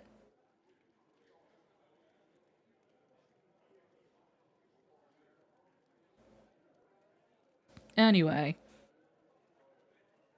can't say I expected this. It's an appealing offer, but do you need a response now? Parties like these feel like good places to propose deals, but not to seal them. He laughs. No, I agree with you. This is neither the time or place to make that choice.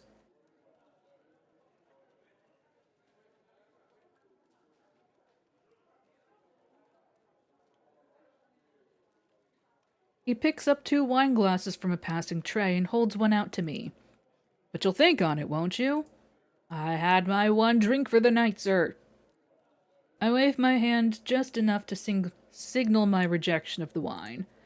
No need to bribe me. I'd think on this offer even if you didn't give me wine. I would be an idiot not to take this chance. I doubt a patron can open more doors for me than Oleander can. But if I have even one more chance to find Lunar Ichor without him, I need to take it. But I'm not about to be desperate about it.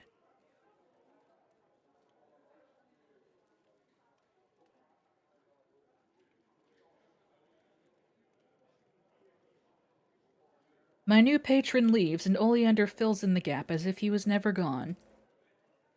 Have I lost you to a better offer, then? I received a very tempting offer to become a pleasure parlor bunny. But I remembered you ordered me not to do that, and so we renegotiated. Well, I'm glad I can trust somebody to stand by me. And now I have an important question. I'm bracing myself. How are you at dancing?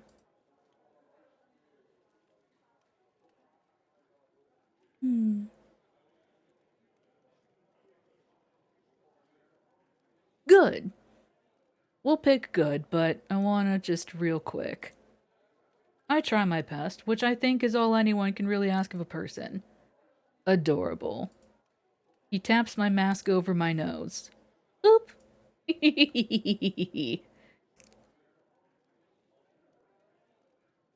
I'm quite good, actually. What a coincidence. So am I. Shall we show the rest of the party how it's done? He offers me his arm. I like the sound of that. The musicians strike up a new tune as we cross onto the dance floor. Well timed. You'd be surprised how often a little observation and foreknowledge will go in impressing people. He settles his hand on my waist. I'll take the lead this time. Oh, not going to let me sweep you off your feet? His coat, it's so good, so pretty. That is something I would love to see. Music is playing a sultry tune in 4, and it is easy to predict what style of dance Oleander is going to take. Yeah! I mean, I've been pronouncing it sort of interchangeably as an alias, but also it's an alias, and I think that's really funny. Yeah. His hand closes around mine and we begin to glide across the dance floor. He is a confident leader and I know exactly how to follow. So, Vigil, what do you think of this? Never imagined myself at a party like this before.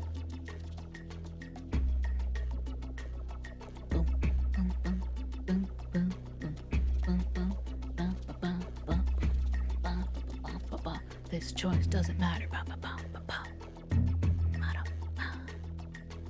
I mean, I'm impressed, personally.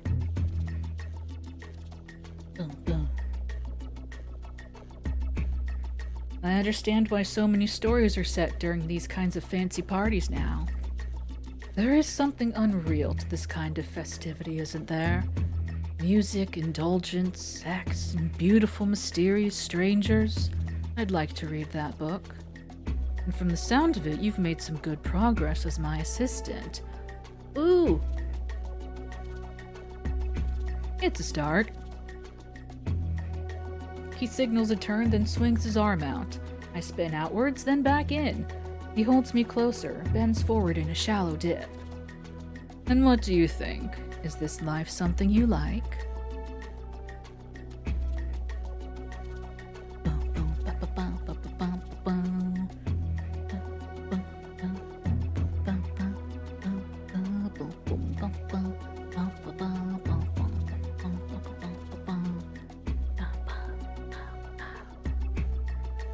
The life of a merchant's assistant isn't so bad. I think I could come to enjoy this.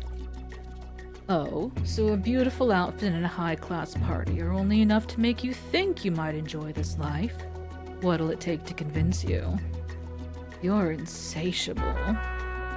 You'll just have to keep impressing me. Ooh!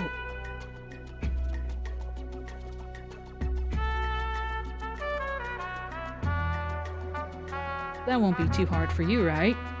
I'm glad you're beginning to understand. We turn across the dance floor. It isn't a contest, but we are easily the most graceful pair on the floor. Oleander's hold on me is firm but proper. He makes no effort to pull me closer into the dance hold or sink his hand lower than it should. For a man so open and forward about his sexuality, it comes as a bit of a surprise. I suppose I've judged him unfairly in that way. I have an impulse, and I do not deny it. Let the intrusive thoughts win. I hold tighter to Oleander's shoulder and pull myself just that bit closer. It doesn't take long for him to understand. Oh, is that the game we're playing? He growls those words. I don't have the capability to do that right now. And his hand presses firm and lower on my waist. I can feel the beat of the music intensify. When he dips me again, his face is so close to mine I can hear our masks scrape against each other. I know he likes to present himself as always having fun, but this is the first time I feel like he's having fun without any secondary motive. We're just dancing. When the music ends, we retreat to the edge of the dance floor. Vigil, let's talk. How worried should I be? I get the distinct impression he's smiling at me. Let's take this somewhere a little more private. I expect him to go towards the library, but instead he leads me towards the stairs, and we climb them. At the top of the stairs, there is what amounts to a walkway that wraps around the ballroom, with the floor below in easy view.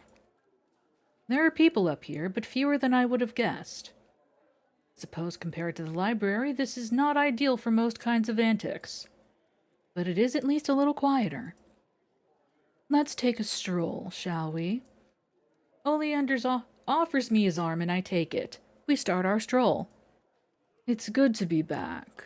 I was away from this sort of thing for a while, you know. Down in the dust chambers? You were listening. Well done. It's my job, isn't it? I'd be a poor assistant if I wasn't paying attention to you. Except all those times you sent me away, of course. And in sending you away, you had plenty of adventures. Spreading your wings is important in this business. And I quite like you, an alias. Not everyone wants to or can keep up with me. I'm glad to have someone with me who's able to follow me so well. His voice gets so gentle for a second. I don't trust easily, and you're certainly not there yet. But it's been easy to start the process with you. I don't know how to say what's in my head. If I tell Oleander that being with him has been fun and enlightening, an experience I'm glad to be having, I doubt he'd take me seriously for long. And his ego would be unbearable. It's been a pleasure working with you. You say that like you're about to stop. At least wait until the night is over before you decide to leave me. I still have something show-stopping to show you. He makes it sound sexual, of course. Is this your way of propositioning me? Depends on if you're looking to be propositioned, and what you would want from that. I've hardly had a chance to think that far. If you're as good as your boasting makes you sound. It's not boasting if it's accurate. Then it's just a statement of fact. After all the facts you've implied to me, your record sounds incredible. Now I'm curious if the man lives up to the legend. After tonight, if you still want to work with me, you can always ask. You won't be winning any advantages in your career, but if you consider a good fuck its own reward, well... That's not what I was expecting him to say. At least he's not expecting sexual favors from me. I'll consider it. I'm glad. Give it a thought. It's not long until we've finished a complete circuit of the walkway. Well, I've got one more bit of business to accomplish tonight. Come along, Vigil. This will be something memorable. I feel a strange sense of anticipation build in me. Oleander promising something memorable has, so far, paid off in impressive sights. He takes us back to the entrance of the hall, approaching a member of the staff. I believe Lord Valentine has agreed to meet privately with me. Of course, sir.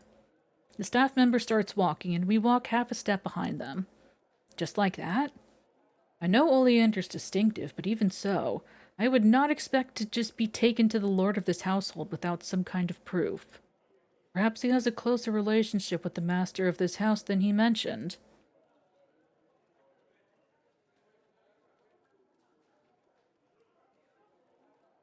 Yeah, we're almost done.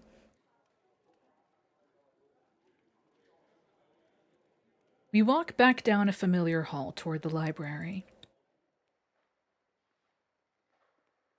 Isn't it funny how the phrase staff member is comprised of two different words for a penis? The staff member leads us through the labyrinth, and somehow we do not come across any couples in the midst of private business. Here you are. Thank you, Clarity. Oleander tosses the staff member a coin. They bow and leave, and Oleander knocks on the door. Lord Valentine, I believe you are willing to speak with me. It's Oleander. Come in, Mr. Oleander. Lord Valentine's office feels like a natural extension of the library. Lord Valentine himself is a surprisingly small presence in the room, though not for lack of trying. He's dressed ornately, sitting at an impressive desk. He nods to us but does not stand. Strange. I've taken the liberty to order us a bottle of wine. I'm certain you don't mind. Did he? Perhaps while I was off on my own merry adventures. Very good, I could do with some wine. When I threw this party, I thought I would get to enjoy more of a carousing myself. Ah, the terrible weight of being sought after. I hope for the sake of future carousing that fewer people take an interest in you. Lord Valentine scoffs. Oh, pardon me, I forgot to introduce myself properly. I am Oleander, as you well know. I pride myself as a merchant capable of both discretion and trustworthiness. He bows. And this is my assistant, Vigil. I bow. A pleasure to meet you, Lord Valentine. An excellent shadow you have found for yourself, Mr. Oleander. I hardly noticed them. And to what do I owe your interest? Oleander slides gracefully into the chair across from Lord Valentine. I stay standing, hovering over his shoulder. I really am his shadow. I've heard that you might have need of a new merchant contact, and I thought I would put forward the best name I know. Mine. Lord Valentine chuckles. A bold stance. Tell me, how would you live up to it? If I had a pen and some paper, I would record the details of the meeting plainly. As it stands, I can only just keep up with the rapid conversation between the two men. As ridiculous as they might be, both of them understand trade very well. If I'm right, it's a lucrative deal if we can get it. A knock on the door interrupts the talk. Vigil, if you would. I answer the door and bring in the bottle of wine. This is familiar. I don't say anything as I hand the bottle off to Oleander. If he wants to pretend the wine he brought actually came from Lord Valentine's cellar, that's his business. Lord Valentine opens a drawer for his desk and brings out 3 glasses, short ones for liquor as opposed to wine glasses.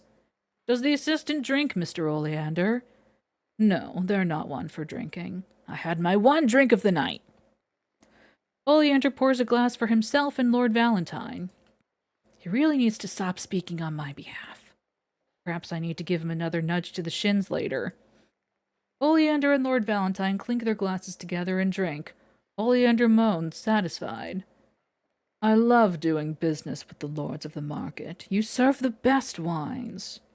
There's an unusual taste to this one. I'll have to ask where it came from later. Now, where were we?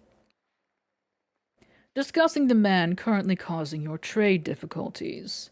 Right. Lord Valentine sounds slightly strained. Oleander is exhausting, but Lord Valentine must not have much stamina. They've barely been going for 10 minutes. If I'm to join you in your trade enterprise, I would like to know what you plan to do with your roadblock. We're still deciding. Between what options? Bribery may work if the roadblock is just interested in lining his own pockets. There are always threats. Lord Valentine's breathing is getting heavy. Ah, but I know you better than that. You're the sort of person who sees a problem and hires an assassin about it. What? You heard me perfectly well. You're... Lord Valentine reaches for his throat. Hush, Anelius. All is well. How is it possible for a person to choke on air? Lord Valentine's breath comes in thin, labored heaves. He can't get his voice out. Olé! Lord Valentine pounds his desk. Well, look at that. You should be grateful, you know. If I had my way, I'd be killing you very slowly. What the fuck is happening? I couldn't believe my luck. Getting a rare personal invitation to Lord Valentine's estate, no references needed, and he was willing to take a meeting. Oleander stands and pounds the desk himself, leaning over Lord Valentine. Greedy old bastards like you never change. You're the same as you ever were. He levers his mask off his face slightly and spits on the desk. Just die already. If I don't get to savor it, at least make it quick. Lord Valentine stands unsteadily. He looks straight at me, one hand outstretched. I'm watching a man die. I can't move. I can barely breathe myself, my lungs squeezed tight with fear. He collapses, arms still stretched towards me. I'm going to throw up. Emetophobia warning, they are going to throw up. I do, retching violently and making a mess of the beautiful cloak I was given only hours before. I only just barely pull the bottom of my mask off my face. Oleander's hand is gentle on my back, running his palm in a circle over my spine. Well, you're certainly not about to forget this. I'm sorry you had to see that in Alias. Unfortunately, I needed you here. I'm trembling. It's not just about Lord Valentine lying dead on the floor. How are you still breathing? The wine you made me pick up. It was poisoned, but you drank it.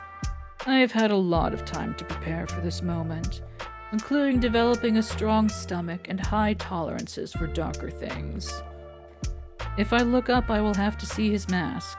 I don't want to, but I don't want him to think I'm vulnerable in case he tries something with me. There he is, unreadable. I know this is difficult for you right now. He cups my cheek through my hood, but right now I need you to play along with me. You're good at that in Alias. Lord Valentine just died suddenly.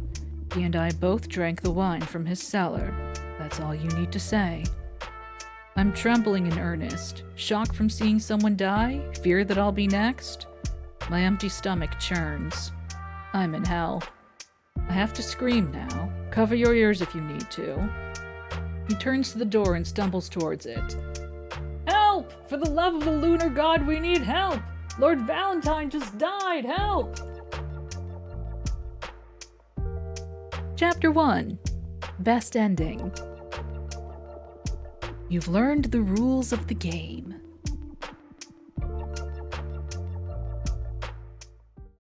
To be continued.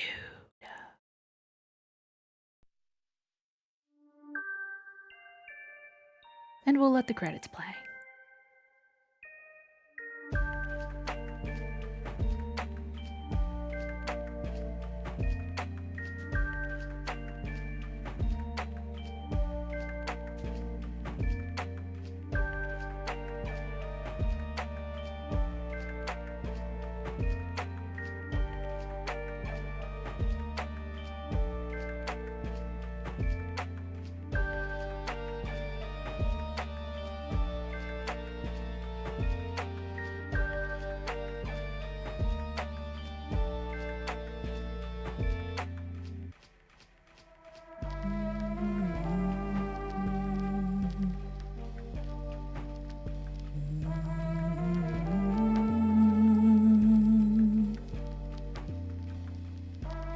I will stay tuned. I am staying tuned.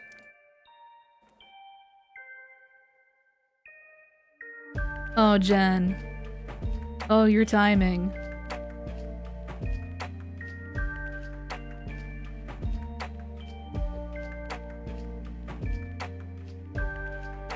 I'm about to call it for the night.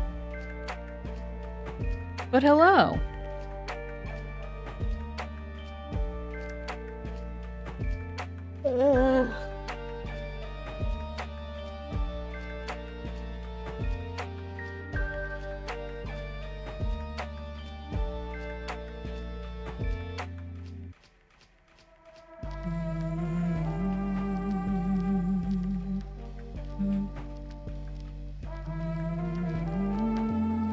That is fair and valid.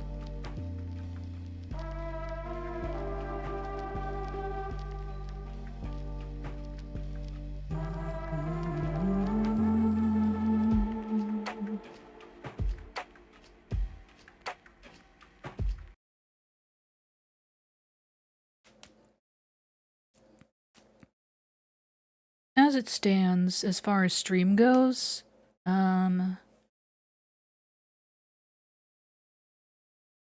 I'll probably do a stream at some point in the future, showing off the first, or yeah, playing through, showing off, or streaming the chapter 1 of the other 2 routes that we didn't get to tonight. But, yeah. Probably. Don't know when that'll be.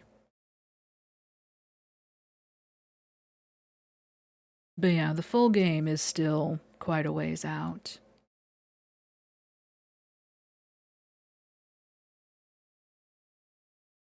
But I am willing to be patient for my hyperfixation.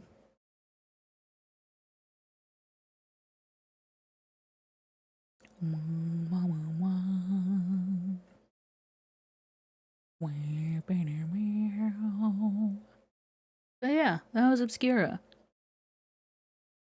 I love it. I love it dearly. Uh, even if playing through Cirrus's chapter 1 on stream took 10 years off my life. Uh,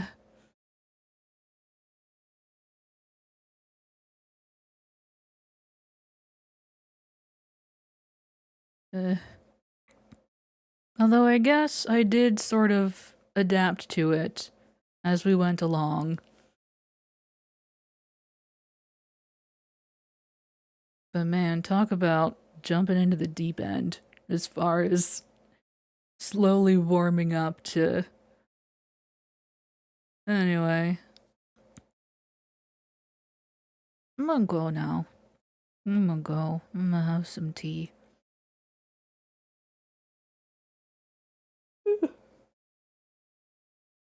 Mm-hmm. Thank you all for joining me tonight, and thank you for participating. It was very fun. I do love audience participation in things that allow for it. Very fun.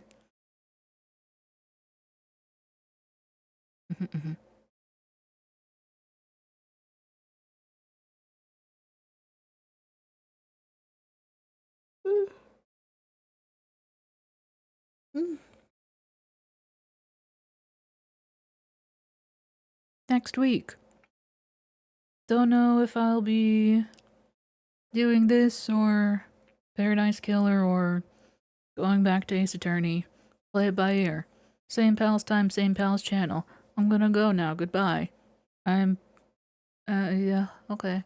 Appreciate you. Goodbye. Goodbye, goodbye, goodbye. Goodbye, goodbye.